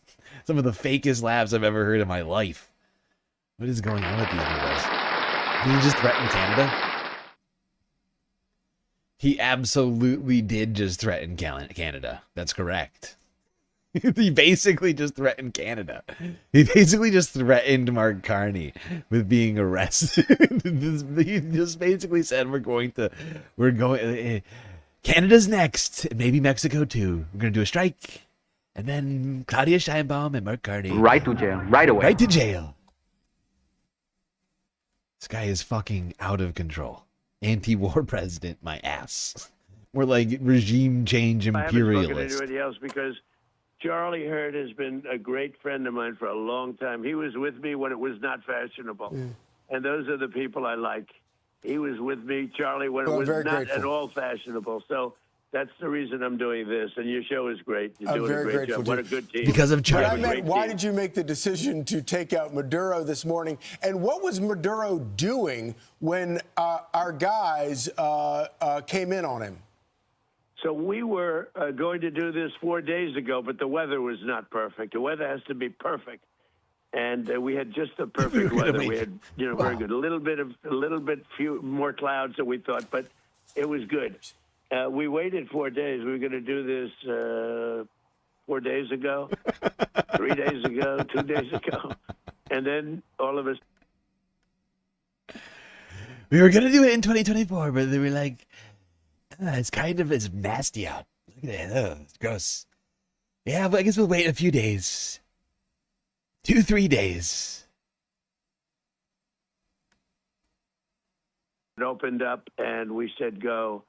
And I'll tell you, it was just amazing. And what was he doing? He was in a very highly guarded, like a fortress, actually. He was in a fortress. That we had nobody killed was amazing. I think we had nobody killed, I have to say, because a couple of guys were hit, but they came back, and they're supposed to be in pretty good shape. Wait, so there were U.S. casualties? Wow. That changed pretty quickly. How long did that take? 6 minutes? All of a sudden. Actually, a couple of guys, they might be dead. But still a great job. Basically, everyone's fine, aside from those two guys who might be dead. But actually, pretty good. What do you think about it? Pretty good. But that we had nobody killed, that we lost no aircraft. Everything came back. We got it all back. One of them was... Well, at least we didn't lose an aircraft. Hard, but a couple of guys, they might be dead, but we at least have the aircraft still. A helicopter, and but we got that'll it be back. good.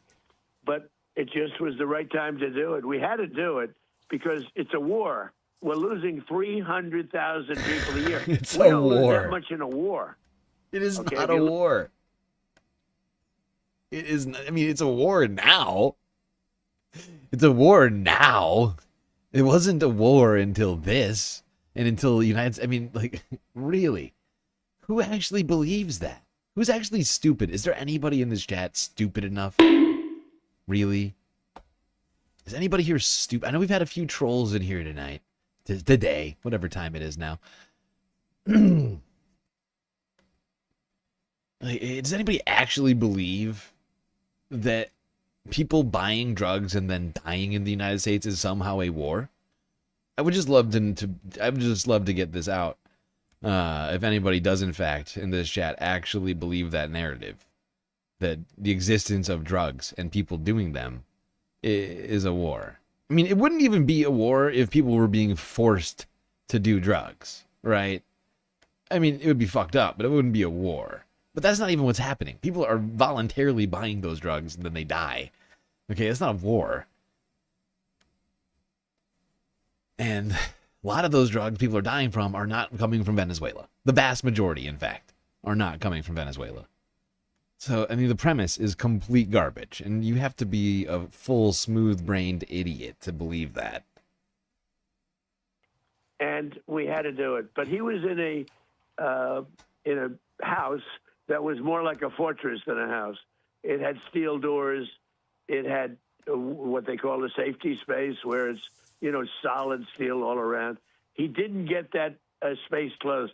He was trying to get into it, but he got bum rushed so fast that he didn't get into that. We were prepared. We had, you know, massive blowtorches and everything else that you need to get through that steel, but we didn't need it. He didn't make it to that area of the house.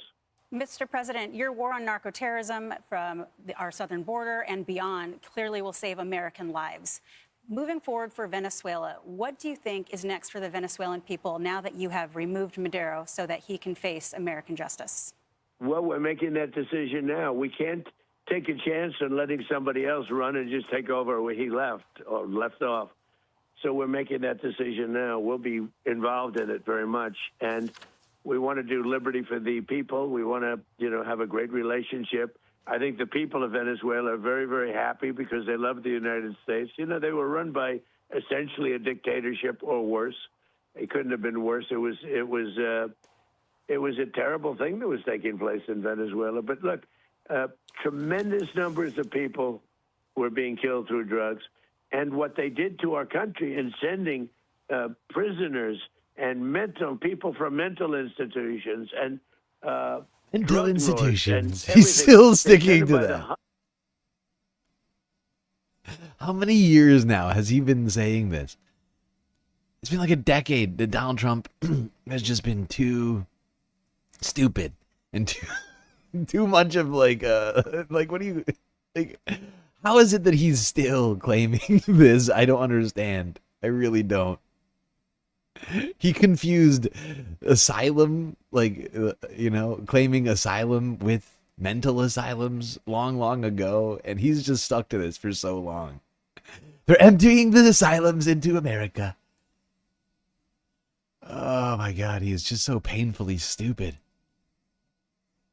Hundreds of thousands of people into our country, and that is just unforgivable. That's why, you know, he wanted to negotiate at the end, and I didn't want to negotiate. I said, nope, we got to do it. You know, he was trying to negotiate at the end. You probably saw that.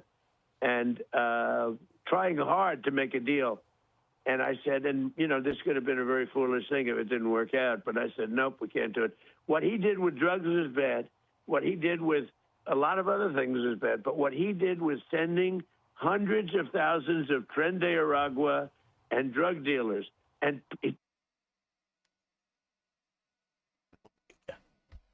oh my God. We have a demented, unintelligent person running the United States of America. Emptied out their jails into our country. They emptied out, if you think about it, they emptied out all of their mental institutions into our country. What he did there, and every other thing, is unforgivable. Mr. President, you're already getting reaction from members of Congress on both sides. One Democrat, Jim McGovern, is saying that. By the way, I am watching for all of us over here. This is the live feed from outside of Mar-a-Lago, as you can see, waiting for Donald Trump to speak. Apparently the press conference is going to be held at Mar-a-Lago. What that will entail, who knows? I'll try and go to that as soon as I notice you that did they not switch get authorization over. from Congress. And he says Trump just launched an unjustified illegal strike on Venezuela. Wanted to get your reaction to that. Well, look, these are weak, stupid people, and they're trying to save themselves from almost destroying our country. If I didn't get elected, our country would not. I don't even think we'd have a country right now. We were heading down the path of destruction. We had inflation. We had high prices. They're the ones that caused high prices, not us. We're bringing.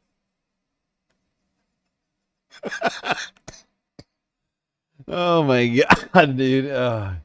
We had inflation and we don't have it anymore. It's all gone. Everything is cheap again. Prices way down. We have oil now in many places $1.99 a gallon. And, you know, when you do oil, everything follows. It's free. They're giving gas away now. It's so cheap. It's free now. They're just giving it away. Eggs. They are now paying people to buy eggs.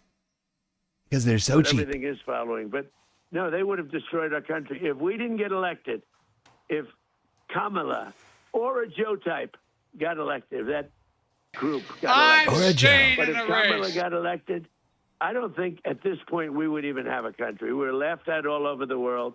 We wouldn't even have a country. Oh my God, this guy is out of control. We wouldn't even have a country, okay? It would be just unincorporated territory from sea to shining sea. The money was flowing out. Everybody was leaving. The companies were leaving. The people were leaving. The wealth was leaving.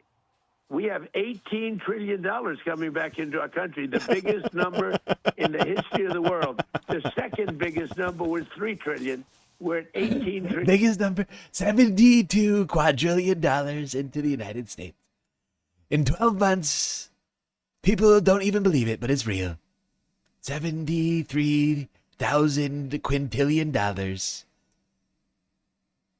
much more than even thought and possible. It's building factories and plants. It's doing things that no country has ever seen before. But as far as last night is concerned, it was really genius. What they did is genius. And the Democrats, maybe they'll take a shot. You know, they'll take a shot. All they do is complain. They don't talk about, they should say, you know what, we did a great job. We're stopping drugs from coming into this country. And nobody's been able.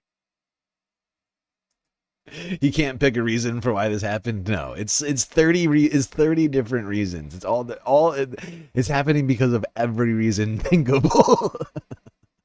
and the fact is that, you know, Vice President Vance has already come out and said exactly why this is happening, according to him at least. JD Vance literally came out on Twitter and said that this is all happening because Venezuela stole the United States' oil back in the 70s when it nationalized its oil fields that obviously reside in their territory and that we're taking them back. So at least that's the most clear-cut reason for why all this is happening. Of course, then there is the ramblings of the president. Can't forget that. To do it until we came along.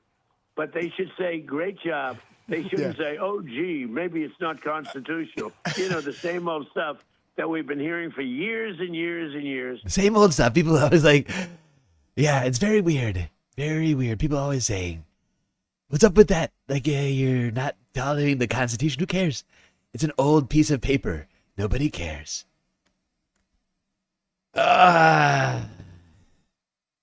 This is the very definition of totalitarianism. It's true. Totalitarianism. That's what this is, folks.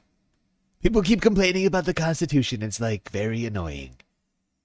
Why do you even care about the Constitution? Job. These men and women that went out there last night, the courage they had, going into an area where, you know, all the lights were turned off. We turned off almost all of the lights in Caracas. I mean, this thing was so organized. And they go into a dark space with machine guns. We turned off all the lights in Caracas. It was incredible. What does that even mean?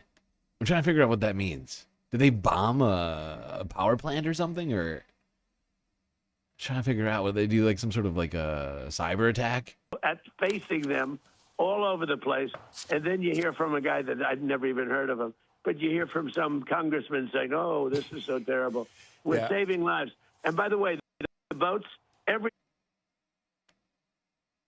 You just woke up to this? Yeah. What a thing to wake up to, right, NR Gray? Good to see you, by the way, in here. I didn't know that you were a Galactic subscriber. So many Majority Report mods are Galactic subscribers. But, yeah, it's been fascinating. I actually didn't do my normal Friday stream last night because I was feeling sick. So I took a nap instead. Woke up at like 3:30 a.m. Eastern Standard Time. And then I look at my phone. I'm like, what? Qu'est-ce que c'est? What is that? What is going on now? I've been listening to the news all day since I woke up. And it's just gotten weirder and weirder as time has progressed. The last 8 hours has been quite eye-opening. Because that's sort of related to the...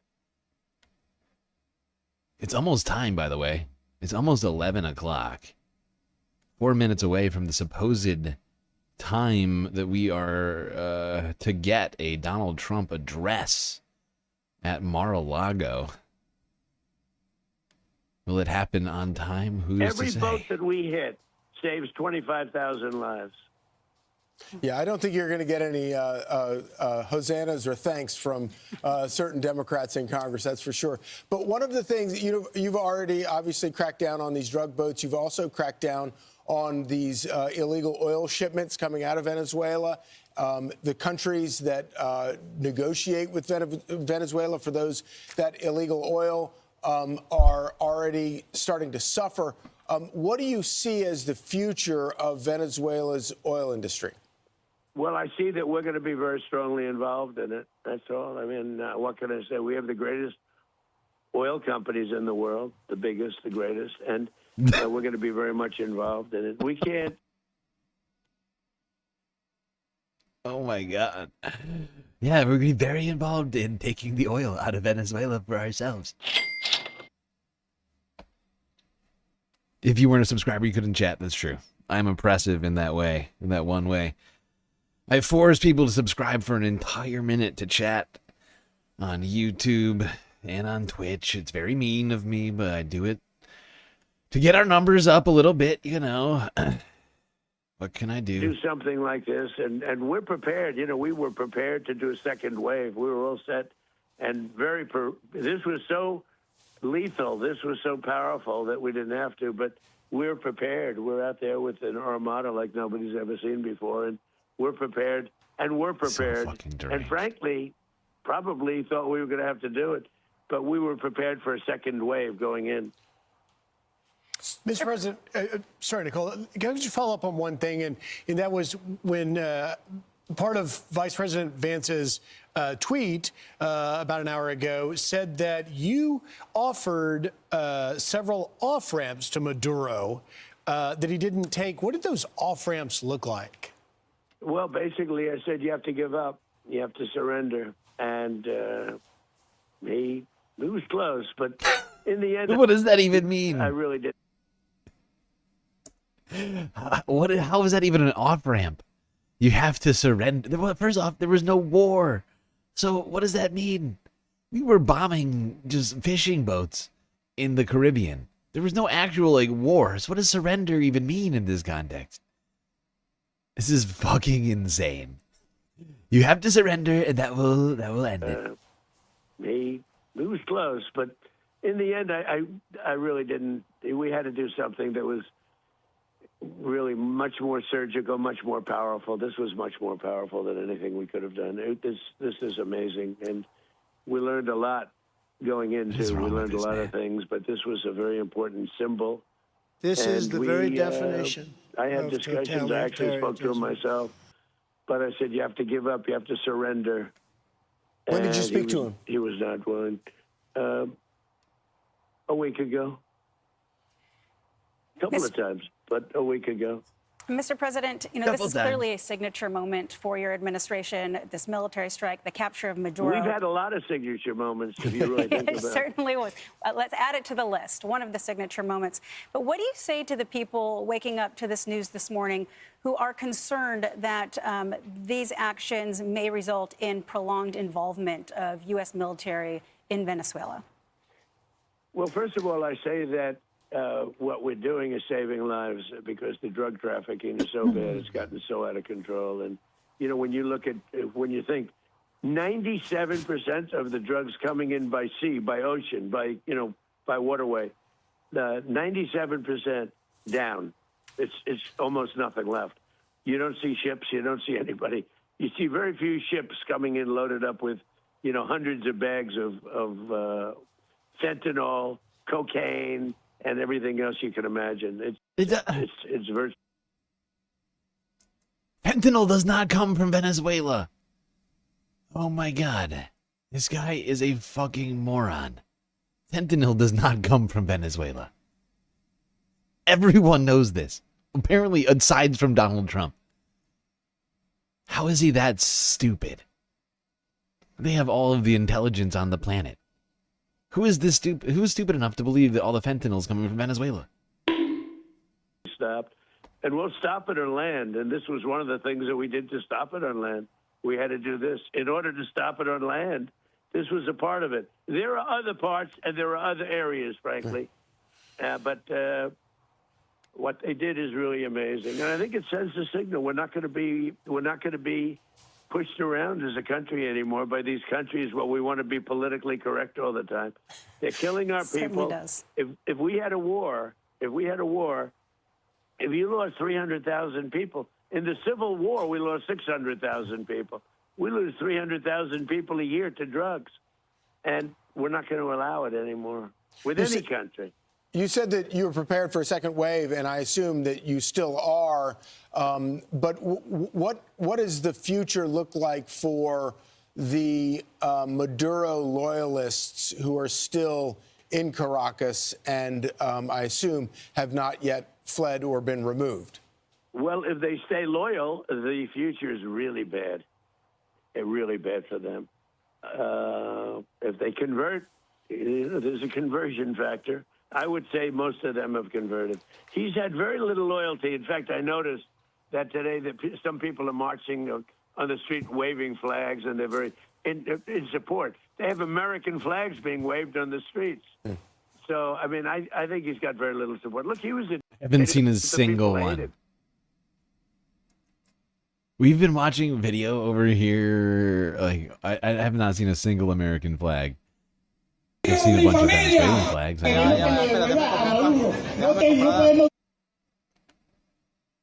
No American flags here.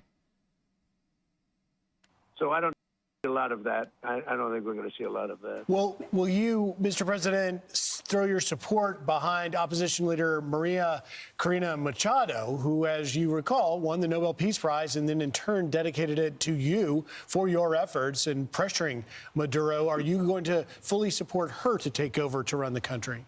Well, we're going to have to look at it. Right now, they have a vice president, as you know. I mean, I don't know about what kind of an election that was, but, you know, the election of Maduro was a disgrace, just like my election was a disgrace. 2020 was a disgrace, and, you know, a real disgrace. Now, 2024 was too big to rig, but... This is literally what I've been saying. Oh, my God. Oh, my God, I've been saying this ever since Maria Corina Machado even claimed. This is way back when we covered this for the first time. I've been saying it the whole time. It was straight up stop the steal vibes. It was straight up stop the steal vibes coming out of the Maria Corina Machado camp. And lo and behold, Donald Trump agrees. Oh, they're the same, as it turns out. Couple of election deniers. Oh shit, it's coming. Oh fuck, here we go. Gotta move on from that. Just switched over here on the AP.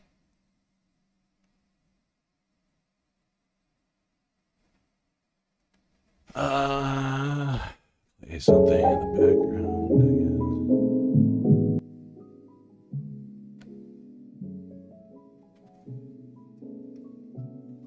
guess. Well, I guess it's about to happen, people.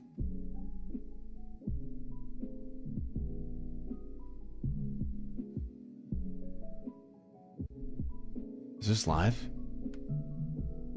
Well, it's not live. It's not playing. Shit.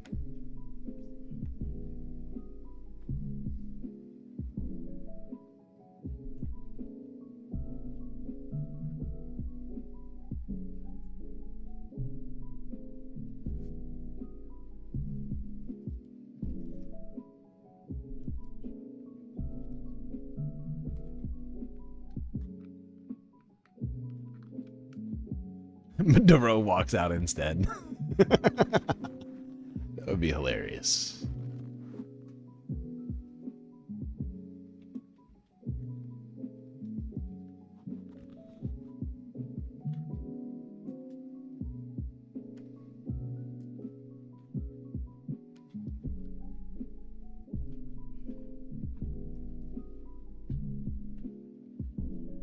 Yeah, that's a good point. That's a good point, NR. He does like to be late. It's true. Things really died over on vertical YouTube side. I might end that stream. We had crazy numbers for a second and then it just died. I don't know what I don't know what happened. People just lost interest or what. Because we had like 2,000 views in a very short period of time, but now there's like 3 people watching.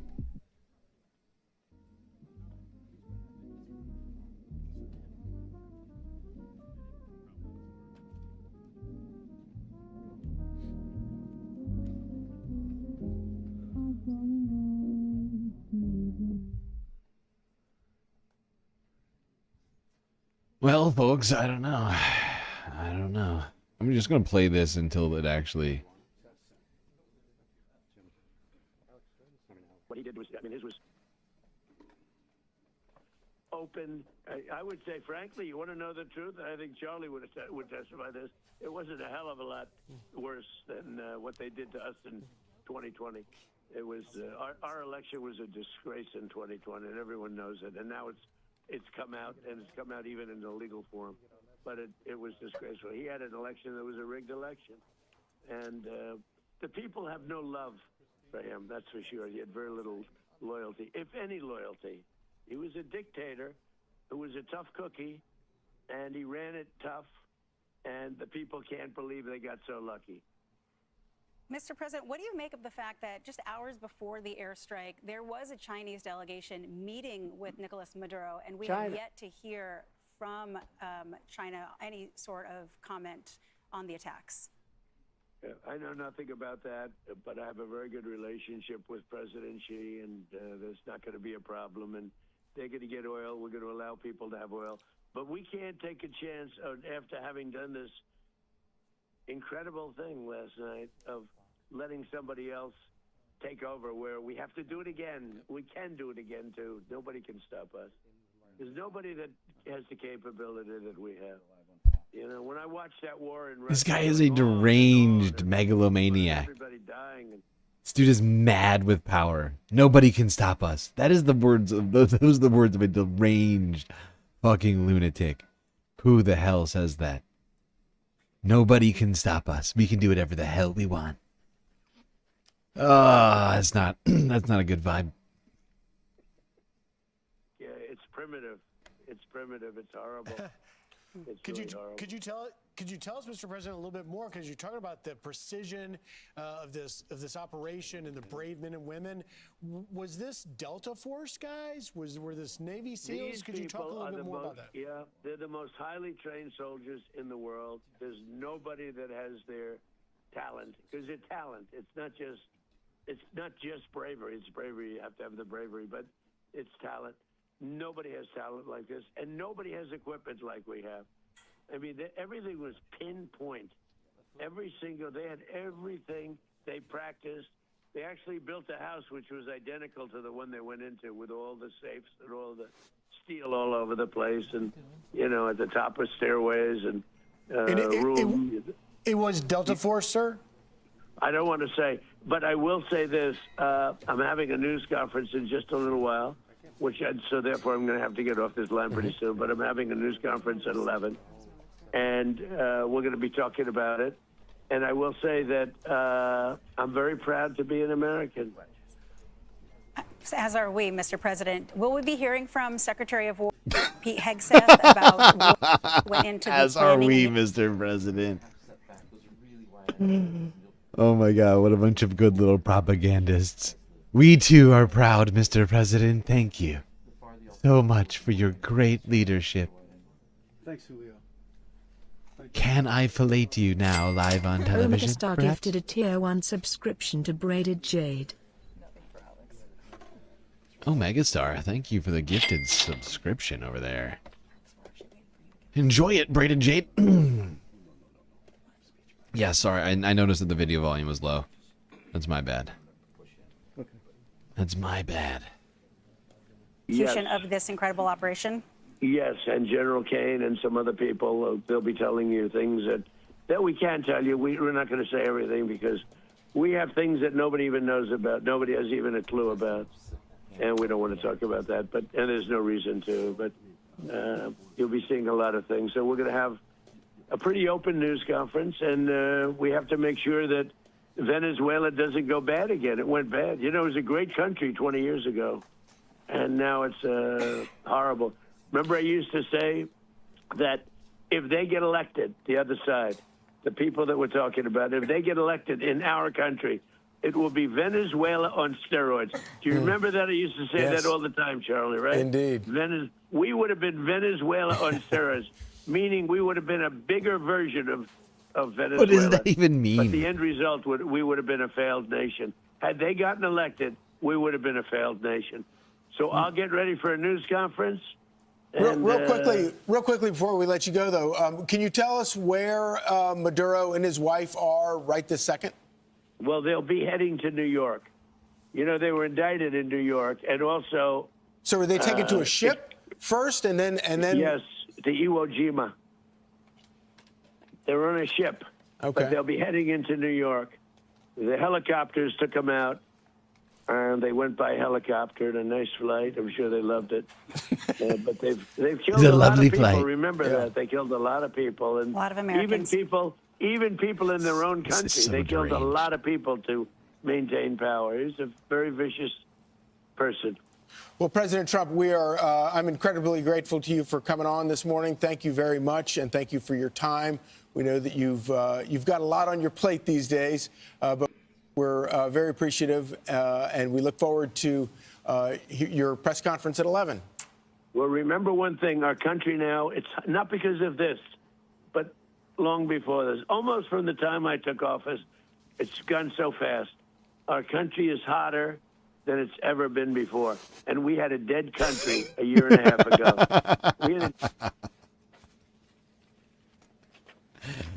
Hotter than ever before, everyone's saying it. And by everyone, I mean me. I'm the one I'm saying it over and over again. And if I say it enough times, it means everyone else is saying it as well.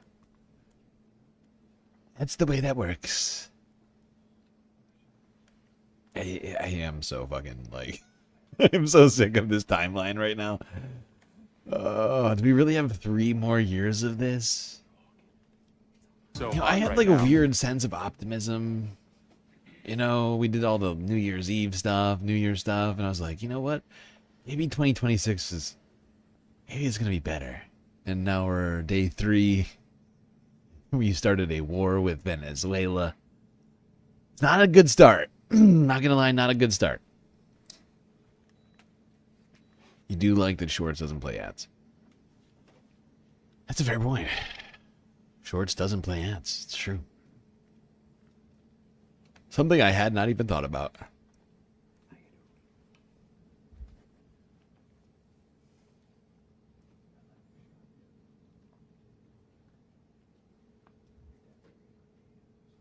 Twitchy Schmeggly wants me to hydrate. I'm running out of hydration. Seriously fast. I was hoping to time it out so that I don't run out of things to drink before the stream ends.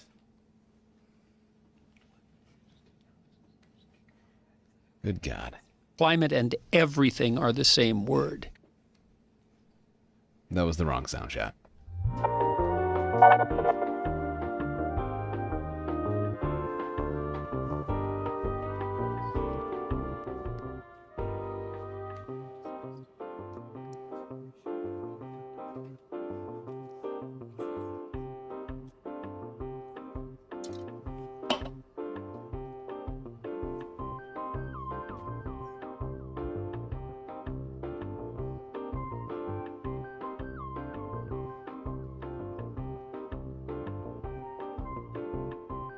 And we wait with bated breath. Bob Carmody, good to see you. Yes, we are waiting. Pins and needles over here.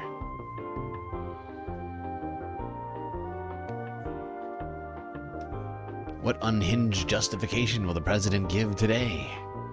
We just got done listening to an entire diatribe. A lie-filled monologue.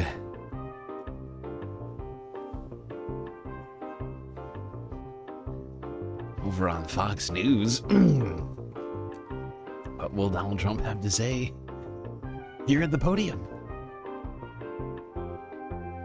And who else will talk is another question I keep asking myself. Well, I'm sure maybe we'll get some Pete Hegseth talkery. Maybe little Marco Rubio will get in there. I don't know. Maybe Pam Bondi. I mean, she was one of the first people to tweet about this situation in the Southern District of New York's filing of charges against Nicolas Maduro.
I'm hearing some commotion over here. Can't quite tell. Is it going to be Donald Trump or AI? It's a fair question. With this administration, there's no way to know for sure.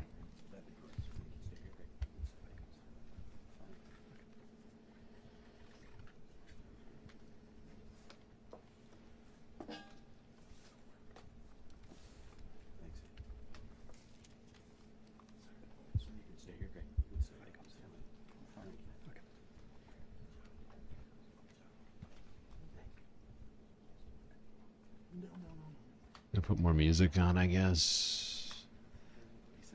I might also end the short stream. I'm sorry to anybody that's over there right now. But it's just there's so few people watching it.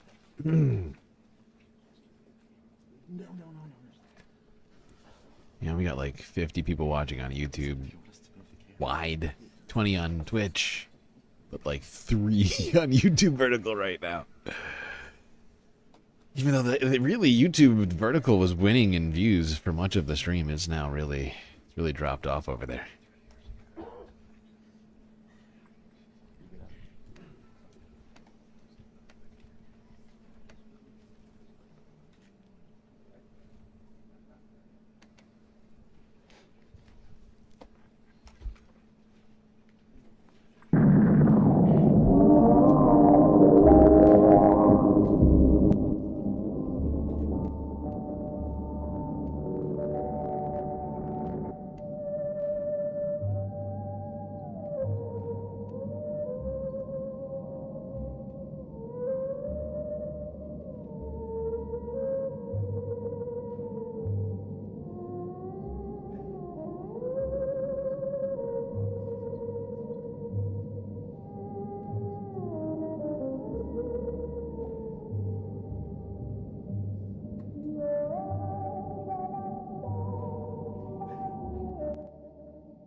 You're confused whether this is allowed under U.S. law? I don't think so.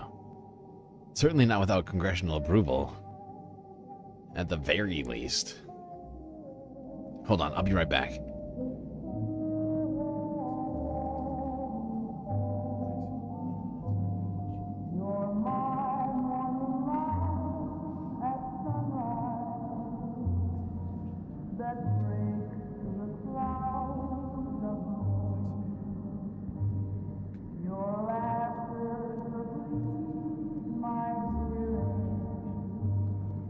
That sweet all my worries away.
Well, everybody seems to be waiting for the president here in Mar-a-Lago.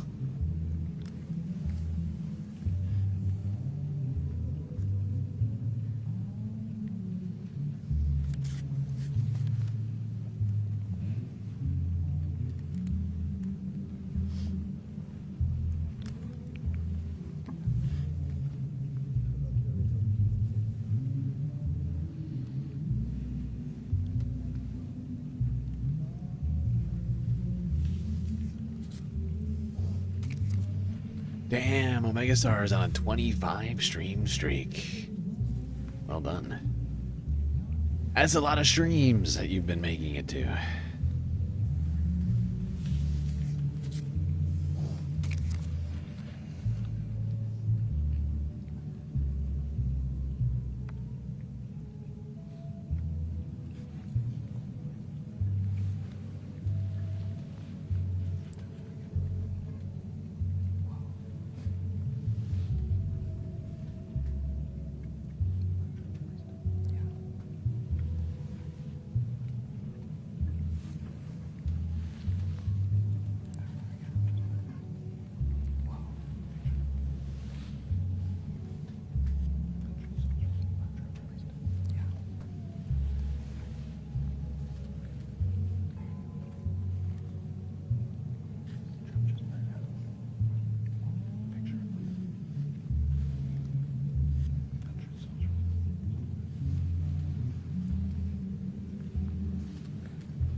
Are you still talking about Jeffrey Epstein? This guy's been talked about for years.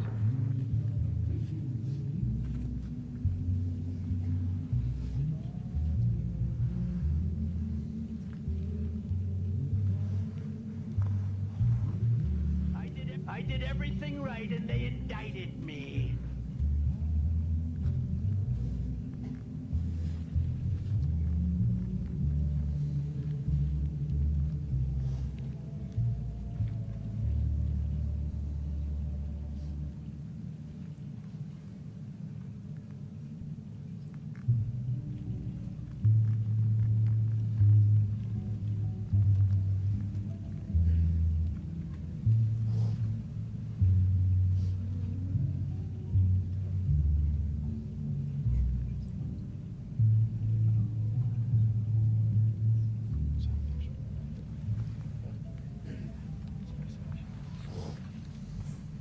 My God.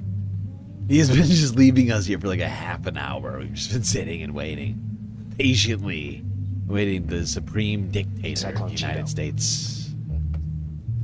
Cyclone Cheeto. Where is Cyclone Cheeto?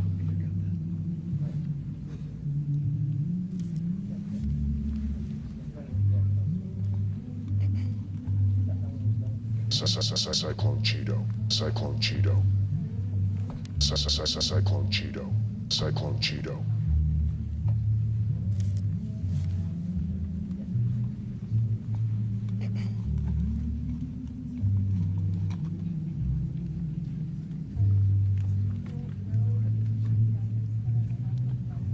They're waiting for his dementia medication to kick in. It's close. I need to set up my period tracker like Sam Cedar's been doing. I know this is close to the time that he usually gets his dementia booster, or whatever you call it. I don't know the exact day. Sam is the only one who truly knows. He's been following this like a goddamn detective.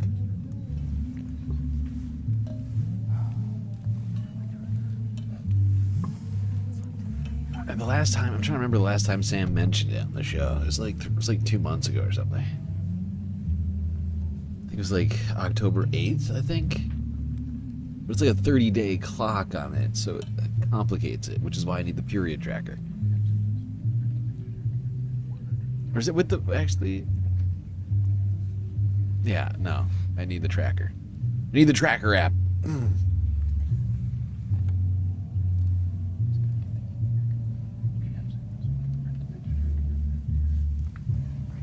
His compression socks exploded.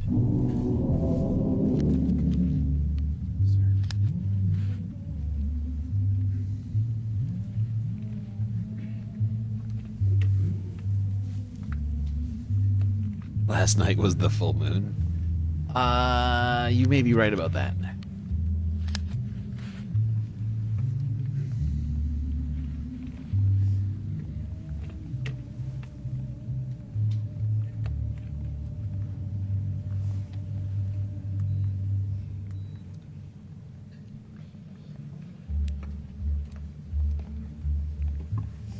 Ay, ay, ay, ay. Where the hell is Kenkel's McTaco Tits? I do not know.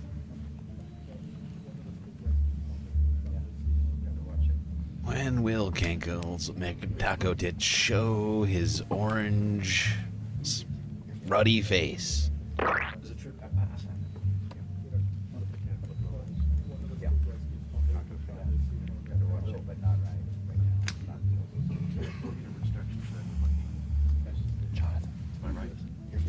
Hitting the tripod. Is it true?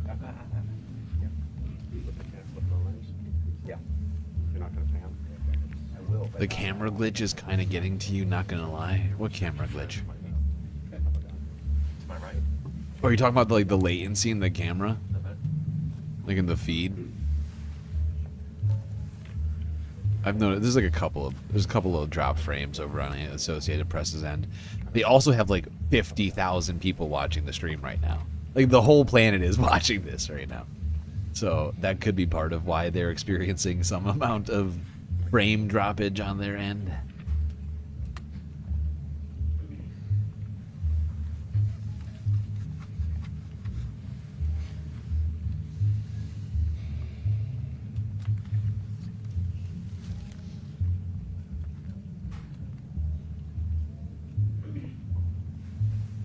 Like look at this is the live chat. Hold on, I'm just opening it up right now. There we go. It's on fire. The Associated Press live stream is on fire. Look at how fast the chat is going. Look at how fast it's going by. Damn, they are getting a fuckload of super chats over here. Damn, people are just shelling out money to the Associated Press. Okay, AP. Making that money.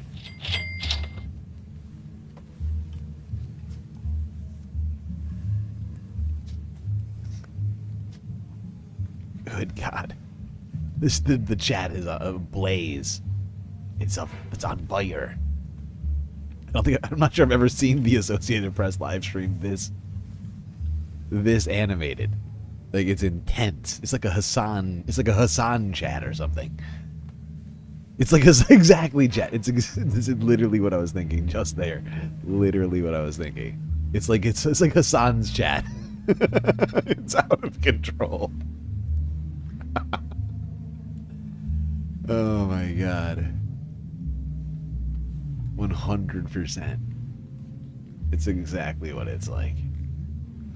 They're giving Hassan a run for his money. Although I'm fairly certain if Hassan goes live right now, it would break the internet. In fact, where is Hassan? Probably sleeping. Probably sleeping because it's like 8 o'clock in the morning over in California. Somebody should wake his ass up. You would be watching the Associated Press if it wasn't for me. Aww.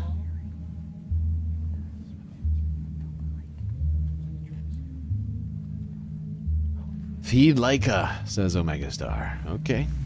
We'll get her a treat. I still gotta put Leica on the vertical stream.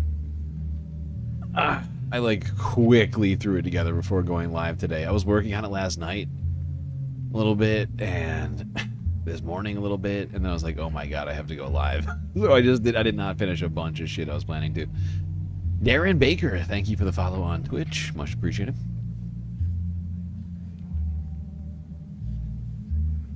First time here, love it. Great. That's what I like to hear. Appreciate that feedback.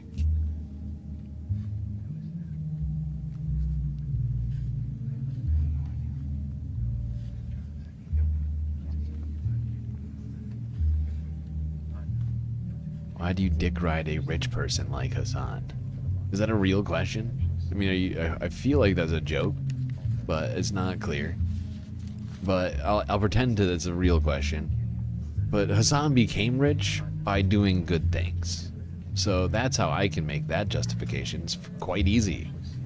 It's quite easy for me to make that choice. And, you know, you can characterize it however you like. Dick riding and or appreciating.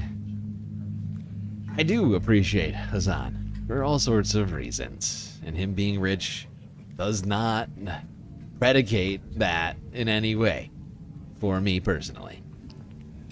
You can do your own thing. If you don't like Hassan because he's made money doing good things over there, like, you know, like, okay, it's up to you. That's your own personal choice. But I've made my own determinations, and you know, like, should we also not listen to Sam Cedar? Or, I mean, who is worthy of our attention? Essentially, is my question to you in response to that. It's like I feel like I get where you're going with this, but like, you're saying that anybody who becomes successful by doing what I'm doing right now is somehow suddenly discredited for having actually made a decent living at it? He's not even, you know, it's not like he's like some billionaire capitalist who like owns all of Los Angeles, you know? He's not Larry Ellison. He doesn't have 15 houses in the Palisades. He's got one home in the Hollywood Hills, which, yeah, it's a nice area. I'm not gonna say it's not. I'm not gonna say he's not doing well. It does not somehow discount him and his opinions, in my opinion. Like, you know, that's my opinion on it, and maybe it discounts them for you, and that's totally your own, you know, your own choice.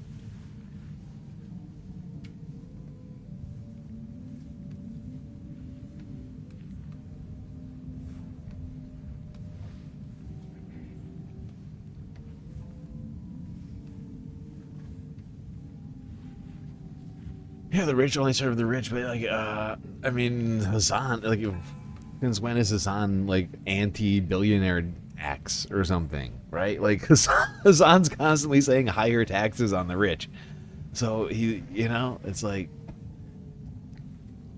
he's just not the focus, in my opinion. Like, he's not the problem.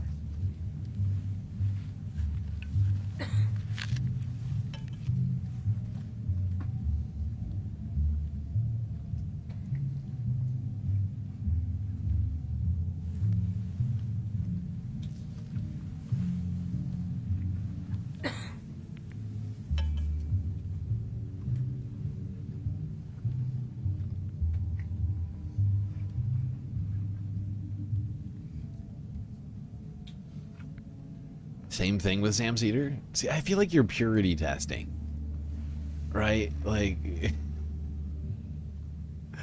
there's no evidence that Hassan and Sam are not vehemently against the billionaires, and you know, like, I just feel like it's weird. It's like a weird bar that it's like, doesn't matter to any of the things that they've ever said publicly. It's just about how many dollars they have in the bank. They're not even that rich when you look at it. Right? Like, yeah, they've got some money, but they're just not in the stratosphere, right? In terms of wealth. Like, they're living comfortably. Sure, I will give you that much. Beyond that, I don't think they're the ones doing the repressing. Help! I'm being repressed!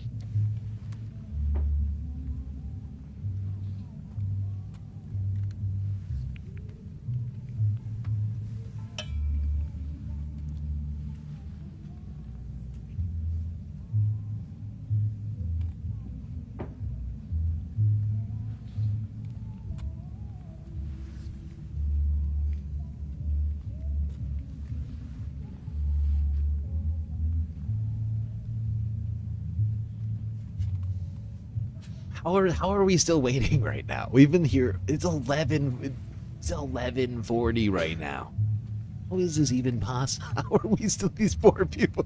At least I'm doing it from the comfort of the space station. Over here, these guys have just been standing here in business suits and dresses and whatever else. Just like, this guy has been crouched, ready to take a picture for 45 fucking minutes, holding this goddamn phone. I mean, I'm camera, holding this goddamn camera this whole time. Oh my god. Is he coming? I am coming, don't worry.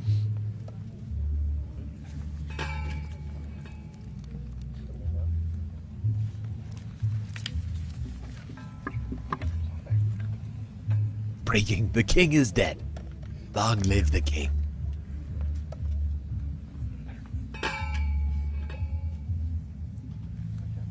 You still got 2 chocolate eclairs? Oh, don't tell me about chocolate thank you eclairs. very much. This is big time. Oh, here we go. Appreciate you being here. Late last night and early today, at my direction.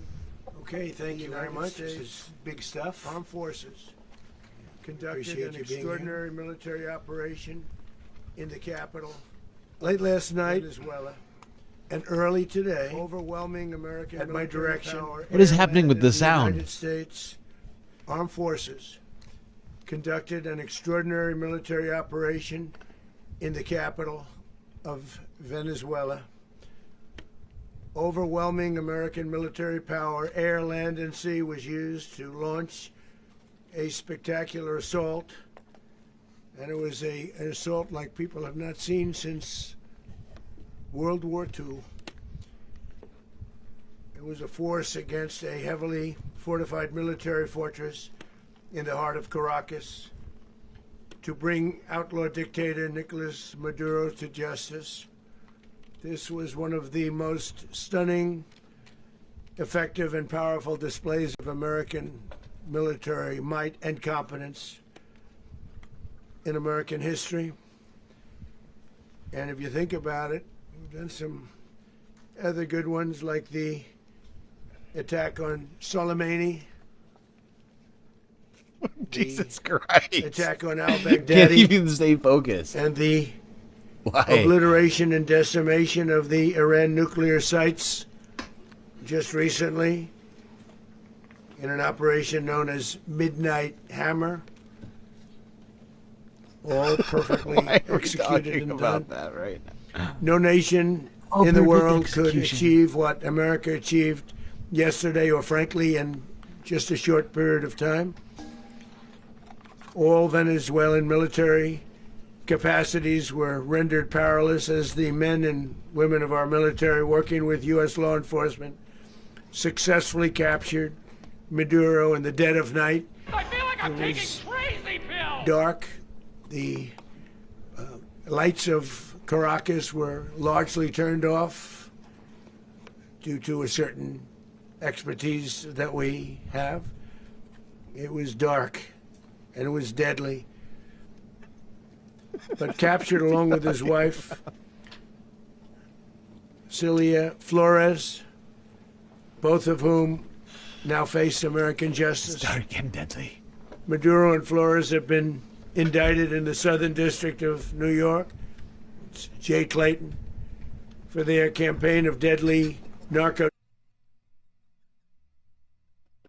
I can't. I'm sorry. I needed to pause it. I'm sorry. I'm just it's just saying something. I don't understand what's going on. 30 seconds into it, he just switches topics. He starts talking about Soleimani and fucking Midnight Hammer over here. Very dark and deadly.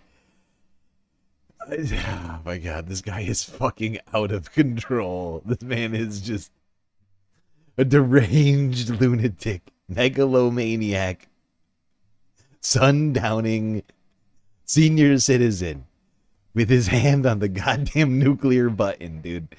This is the worst timeline. This is the worst timeline ever. Terrorism against What the is United going on? States Where- and its citizens. Where is Scott I want Bakula? to thank the men Scott- and women of our military who achieved such an extraordinary success overnight with breathtaking speed, power, precision, and competence.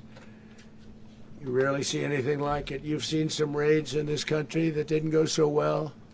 They were an embarrassment. If you look back to Afghanistan, or if you look back to the Jimmy Carter days, they were different days. We're a respected country again, maybe like never before. These highly trained Maybe like warriors never before. operating in collaboration with U.S. law enforcement, caught them in a very ready position. They were waiting for us. They knew we had many ships out in the sea, just sort of waiting. They knew we were coming. So they were in a ready, what's called a ready position. But they were completely overwhelmed and very quickly incapacitated. If you would have seen what I saw last night, you would have been very impressed. I'm not sure that you'll ever get to see it, but it was an incredible thing to see. Not a single American service member was killed, and not a single piece of American equipment was lost. We had many helicopters, many planes, many people involved in that fight.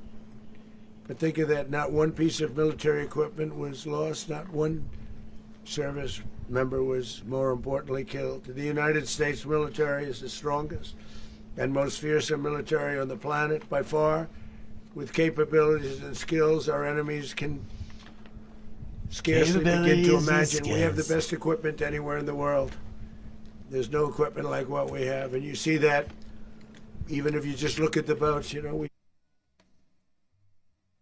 get very best capabilities and good skills.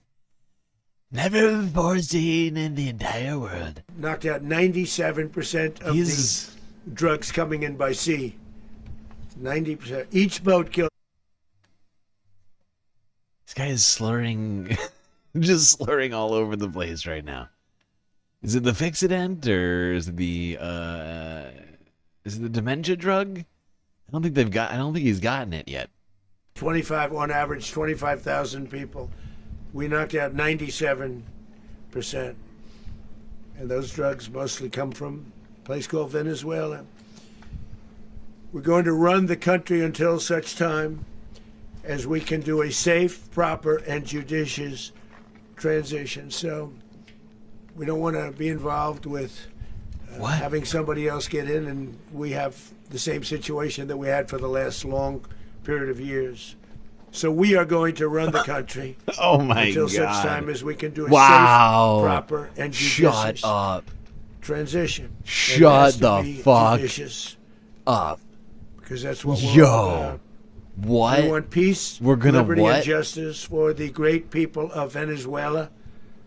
And that includes many from Venezuela that are now living in the United States and want to go back to their...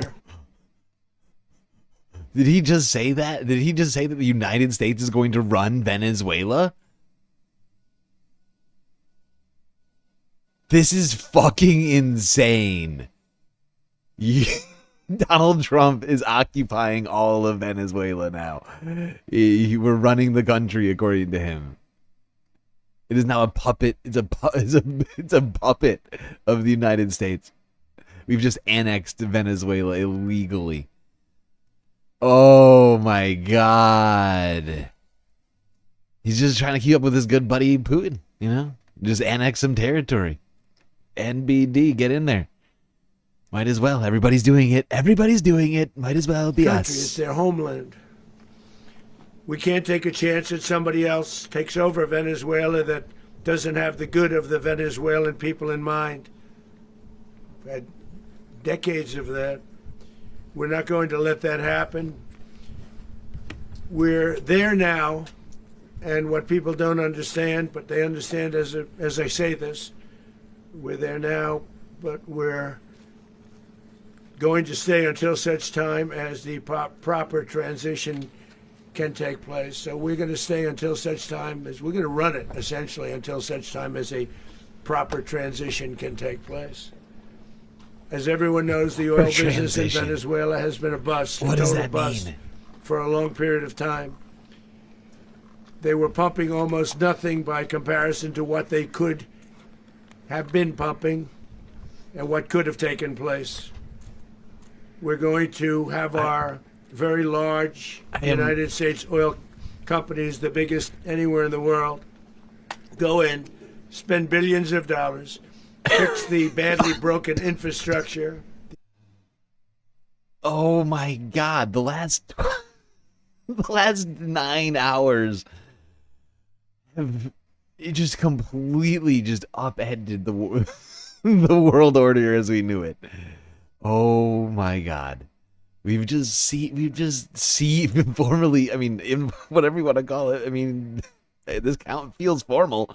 We're just announcing the annexation of Venezuela until we can do a full-on, what do you want to call it? A fake, a farce, like a farce election or something, like install a puppet dictator in Venezuela who will allow U.S. oil companies to extract whatever mineral wealth that they see fit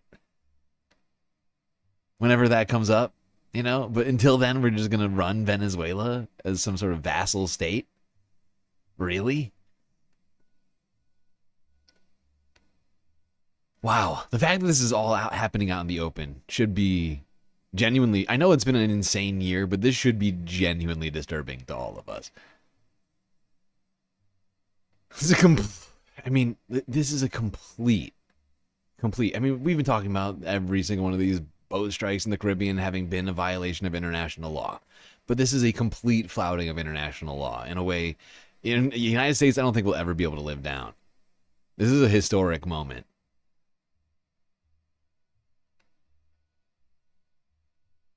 Oil infrastructure and start making money for the country.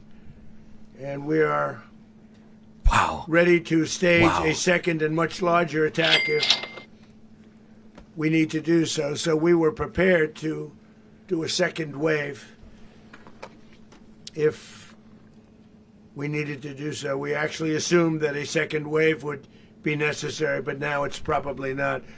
The first wave, if you'd like to call it that, the first attack was so successful, we probably don't have to do a second, but we're prepared to do a second wave, a much bigger wave. The first attack was so successful.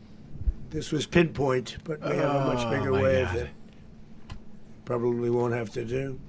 This partnership of Venezuela with the United States of America, a country that everybody wants to be involved with because of what we were able to do and accomplish, will make the people of Venezuela rich, independent, and safe.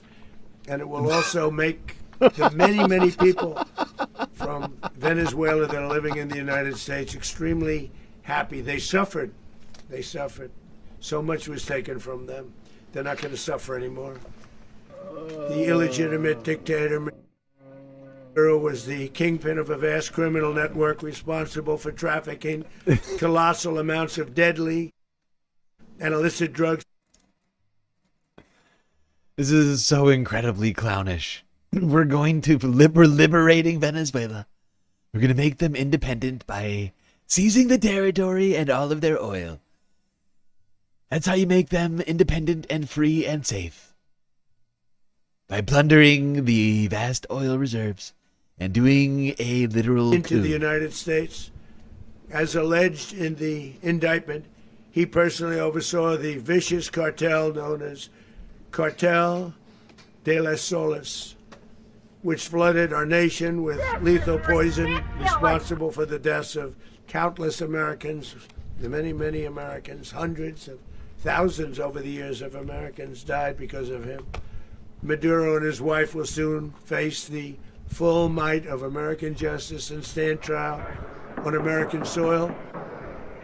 Right now, they're on a ship they'll be heading to, ultimately, New York. And then a decision will be made, I assume, between New York and Miami or Florida. But we have people where the overwhelming evidence of their crimes will be presented in a court of law. And I've seen it. I've seen what we have. It's both horrible and breathtaking that something like this could have been allowed to take place. For many years after his term as president of Venezuela expired, Maduro remained in power and waged a ceaseless campaign of violence, terror, and subversion against the United States of America, threatening not only our people, but the stability of the entire region. And you all saw it. In addition to trafficking gigantic amounts of illegal drugs that inflicted untold suffering and human destruction all over the country, all over in particular the United States, Maduro sent savage and murderous gangs, including the bloodthirsty prison gang, Tren de Aragua, to terrorize American communities nationwide, and he did indeed. They were in Colorado. They took over apartment complexes. They cut the fingers off people if they called police. They were brutal. Oh my God. But they're not so brutal. They're still talking about fucking Aurora, Colorado. It's insane. Tren de Aragua has taken over Aurora, Colorado. It is no longer part of the United States. It is being declared a territory of Venezuela.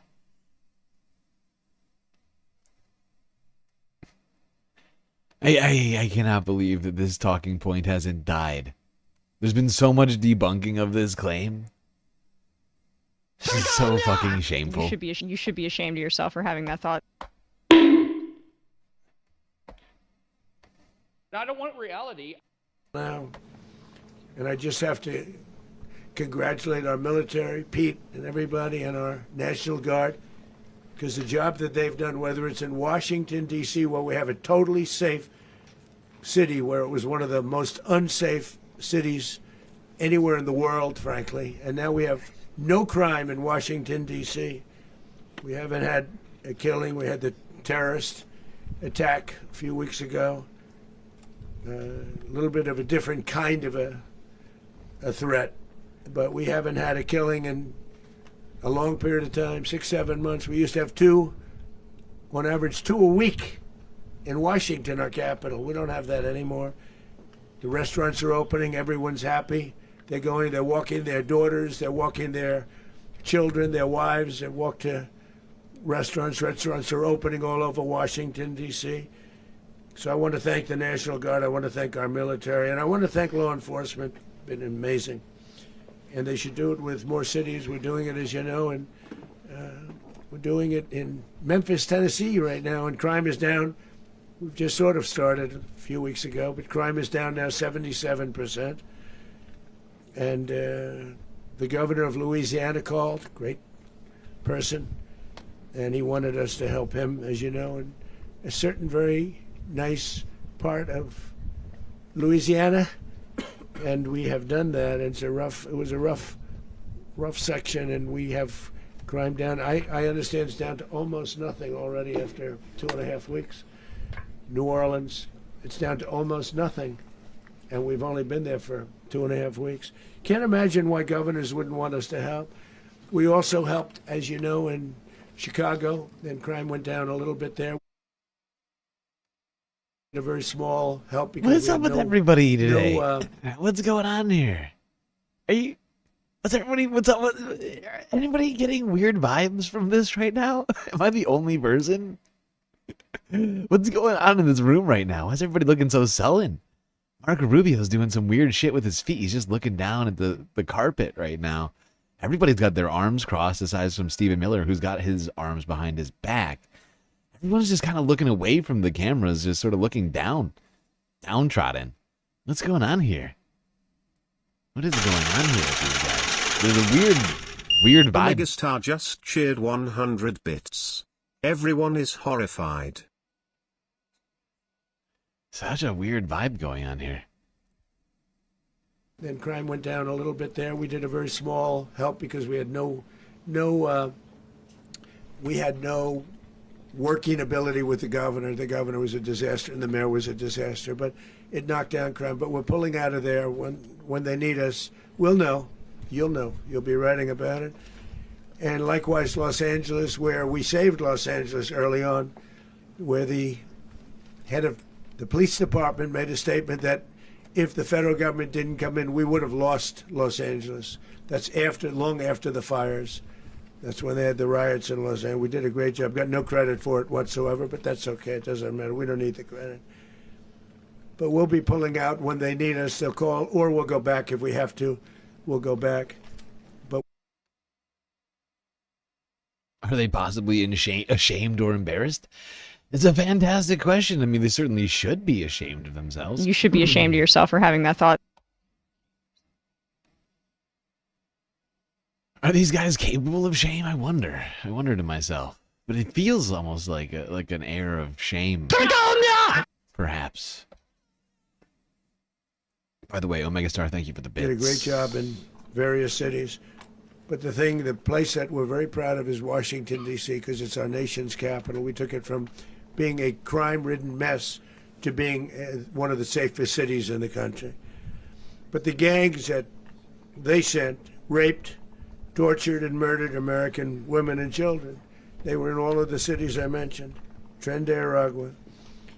And they were sent by Maduro to terrorize our people, and now Maduro will never again be able to threaten an American citizen or anybody from Venezuela. There will no longer be threats.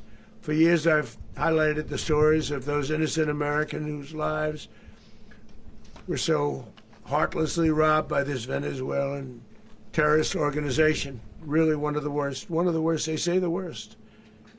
Americans like 12-year-old Jocelyn Nungary from Houston. Beautiful Jocelyn Nungary, what happened to her? They, as you know, they kidnapped, assaulted, and murdered by Tren de Aragua animals. They murdered Jocelyn and left her dead under the bridge. There was a bridge that will never be the same to so many people after seeing what happened. As I've said many times, the Maduro regime emptied out their prisons, sent their worst and most violent monsters into the United States to steal American lives. And they came from mental institutions and insane asylums. They came from prisons and jails. The reason I say both, they sound similar. Actually, prisons a little bit more hostile, a little bit tougher. A mental institution isn't as tough as an insane asylum, but we got them both. They sent from their mental institutions, they sent from their jails, prisons. They were drug dealers, they were drug kingpins, they sent everybody bad into the United States. But no longer, and we have now a border where nobody gets through. In addition, Venezuela unilaterally seized and stole American oil, American assets, and American platforms, costing us billions and billions of dollars. They did this a while ago, but we never had a president that did anything about it. They took all of our property. It was our property. We built it. And we never had a president that decided to do anything about it. Instead, they fought wars that were 10,000 miles away. We built Venezuela oil industry with American talent, drive, and skill, and the socialist regime stole it from us during those previous administrations, and they stole it through force. This constituted one of the largest thefts of American property in the history of our country. They stole their oil from us, and that is not okay.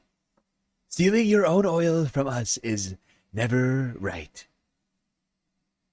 Considered the largest theft of property in the history of our country. Massive oil infrastructure was taken. I've never heard that claim before in my life. Wow. The large in our country, the greatest theft of property ever recorded was the nationalization of Venezuelan oil. I've never heard this before. It's the funniest thing I've ever heard. Greatest theft of property in American history. Like we were babies, so we didn't do anything about it. I would have done something about it. America will never allow foreign powers to rob our people or drive us back into and out of our own hemisphere. That's what they did.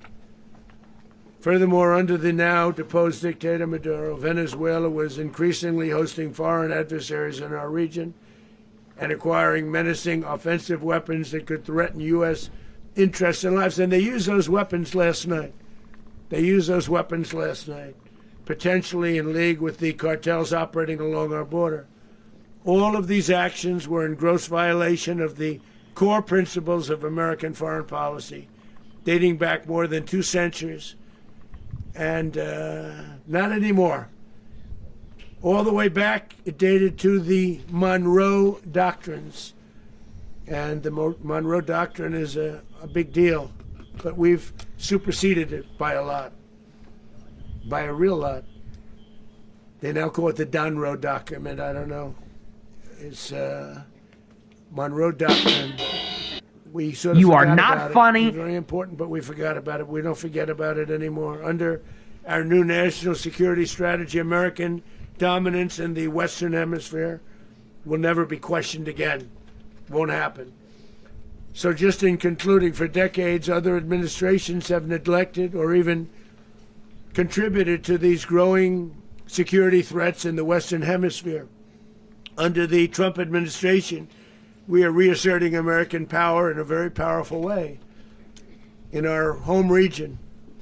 And our home region is very different than it was just a short while ago. The future will be, and we did this in my first term. We had great dominance in my first term, and we have far greater dominance right now. Everyone's coming back to us. The future will be determined by the ability to protect commerce and territory and resources that are core to national security.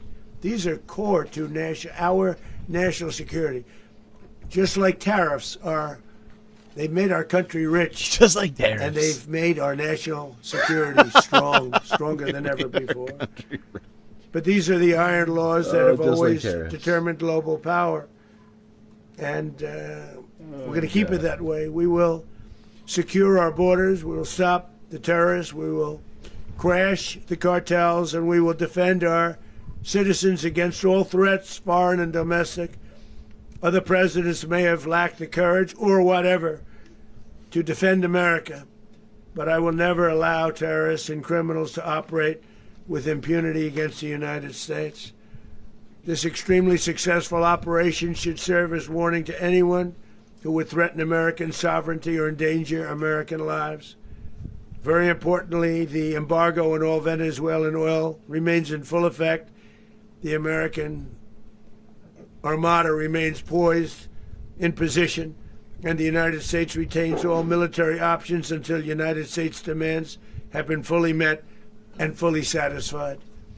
All political and military figures in Venezuela should understand what happened to Maduro can happen to them, and it will happen to them if they aren't just, fair, even to their people. The dictator and terrorist, Maduro, is finally gone in Venezuela. People are free. They're free again. It's been a long time for them, but they're free. America is a safer nation. This morning, it's a prouder nation this morning because it didn't allow this no, it is not. Horrible person and this country that was it is not. Doing very bad things to us. No, I would like to say I feel less safe and much less proud. In fact, just deeply ashamed. It didn't allow it to happen, and the Western Hemisphere is right now a much safer place to be. So I want to thank everybody for being here. I want to thank General Raisin Kane. He's a fantastic man. I've worked with a lot of generals. I worked with some I didn't like. I worked with some I didn't respect. I worked with some that just weren't good. But this guy is fantastic. I watched last night one of the most precise attacks on sovereignty. I mean, it was an attack for justice. Attack on sovereignty. And I'm very proud of him, and I'm very proud of our Secretary of War, Pete Hegseth, who I'm going to ask to say a few words. Thank you very much. First real thing he said, an attack on sovereignty. That is exactly what the United Nations is saying, among others. Mr. President, can you explain how the U.S. will run Venezuela? Well, thank you, Mr. President. Finally, a commander-in-chief the world respects and the American people deserve. And as the President said, words can barely capture the bravery and the power and the precision of this historic operation. A massive joint military and law enforcement raid flawlessly executed by the greatest Americans our country has to offer. American warriors are second to none, the best in the world and the best of our country. What all of us witnessed last night was sheer guts and grit, gallantry, and glory of the American warrior. I'm simply Aren't I a good guy? By such men, and I tip my hat to our chairman, Dan Raisin Kane, and all those Americans who stood watch last night. Our warriors are the elite of America, and again, President Trump has your back. No other country on planet Earth, and it's not even close, could pull this kind of operation off. And no other president has ever shown this kind of leadership, courage, and resolve. The most powerful combination the world has ever seen. As the president said, our adversaries remain on notice. America can project our will anywhere, anytime. The coordination, the stealth, the lethality, the precision, the very long arm of American justice, all on full display in the middle of the night. Nicolas Maduro had his chance, just like Iran had their chance, until they didn't and until he didn't. He effed around and he found out. President Trump is deadly serious about stopping the flow of gangs and violence to our country. Deadly serious about stopping the flow of drugs and poison to our people. Deadly serious about getting back the oil that was stolen from us. Pete, don't act like you would. Like, I love when Pete comes out and starts talking about drugs and poisons, putting drugs and poisons in your body. Pete, we every time this man comes, like this is like all year, Pete has been coming out and acting like like he has an issue with people putting poisons in their body, right? Like as if that man, this guy right here, this guy right here, this guy, he's got a problem with people putting poisons and toxins in their body. This guy right here. Yeah, Pete, really? As if you've never done cocaine. They're deadly serious about reestablishing American deterrence and dominance in the Western Hemisphere. This is about the safety, security, freedom, and prosperity of the American people. This is America first. This is peace through strength. And the United States War Department is proud to help deliver it. Welcome to 2026. This is ridiculous. And under President Trump, welcome to 2026. Is back. Fuck you, Pete. Fuck you.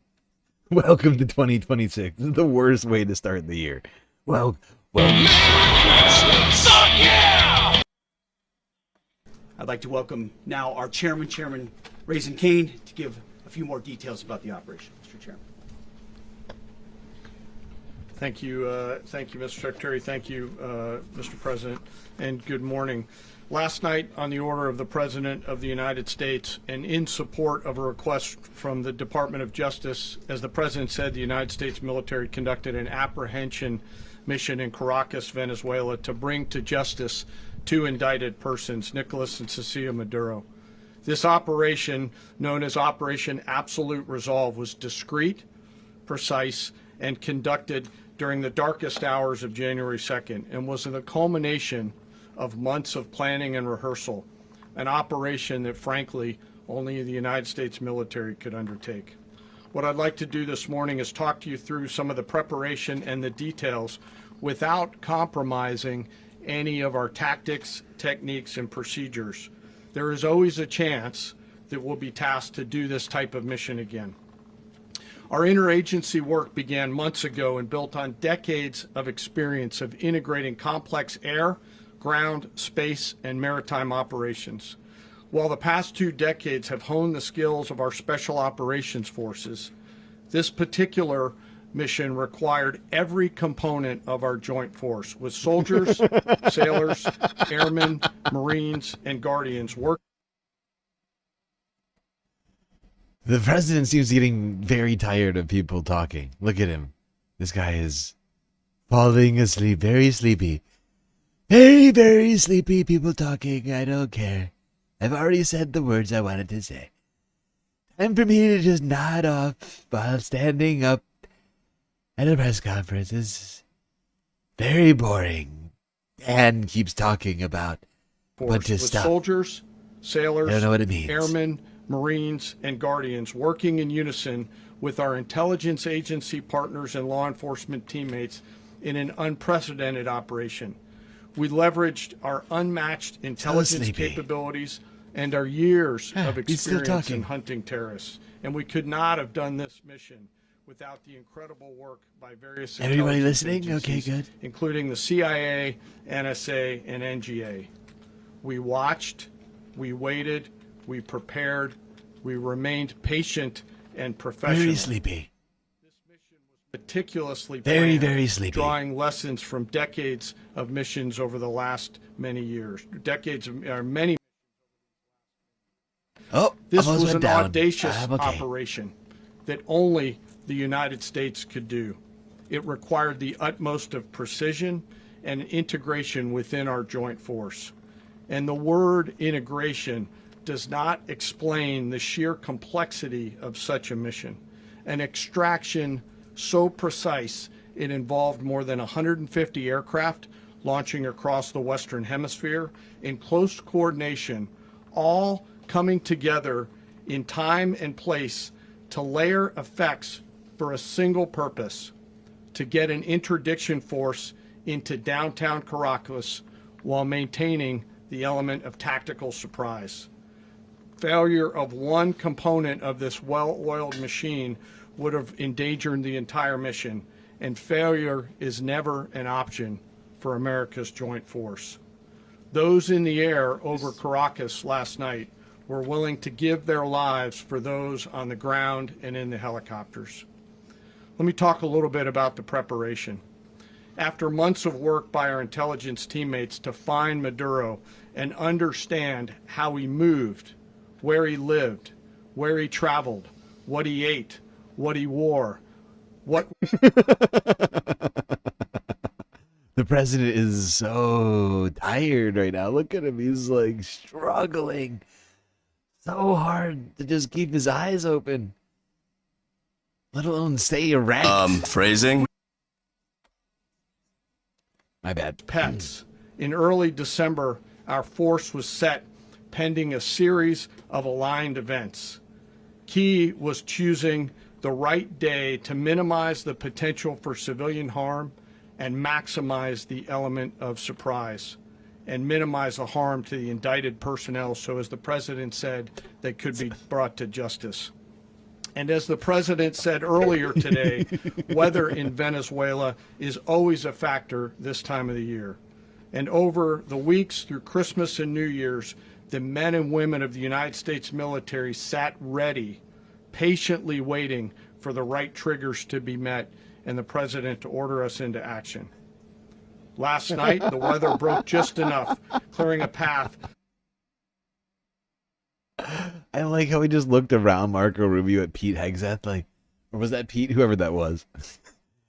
Is he still talking? Are you with me here? He's like going on forever right now. That's what that look was.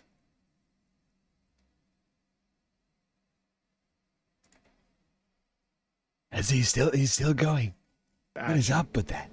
Last night, the weather broke just enough, clearing a path that only the most skilled aviators in the world could maneuver through. Ocean, mountain, low cloud ceilings. But when tasked with a mission, this organization does not quit.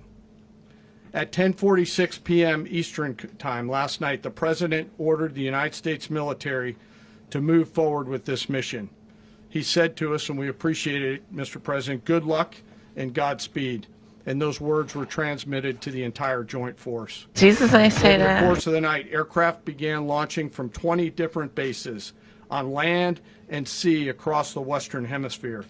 In total, more than 150 aircraft, bombers, fighters, intelligence, reconnaissance, surveillance, rotary wing were in the air last night. Thousands and thousands of hours of experience were airborne. Our youngest crew member was 20, and our oldest crew member was 49. Who And cares? there's simply no match for American Who gives a military shit? might. As the night began, the helicopters. How is that relevant information? Who among us was like needed to know the age range of people involved in this? We had a real diversity of war criminals here today. Just want you all to know. Important detail I'm sure you were all hoping to know. From the young age of 20 to the ripe age of 49.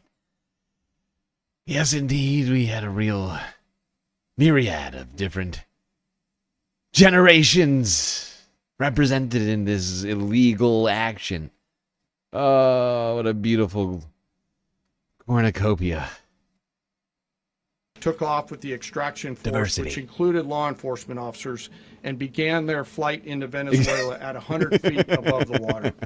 As they approached Venezuelan shores, Yeah, no, I'm glad somebody else picked up on where I was going with that. Thank you, Bob. Yes, it sounds like DEI, doesn't it? It sounds like what a beautiful tapestry in the military. I thought we were getting rid of DEI in the military. Now we got a bunch of old people doing war crimes? the United States began layering different effects provided by Spacecom, Cybercom, and other members of the interagency to create a pathway. Overhead, those forces were protected by aircraft from the United States Marines, the United States Navy, the United States Air Force, and the Air National Guard. The force included F-22s, F-35s, F-18s, EA-18s, E-2s, B-1 bombers, and other support aircraft, as well as numerous remotely piloted drones. As the force began to approach Caracas, the Joint Air Component began dismantling and disabling the air defense systems in Venezuela, employing weapons to ensure the safe passage of the helicopters into the target area. The goal of our air component was, and always will be to protect the helicopters and the ground force and get them to the target and get them home. As the force crossed the last point of high... Did you see that just now? I think Donald Trump's arm is falling asleep. Did you see? He's like... to protect the helicopters and the ground force and get... Did you see that? He's like shifting because the blood flow is not getting around his body properly or something. He's like standing in the same place. I can't feel my arm anymore. Good God. Good God, General Kane, you have so much words, too many words. And get them home. As the force crossed the last point of high terrain where they'd been hiding in the clutter, we assessed that we had maintained totally the element of surprise. As the helicopter... Audio Yvette with a highlighted message effect over on Twitch. But it's in Cyrillic and Mandarin. So I don't think I can remember. Okay. I was going to try and read that, but force ingress towards the objective at low level, we arrived at Maduro's compound at 1:01 a.m. Eastern Standard Time, or 2:01 a.m. Caracas local time, and the apprehension force descended into Maduro's compound and moved with speed, precision, and discipline towards their objective, and isolated the area to ensure the safety and security of the ground force while apprehending the indicted persons. On arrival into the target area, the helicopters came under fire, and they replied with that fire with overwhelming force in self-defense. One of our aircraft was hit, but remained flyable, and as the President said earlier today, all of our aircraft came home, and that aircraft remained flyable during the rest of the mission. As the operation unfolded at the compound, our air and ground intelligence teams provided real-time updates to the ground force, ensuring those forces could safely navigate the complex environment without unnecessary risk. The force remained protected by overhead tactical aviation. Maduro and his wife, both indicted, gave up, and were taken into custody by the Department of Justice, assisted by our incredible U.S. military with professionalism and precision, with no loss of U.S. life. After securing the indicted persons, the force began to prep for departure. Helicopters were called in to exfiltrate the extraction force, while fighter aircraft and remotely piloted aircraft provided overhead. Okay, I'm moving on from General Kane because he's literally putting me to sleep. I'm starting to get like Trump. I'm like, about to go down. Oh, wait, Marco, little Marco. Don't worry about it, little Marco. Gentlemen. Let's see what the Secretary of State had to say. You know, the head diplomat of the country. To our nation are what makes us strong. Thank you, Mr. Secretary, and thank you, Mr. President. Thank you. Well, I don't have much to add to what you've heard now, other than the following points. Nicolas Maduro was indicted in 2020 in the United States. He is not the legitimate president of Venezuela. That's not just us saying it. The first Trump administration, the Biden administration, the second Trump administration, none of those three recognized him. He's not recognized by the European Union and multiple countries around the world. He is a fugitive of American justice with a $50 million reward, which I guess... It's a fugitive of American justice. And, we should make sure. Yeah, exactly. But, America, world police. Don't let anybody claim it. Nobody deserves it but us. Don't let them but do I it. want to be clear about one thing. Nicolas Maduro had multiple opportunities to avoid this. He was provided multiple very, very, very generous offers and chose instead to act like a wild man, chose instead to play around. And the result is what we saw tonight. The other message here is the following. You have a guy, like many people around the world, they like to play games. You have a guy who decides he's going to invite Iran into his country, is going to, do the confiscation of American oil companies, is going to flood our country with gang members, is going to take Americans prisoner and try to hold. I'm sorry. Nicolas Maduro was not in power when Venezuela nationalized their oil. What is he talking about? It's completely ahistorical. Fucking Nicolas Maduro had fuck all to do with that. He was like a child when Venezuela nationalized the oil. What are you talking about? How old is Nick? I'm trying to think about how old he was. Not that old when he was not the one who nationalized the oil. First off, that's also not justification for an invasion.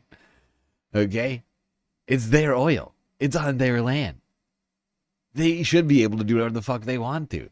And if this were in a different scenario, like if let's just play a game. What if Canada were to say that the oil fields in Alaska are actually theirs, and so they're going to seize Alaska for their own because they see it as being their oil? Or, I mean, this is fucking insane. For hostage and trade him like he was able to do with the Biden administration. Basically likes to play games all this time and thinks nothing's going to happen. And I hope what people now understand is that we have a president. The 47th president of the United States is not a game player. When he tells you that... Like, what if France were to say, you know what, we'd like to undo the Louisiana Purchase right now? We see it as being American theft of our land, so we are taking back the Louisiana Purchase. Sorry, America. We will be invading. Would that be cool? Would you be down with that? Going to do something when tells you he's going to address a problem, he means it. He actions it. I can tell you, I've watched this process now for 14, 15 years, been around it. Everybody talks, I'm going to do this, I'm going to do that. When I get there, we're going to do this, we're going to take... This is a president of action. Like, I don't understand yet how they haven't figured this out. And now, if you don't know, now you know. What are you talking about? Because this is the way it's going to play out. And what are you talking about? This is not a president that just if you talks didn't and know, does now letters you and press know, really. conferences. And, if he says he's serious about something, he means it. And this is something that was a direct threat to the national interest of the United States, and the president addressed it. This is a president of peace, by the way. I told you what I just said earlier. This guy had multiple opportunities. In that case, I want to move back to Louisiana. Well, let's not forget the Louisiana Purchase wasn't just Louisiana. I mean, basically, the Louisiana Purchase was everything west of the Mississippi, starting at Louisiana. The whole territory was just called Louisiana. Like, all of America, like, more than half of America was just Louisiana. To find his way somewhere else and figure out another. He could have been living somewhere else right now, very happy, but instead he wanted to play big boy. And so now, he's got other sets of problems on his hands. And but I think the message here should be for the world. Look, the president doesn't go out looking for people to pick fights with. He's not, generally wants to get along with everybody. We'll talk and meet with anybody, but don't play games.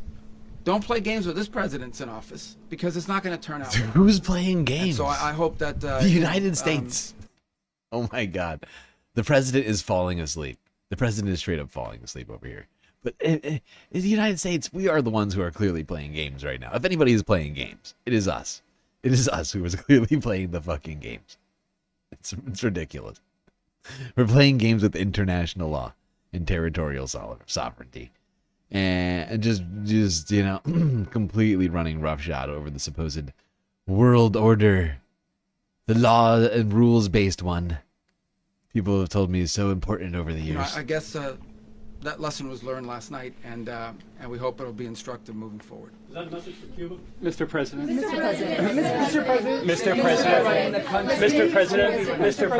President. You said that the U.S. is going to run Venezuela, so who's in power right now?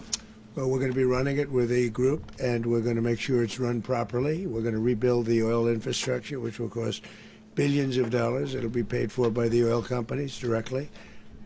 They will be reimbursed for what they're doing, but it's going to be paid.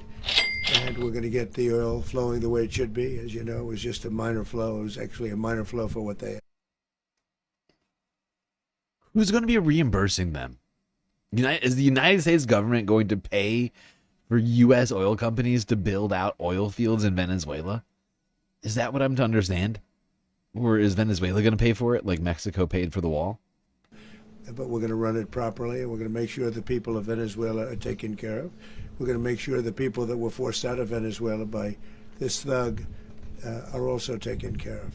Mr. President. Mr. President. Mr. President. Mr. President. Mr. President, does the U.S. running the country mean that U.S. troops will be on the ground? How will that work? Well, they always say boots on the ground. Oh, so we're not afraid of boots on the ground if we have to have. We had boots on the ground last night. Oh, my God. At a very high level, actually. We're not afraid of it. We don't mind saying it. At a very high level. But we're going to make sure that that country is run properly. We're not doing this in vain. This is a very dangerous attack. This is an attack that could have gone very, very badly. Could have gone very badly.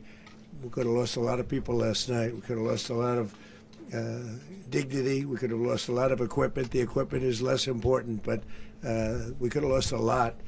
And we're going to make sure that this is proper. We're there now.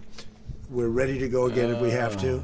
We're going to run the country right. It's going to be run very judiciously, very fairly.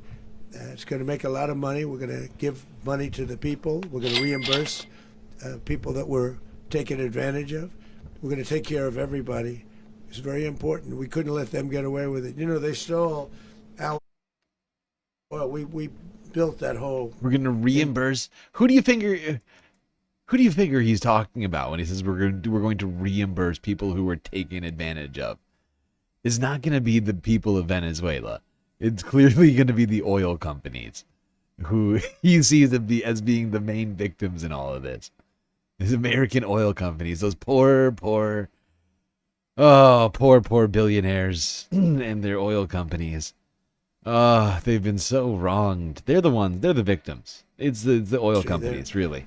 And they just took it over like we were nothing, and we had a president that decided not to do Chevron. anything about it. Yeah, exactly. So we did something about it. We're late, but we did something about it. Yeah, please. Mr. President, can you explain the exact mechanism by which you're going to run the country? Are you going to designate a U.S. official to coordinate? It's all being done right now. We're designating people. We're talking to people. We're designating various people, and we're going to let you know who those people are. Mr. President. What's the group you mentioned that would run Venezuela? Well, it's largely going to be, for a period of time, the people that are standing right behind me.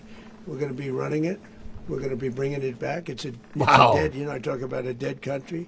A year and a half It's a ago, we were a dead viceroyship. country. Now we're the hottest country anywhere in the world. We're a country doing better than any country anywhere in the world. And it required leadership. Venezuela has a lot of bad people in there, a lot of bad people that shouldn't be leading. We're not going to take a chance at one of those people. It's a principality. We're installing U.S. We're installing U.S. dictators in Venezuela. So hot right now. Incredible. Little Marco Rubio. Prince Marco and Prince Rubio will be, Prince Rubio and Prince Hegseth will be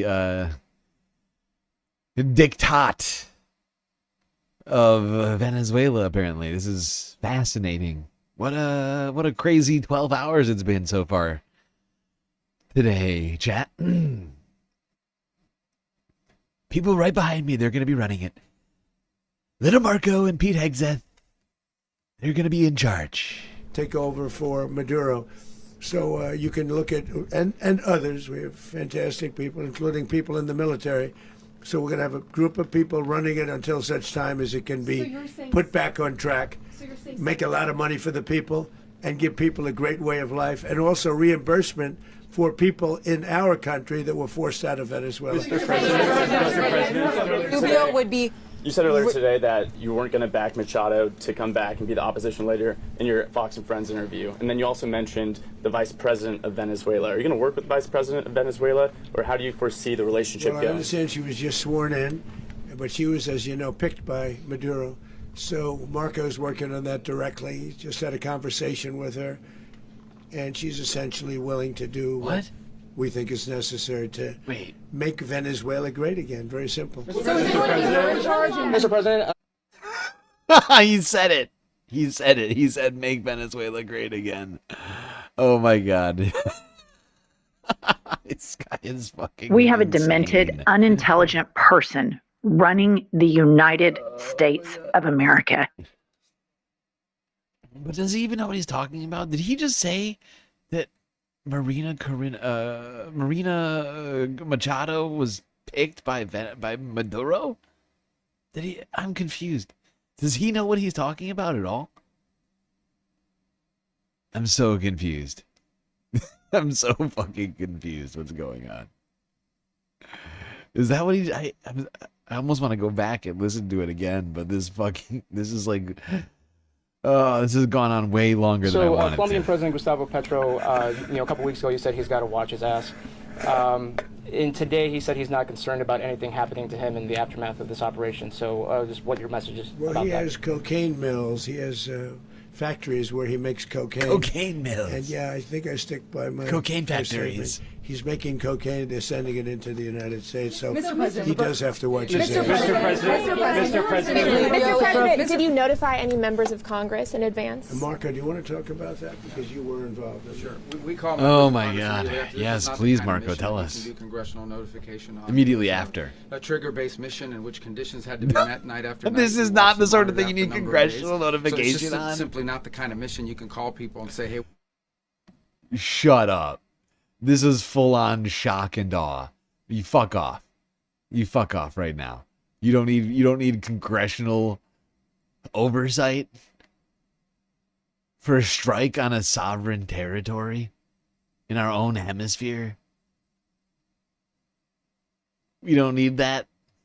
Really? We don't need that for illegally kidnapping some. I mean, honestly, I don't even know what the congressional approval of it is for kidnapping a foreign leader, but there's no way he actually believes what he is saying right now. You should be ashamed of There is yourself no for having way. that thought. May do this at some point in the next 15 days, but it's largely a law enforcement function. Remember, at the end of the day, at its core, this was It's a law enforcement two function. indicted fugitives of It's a American. law enforcement function. U.S. law doesn't apply on Venezuelan territory. FBI doesn't have any jurisdiction in Venezuela. Justice. It's and the Department Venezuela. of War supported the Department of Justice in that job. Now, there are broader policy implications here, But it's just not the kind of mission that you can pre-notify because it endangers the mission. If I could add one thing to that, Congress has a tendency to leak. This would not be good. If they leaked, General, I think it would have been maybe a very different result. But I have to say, they knew we were coming at some point, you know. We had a lot of ships out there. They sort of knew we were coming. But Congress will leak, and we don't want to leak. You were one of the only people to watch this all play out live. What was Maduro doing when the U.S. forces entered what I assume would be his home? And also, was there any point where the U.S. was considering, if Maduro pushed back or resisted, killing Maduro? It could have happened. It could have happened. He was trying to get into a safe place. You know what a safe place is? All steel. And he wasn't able to know make what it a to safe the door place is, right? Because our guys were so fast. They went through the opposition so fast, and there was a lot of opposition. You know, people were wondering, do we get them by surprise? Sort of surprised, but they were waiting for something. It was a lot of opposition. There was a lot of gunfire. You saw some of it today. But he was trying to get to a safe place, which wasn't safe because we would have had the door blown up in about 47 seconds, they say on average, regardless of how thick the steel was. It was a very thick door. It was a very heavy door, but he was unable to get to that door. He made it to the door. He was unable to close it. So where is Maduro going to be? Go ahead, finish. Where is Maduro going to be in the time being right now? Do you know his exact whereabouts? Well, eventually, ultimately, in the near future, he's going to be brought to New York. And where is he going to be held? Where is he going to be held in New York? Do you know? That's going to be up to the officials that do these things. Mr. President, the U.S. has something of a mixed track record of ousting dictators without necessarily a plan for what comes afterwards. Did that weigh on your decision making? Well, that's when we had making? different presidents, but with me, that's not true. With me, we've had a perfect track record of winning. We have a perfect concept of a plan. We have the outlines of a perfect concept of a plan. Unlike everyone else. A lot, and we win. If you look at Soleimani, you look at al-Baghdadi, you look at the Midnight Hammer. Midnight Hammer was incredible. Right now, you wouldn't have peace in the Middle East. We have essentially peace in the Middle East because if we weren't successful with Midnight Hammer, you wouldn't have peace in the Middle East. So, with me, you've had a lot of victories. You've had only victories. You've had no losses. Yeah. Mr. President, can you? How long do you expect the U.S. to run Venezuela, and how soon do you want the Venezuelan people to hold elections? So I'd like to do it quickly, but it takes a period of time. You know, we're rebuilding. We have to rebuild their whole infrastructure. The infrastructure is rotted. It's actually very dangerous. It's blow-up territory. Oil is very dangerous. It's a very dangerous thing to take out of the ground. It can kill a lot of people. It has killed a lot of people doing just that. The infrastructure is old. It's rotted. Much of it is stuff that we put there 25 years ago. Oh, my God. And we're going to be replacing it. And we're going to take a lot of money out so that we can take care of the country. Are you saying that Secretary Rubio and... Mr. President, China, Russia, and Iran have interests in Venezuela. How does this operation affect your relationships with them when it comes to the oil and drugs? In terms of China and Russia, Russia when we get things straightened out. But in terms of other countries that want oil, we're in the oil business. We're going to sell it to them. We're not going to say we're not going to. In other words, we'll be selling oil. Probably in much larger doses because they couldn't produce very much because their infrastructure was so bad. So we'll be selling large amounts of oil to other countries, many of whom are using it now, but I would say many more will come. Are you saying that, Mr. President, are you saying that... Mr. President, thank you. What is your message to the people of Venezuela today? Of course, the civilian population specifically, they have a lot of questions. What is your message to the people of Venezuela? That you're going to have peace, justice. You're going to have some of the riches that you should have had for a long period of time. It was stolen from you. But you're going to have peace and you're going to have safety. You're going to have justice. You're going to have a country. You're going to have a real country. You're going to have potentially a great country. You know, if you go back 20 years, maybe even a little longer ago, that was a great country. And they destroyed it. Remember I said that if we lose this election, the United States will be Venezuela on steroids. That's what would have happened. Had we lost the election, the 2024 election, we suffered so badly. When you look at the border, from 2020, what they did, what Joe Biden administration did. The names are translated on Nadia's message.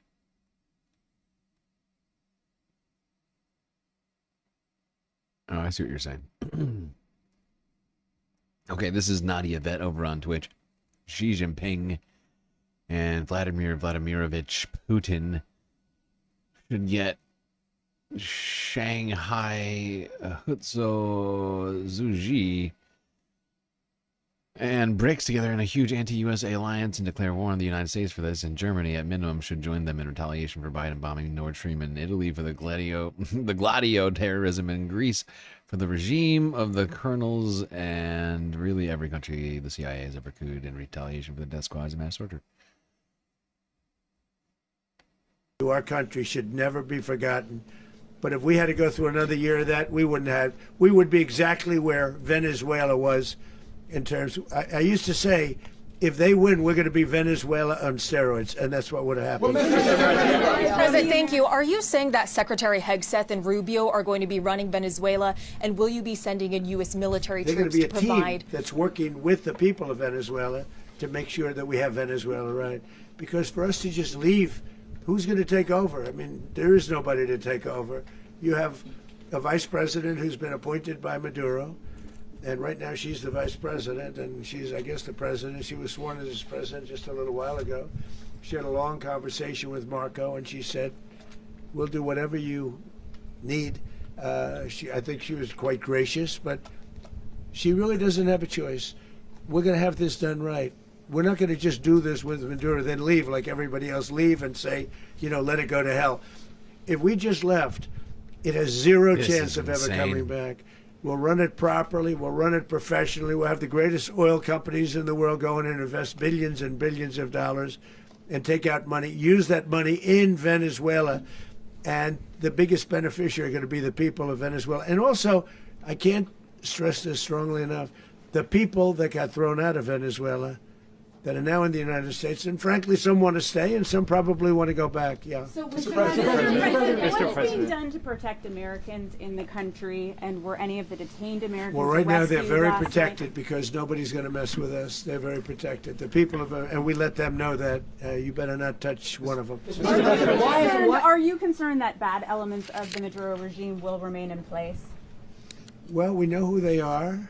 We're on them, and they're acting much differently now than they would have acted 2 days ago. And what can you Okay, say wait, about behind you, please. Mr. President, why is running a country in South America America first?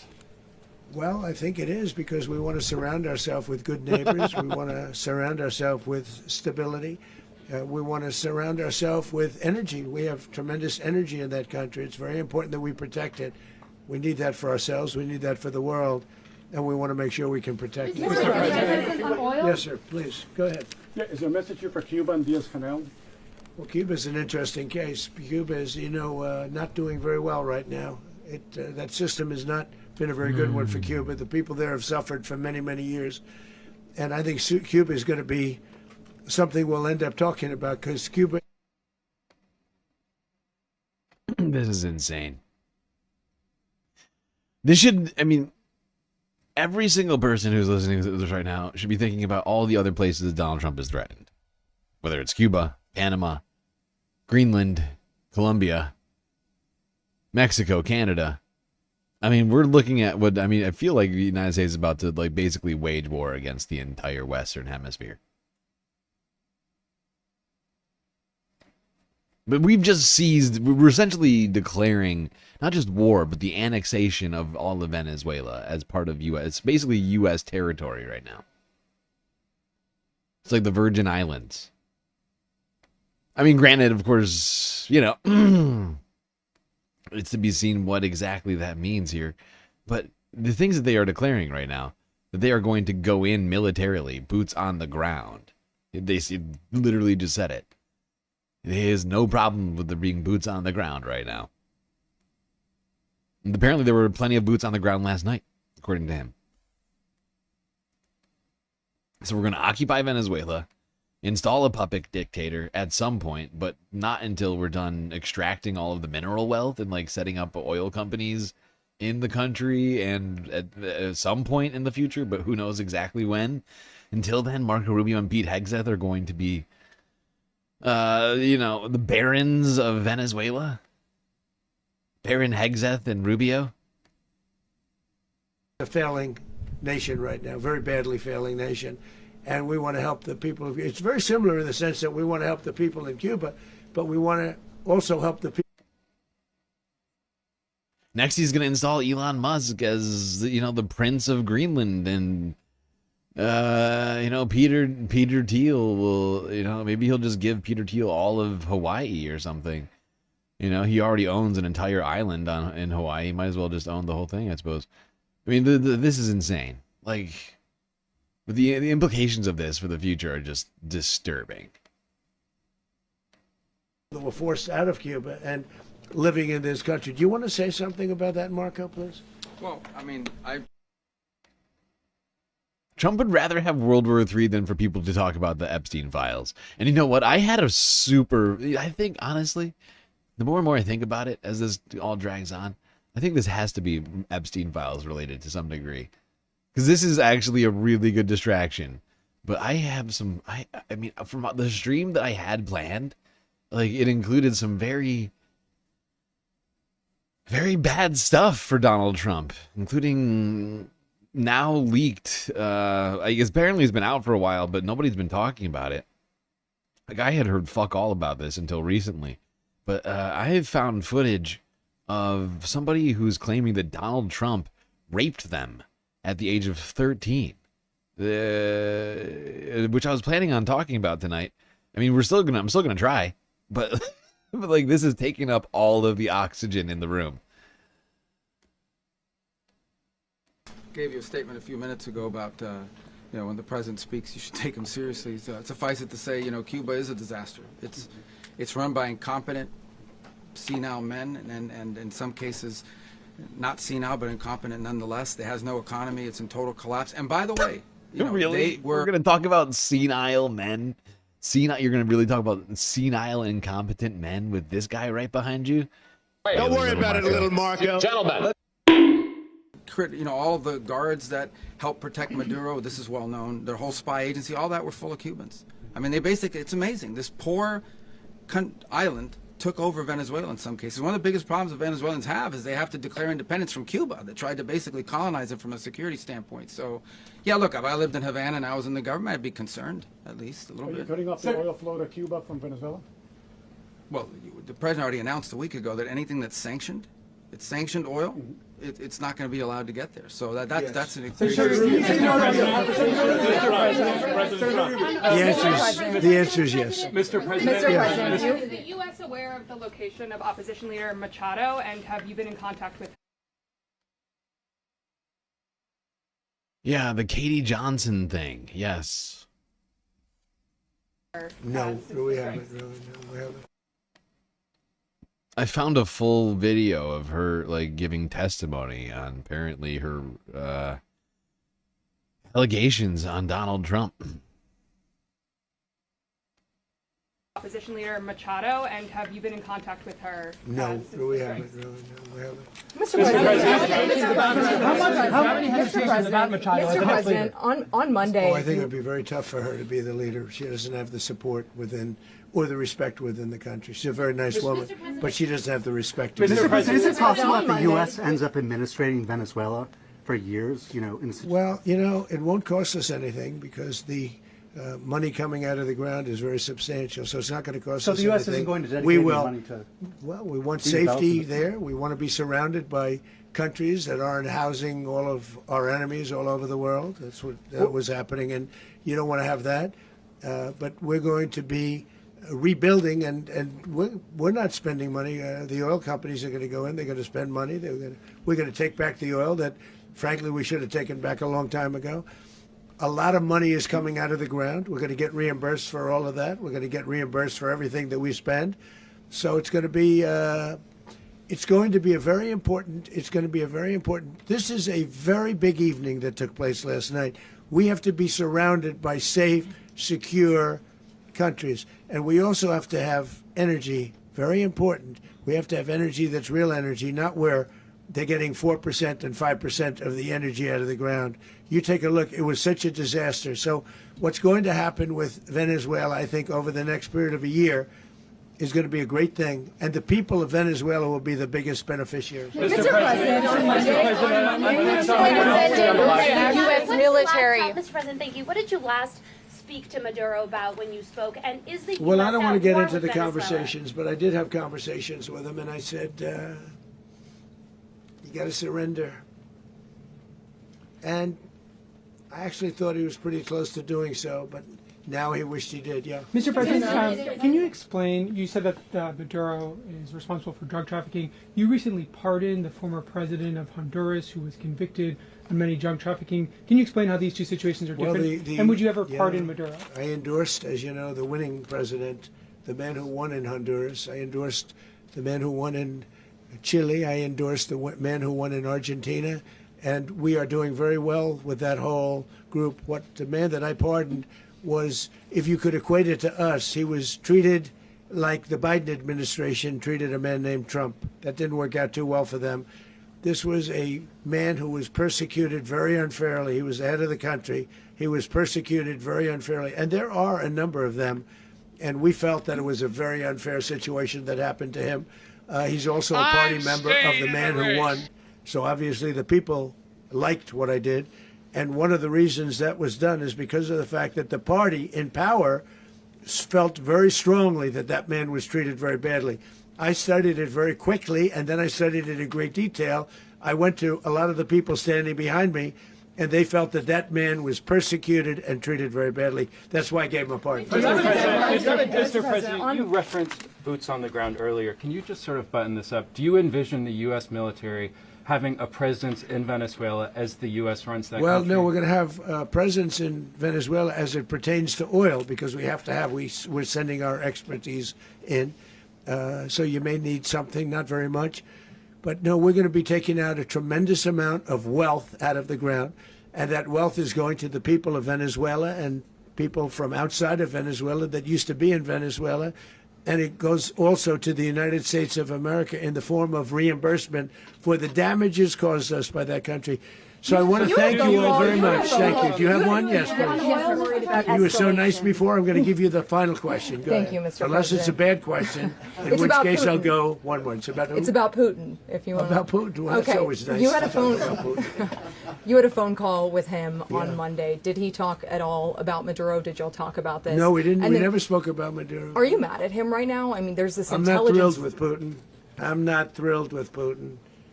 He's killing too many people. There was that I intelligence. thought that would be so. I settled 8 1/4 war. You know what the 1/4 was? Thailand and Cambodia. I did it again. They broke out, and I did it in about 5 hours, and I settled it. I can't believe he's taking credit. I can't believe he's still taking credit for Thailand and Cambodia when they literally, for the last 2 weeks, have been bombing the shit out of each other. He's like, I fix it in 5 hours. And then a month later, they broke out into fighting again. What is he talking about? This guy is delusional. Giving myself 1/4, so I'm up to now 8 1/4. In other words, I settled the war, but then they broke out. They had a pretty bad breakout over the last 4 days. I got them to go back to peace. I fixed it again. I fixed it one time, and then I fixed it a second time. I'll just keep fixing it, and it just means that I'm that great. I can fix it over and over and over again. That's how great I am. So I only give 1/4. This I guy's thought the insane. easiest one would be, one of the easier ones would be Russia, Ukraine. It's not. And they both have done some pretty bad things. And look, that's Biden's war. That's not my war. But I want to stop the lives. Did you see Biden's where war. last month, 30,000, this last, it was 27. 20. I love how he's like, I don't want to talk about that one. Okay.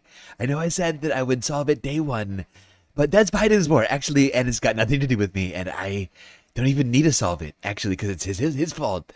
It's Biden's fault. Okay. Not mine. 7,000 the month before. 30,000, mostly soldiers, were killed this last month. 30,000. I want to stop that. You know, I got NATO to pay 5% instead of the 2% that they weren't paying. They weren't paying 2, now they pay 5. And we send them a lot of munitions. We send them a lot of things, missiles and various other things, a lot. And they pay. The United States is not losing money. We're probably making money on that. It's the last thing I care about. I just want to stop all those people. We're losing 25, 30,000 human beings that come from 2 places that are very far away. But if I can stop, because it's something I've been pretty good at doing, deals, I guess. It's all a deal. Life is a big deal. But if I can stop that war Life and is stop just a deal. 30,000 young people, in addition to the fact that people are being killed in Kiev, people are being killed in other cities throughout, you know, a much smaller number, but they're being killed, viciously killed. So I'm not happy about it. I thought that would be something that would get solved. We have Mr. Witkoff here. I think that we're making progress, but that's a war that should have never happened. If I were president, it would have never happened. Putin says it. Everybody says it. If I were president, that would have never happened. But I inherited that war. That was Joe Biden, Zelensky, and Putin.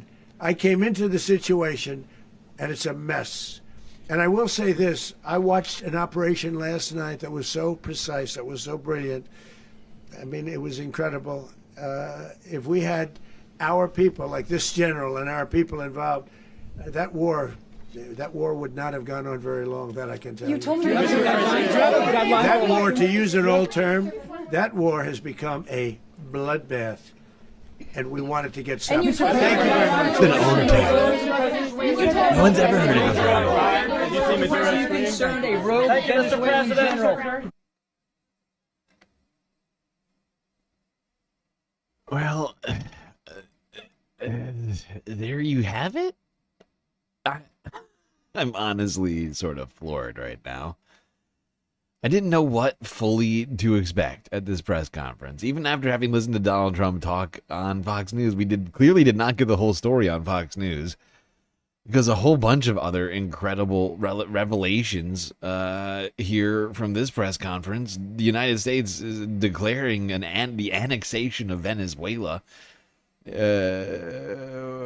mean, just wild, unhinged press conference here from Donald Trump after a series of insane events today. What will be the future of Venezuela? Hard to know for sure. But claims of Pete Hegseth and Mark Rubio being in charge of the country now from President Trump.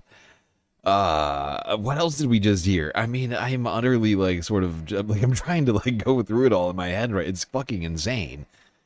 But this is the claim that the United States is going to pay to build out oil infrastructure and will oversee the regime change in the country whenever Donald Trump sees fit. It's a disturbing day today. Only 3 days into the new year, and boy, oh boy, things are no less unhinged than they were last year. Perhaps it feels almost worse than last year. Really? This seems to be escalation. Why is this happening right now? I wish I knew. Could it be that Donald Trump wants us to stop talking about the Jeffrey Epstein files? Are you still talking about Jeffrey Epstein? Could be. Maybe we'll try and unpack that later tonight. Good Lord, I did not expect to be streaming until 1 p.m. today, but here we are. Still planning on doing a stream tonight, the normal time. If I can manage to pull myself together by then, hopefully I will. But boy, oh boy, my time is now much shorter today than I was thinking it would be. I think that's going to be it for today. For this afternoon, at least.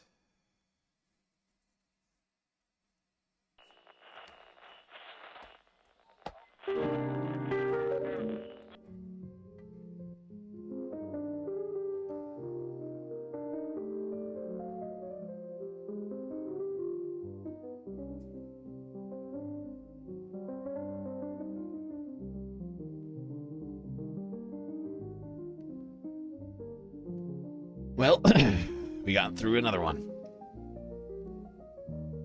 It was quite long and also difficult, but thankfully we had each other to get through it. It's gonna be it for me for now. Till I see you next, you stay classy, Galactic Stream Nation.